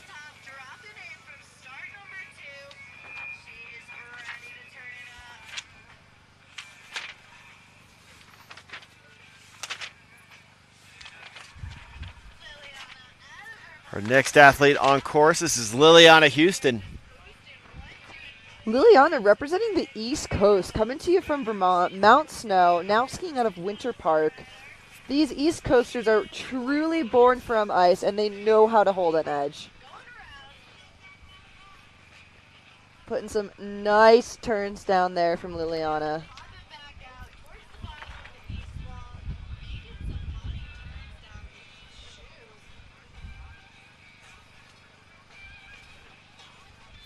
Final features here on the east wall for Liliana, getting a little bit of an airtime right there. She'll work her way on down now onto the top of the land of the Giants. See if she goes for this Flight for Life win lip right here.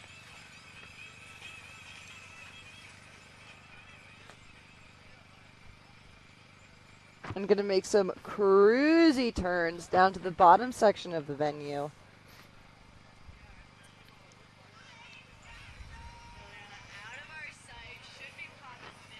And not only is she a snowboarder, but she loves science, is in her 4th year of biophysics PhD.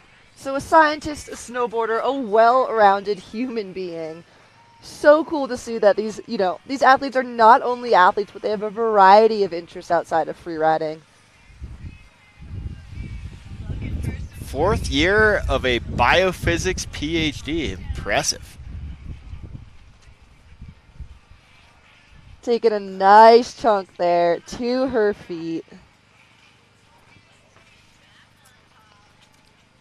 Using the core strength and the leg strength to squat out the landing.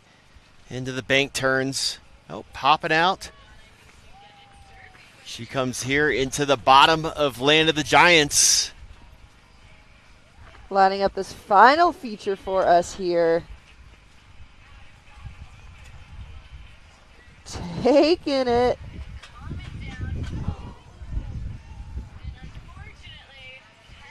Coming undone there at the end of her line.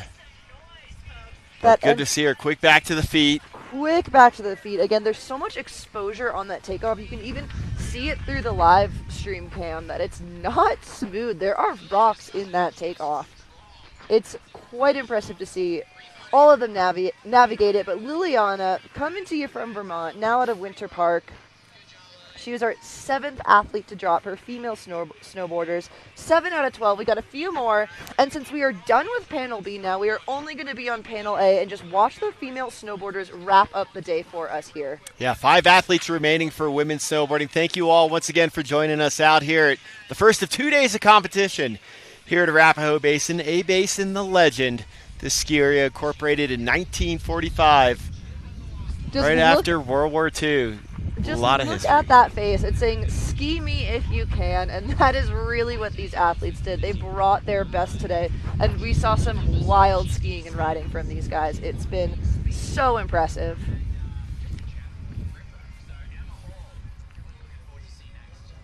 Emma Hall, our next athlete, hailing out of, well, Schweitzer Mountain in northern Idaho, her home mountain.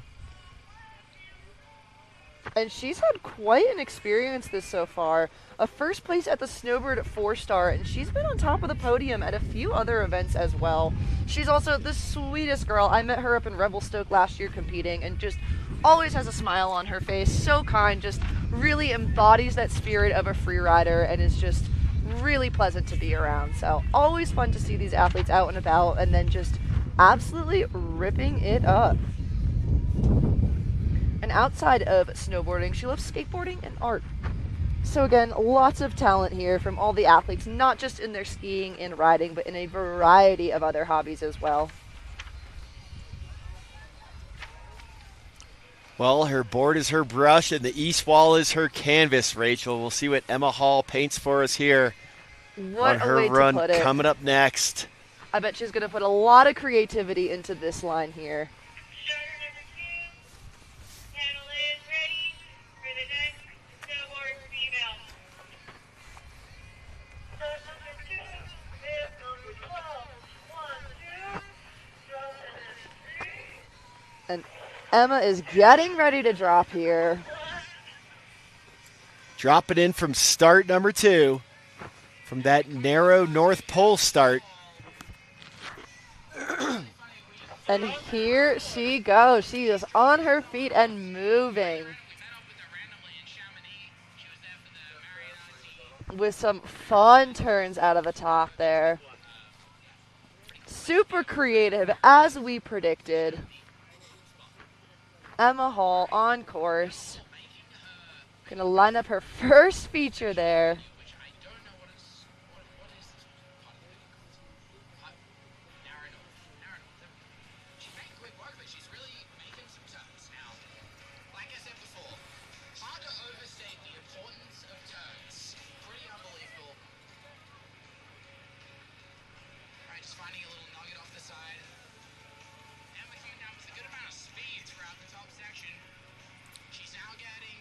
Very fluid interpretation here of the east wall for Emma Hall, as she has the steepest, most tech part of the venue behind her. Working her way on here to the Flight for Life wind lip. Getting a little bucked on that. Again, very steep takeoff, but good control as she held on to it, held on to the landing.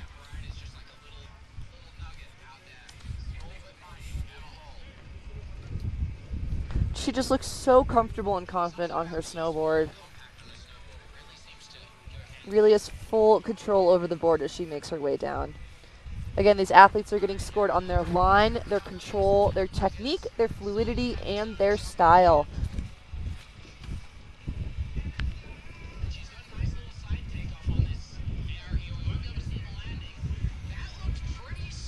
Taking another bite there out of the land of giants.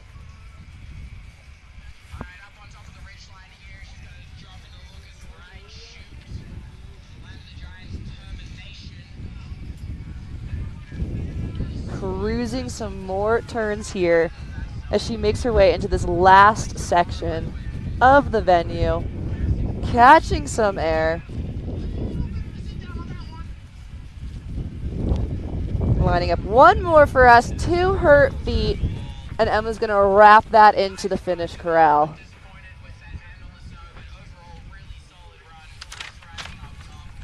Great riding there for Emma Hall. The Schweitzer Mountain local. And now we have 4 athletes remaining.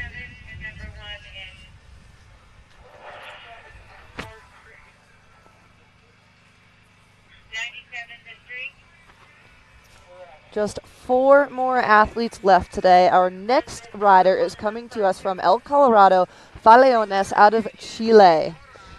Isadora Asler Escala, and she goes by Isi.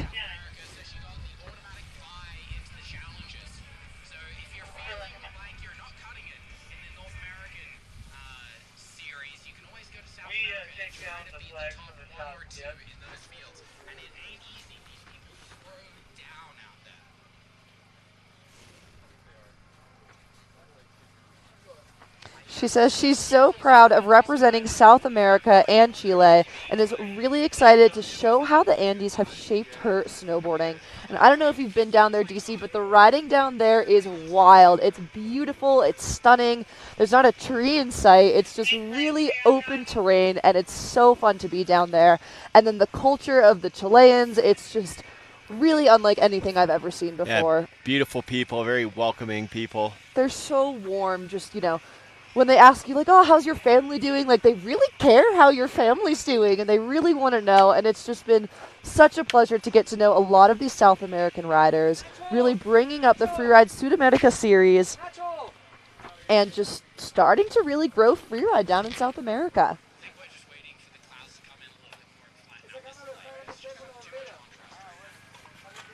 And we are getting beach vibes down here at A Basin now. The sun is out. The people are stoked. Yeah, laid back. They're chilling. Warming up nicely here.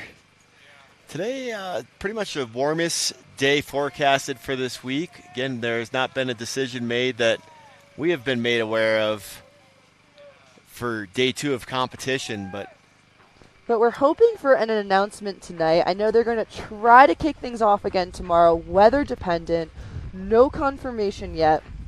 But I know they really, really aim to give these riders the optimal conditions and just really try to work with the weather. That's just part of being an outdoor sport, is it is out of our control. And we are really at Mother Nature's will, but she is just absolutely delivered for us here today.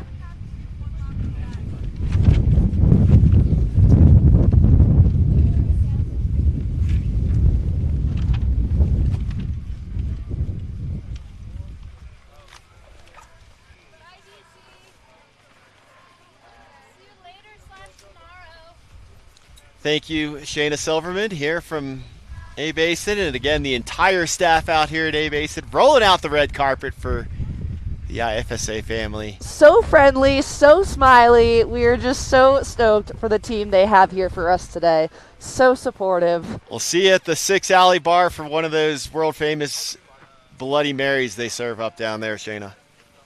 I think that is maybe my favorite beverage is a Bloody Mary, so I might have to test one out there if I do say so. Oh, have you not had one down at the 6 Alley yet? I haven't. This is only my second time at A Basin. I think I was here July 4th a couple years ago, actually. So, oh, nice. Like you said, that summer skiing. But excited to see what the Colorado culture has to offer. Yes. All the people have been so friendly. Known for their Bloody Marys. You can get the bacon bloody, or I just like the traditional one there. Okay, noted. Going to keep that in mind. With the sidecar. And we are getting ready for our 9th snowboarder of the day to drop in. Isadora, coming to you from Chile. And here she comes. From start number 2, narrow North Pole start. The Chilean on course here. As you said, no trees up there in the Andes, so very familiar with this high alpine style of terrain. Isi Asler Escala.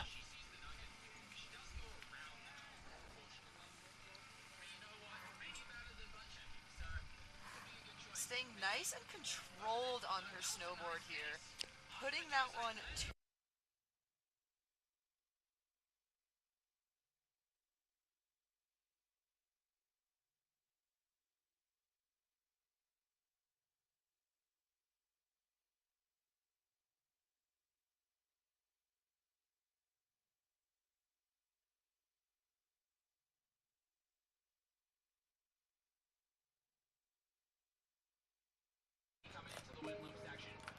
coming back with some sound. Here is Isadora staying nice and smooth on her feet here.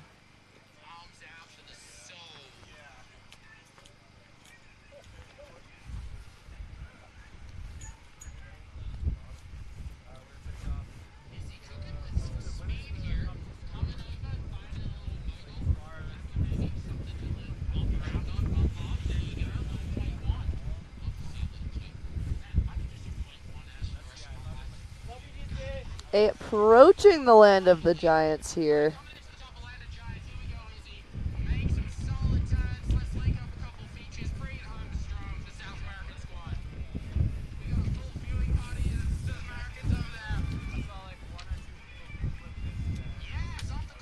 Nice work, getting a little bit of airtime in there, controlling the landing for Easy.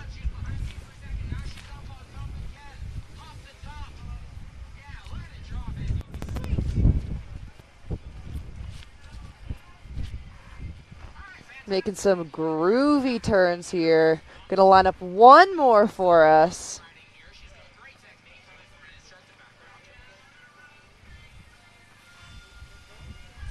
And the final feature, the exit chute here for Land of the Giants. Biting off that chunk so smooth to her feet. Too easy. Top to bottom. Easy from Chile. I can hear the South American crowd losing their mind for her, just so happy to represent South America and Chile and everything Freeride Sudamerica has worked so hard for to just really make their name in the freeride world, which they have. All the hugs at the bottom. Mandatory finish corral hugs. Very clean. Muy limpio. Muy limpio. Limpia? Limpia? Para la chica? Sí, yes. Gracias. Mi español es muy mal. Limpia. Well done. Easy. And we have just 3 athletes left today. Again, now we are only on panel A, so it's going to take just a minute for the judges to discuss what they are putting down for this athlete and get ready for the next one. All of the hugs. I love seeing the hugs and the smiles in the finish corral. It's just so beautiful to see these athletes be so proud of themselves and then just be supported by the community around them. It's one of my favorite parts of freeride is the community, and I think almost every athlete here has listed something about the community and the friendships they've made during their freeride journey, and that's just so beautiful to see.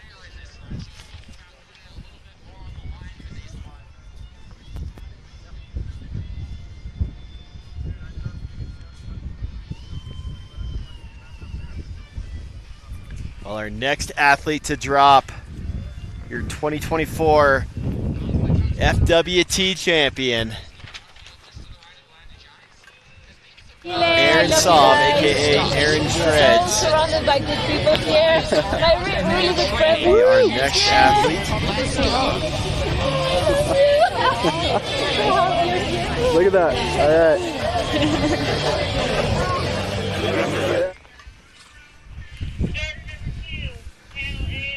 All right, the judges are ready for Erin. She's coming to you from Red Mountain, BC, Canadian rider about to drop in. Getting ready. Dropping in 3, 2, 1. And here we go. Your 2024 Freeride World Tour champion, Aaron Saab, aka Aaron Shreds, on course.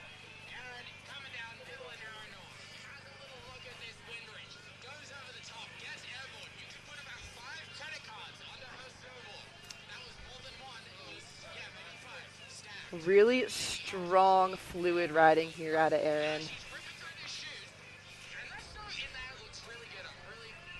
Beautiful way to link these turns here in these steeps, in this techie stuff. Catching some air to her feet. Gets the front side grab in as well. Showing her control to the judges. Here into the Flight for Life wind lip. With the backside 180. showing off the trick, showing off that style. A few switch turns as well here for Erin Saab. I'm sure she's taken a minute to take some deep breaths and get herself lined up for this next section of the venue. Half cab brings her back around to her natural stance.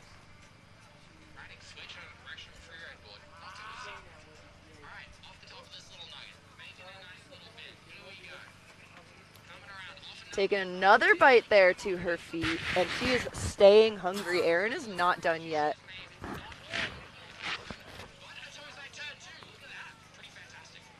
As it's got to be softening up a little bit there in the land of the Giants under this afternoon sun, the high sun angle here of mid-April. And that's just something that makes the sport so impressive from these athletes. Oh, coming in with a bit of a spin there is the way that they're able to predict how the snow is going to change throughout the day and incorporate that when they choose their line.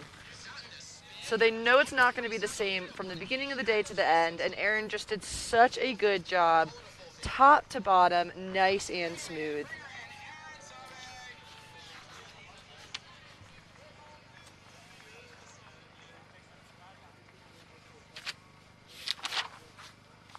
Great riding there for Erin.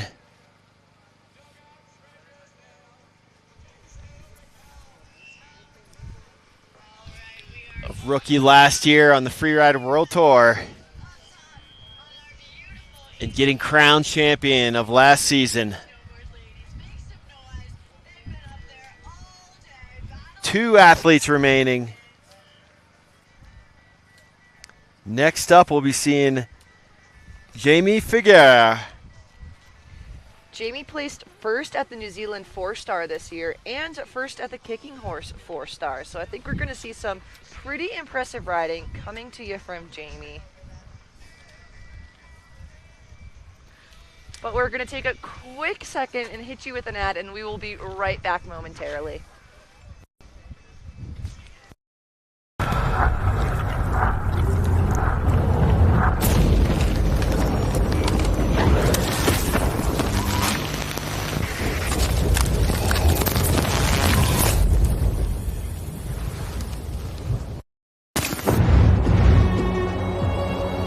Freeride is freedom, a connection with the world, with nature. Exploration is a basic human instinct. It is in all of us. Getting out of our comfort zone, deciding where we want to be, and exploring new frontiers.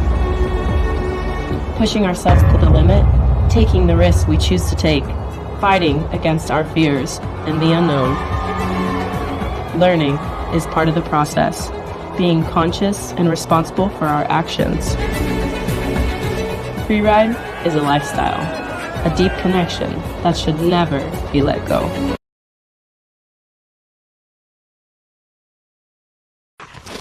Welcome back here to the IFSA Challenger, the makeup event, the rerun, making up for the whitewater event that was canceled due to conditions. 2 athletes remaining for women's snowboarding. And now this is Jamie Figueira.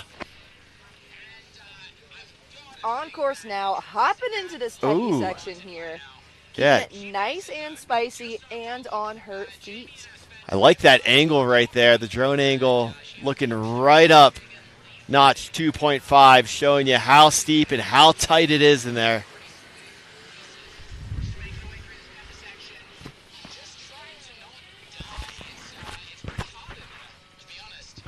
I mean, it is just so peppery and so sharky in there. And those chokes, I can tell you firsthand, I ride a 160 centimeter snowboard, and you cannot have your snowboard sideways through those. It is not big enough.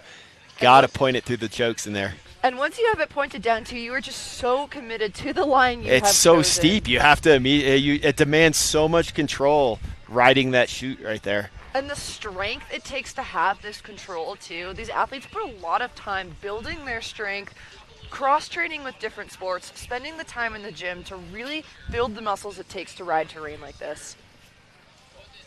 Gets the melon grab coming off the wind lip that has been seeing a lot of traffic today. Little bit of heart rate, but a lot of stomps as well, and Jamie is absolutely one of those stomps there. And she's going to get ready to line something up for us here. She heads towards the Field of Giants. Nice switch turns into the half cab. Goofy footer back into her natural stance.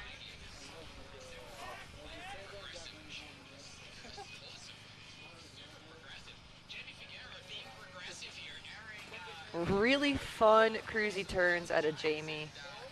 Showing off that surfy style we love to see. I'm a skier by trade, but my goodness, I love watching snowboarders make turns. It is so fun. They make it look so breezy and so effortless.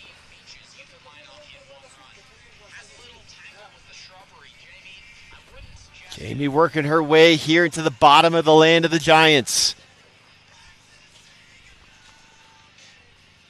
She'll have one more opportunity for some airtime here for the judges. Gonna catch one more here for us.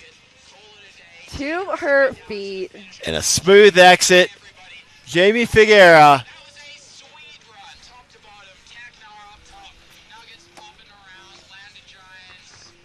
Coming out of Banff, Sunshine Village represent. And she says outside of freeride, she makes pottery. So again, lots of talent out of these athletes. I love it. Not only freeride, but quite a few other hobbies and interests as well. She's getting all the love at the bottom. The mandatory finish corral hugs. Chatting it up with the homies. Getting the love. Showing off that freeride family. And Rachel, we have one athlete remaining. One final athlete, and this is a name that has been up there for a while. Natalie Allport, a Canadian rider. Out here doing it for Smith Optics, Mont Tremblant, Nidecker Snowboards, Project Grit Incorporated, and Whoop as well. She says she is stoked to be at Challengers again for year 2 of big mountain riding. And through this Challenger experience, she's most been looking forward to riding around and road trips with the girls. So awesome to see the female community get so tight and just really uplift the female skiing and riding we have seen.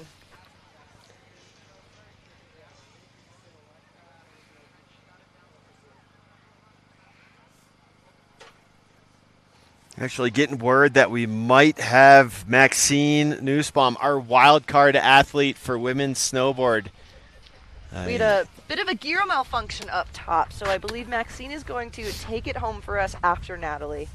She was going to be the second athlete in the start for snowboard women. And that is freeride, just keeping everyone on their toes, really handling the variety of things that happen out here in the open. Taking a look at the crowd here. So fun to just see the smiles on everyone's face.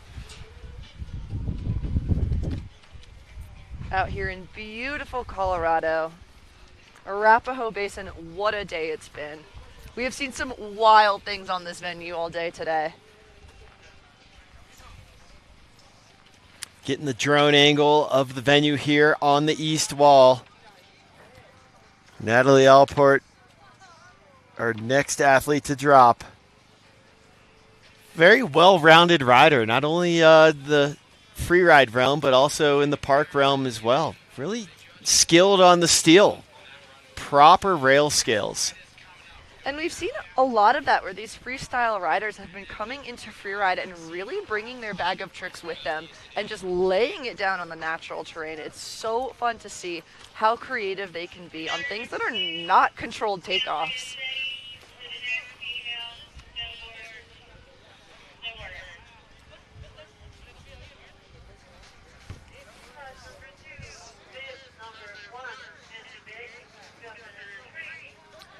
And here we go, Natalie Allport.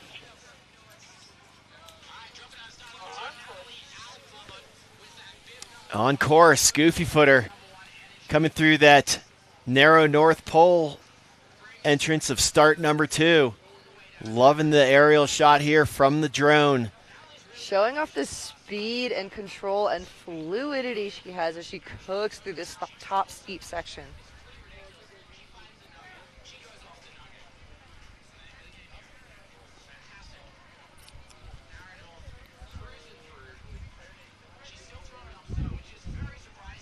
Lining it up nice and big here and taking it to her feet. That is not Natalie. a small air. Huge bite out of that top section for Natalie. Really grabbing those line score points and keeping them.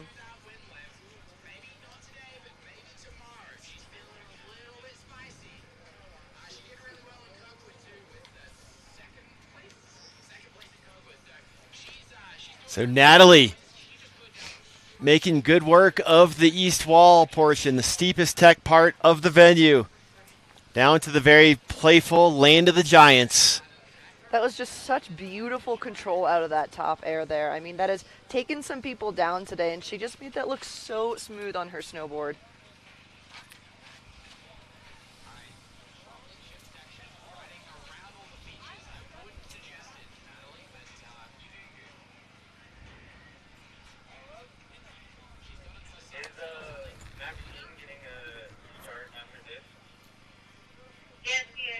Taking a moment here to get ready for her next section of the venue. Oh, there we go, showing a little jib skills, riding up on top of that.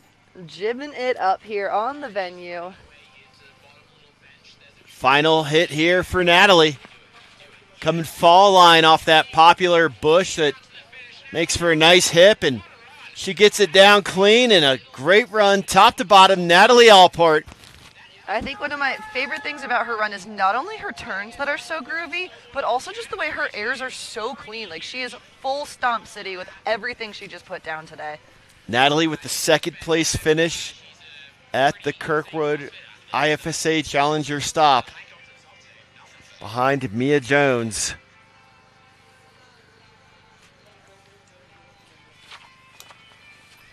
And just putting on those podium deserving skills out here for us, Rachel. We love to see it. That is what we are here for, and these athletes have absolutely delivered all day long, starting off bright and early this morning. You know, they're out there, they're taking their inspection lap, and then they're out there all day, some of them waiting for their time to drop.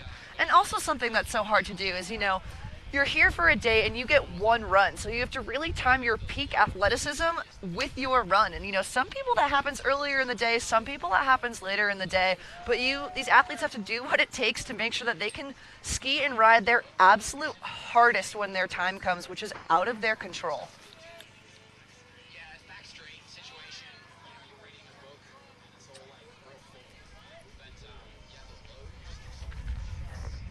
And one rider left to go. Maxine Nussbaum, our wild card. Again, we had a bit of a gear malfunction up on top, but she is ready to send now. Thank you everyone to tuning in. It has been a long, awesome day of free riding, and we are so excited to take it home with this last athlete now.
Here we go, Maxine Nussbaum. All right, our final athlete of the day.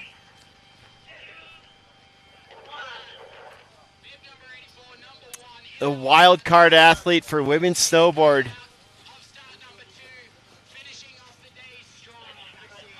Starting from start number 2, the narrow North Pole. Making sure her gear is nice and dialed before she drops in. Here she comes. And Goofy Footer on course. Oh, nice. Different angle on that top knee. We're seeing almost everybody go a little lower. She took a different angle of trajectory. We love to see the creativity. Now look at this. There is a toe side turn happening currently. And then a heel side turn. Gets a little air mid-face there. Holy cow. It is not that. It's definitely not cow. But Snow went up. And looks like she's going to link something else up for us here. Jumping over the windlet. Nice frontside air, a little redirect there for her onto the fall line landing. Getting a little twisted up, but she is back on her feet. Carving some turns here.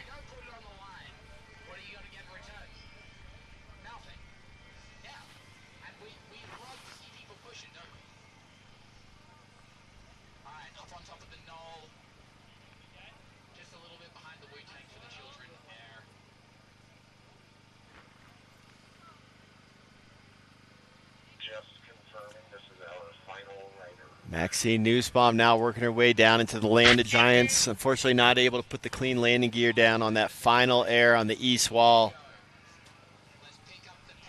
But keeping the flow here through the land of the Giants.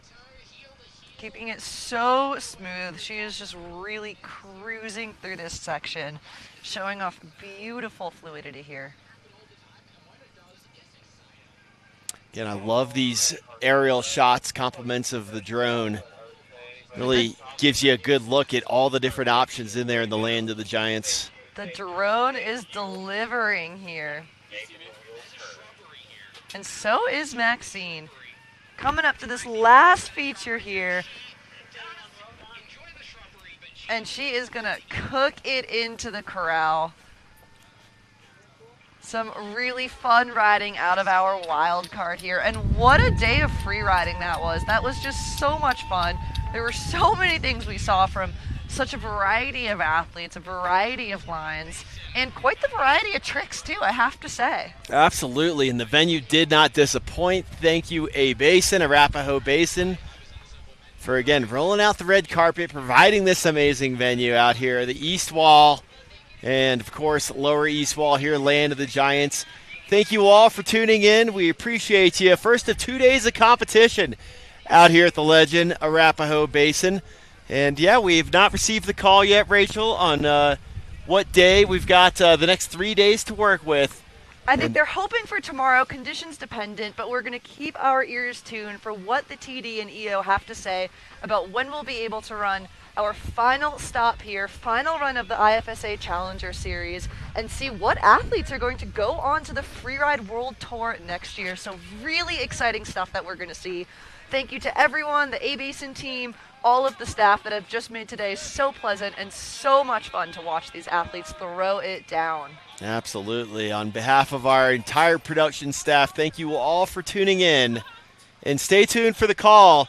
Today, day 1 of 2, was the rerun, the makeup day from the Whitewater, BC event. But we have, as regularly scheduled, programming goes. We've got the second day out here at Basin coming your way. And again, stay tuned for the call on when that will be, tomorrow, Thursday, or Friday. And we will catch you there next time. Thank you, everyone. Appreciate you tuning in. See you out on the hill.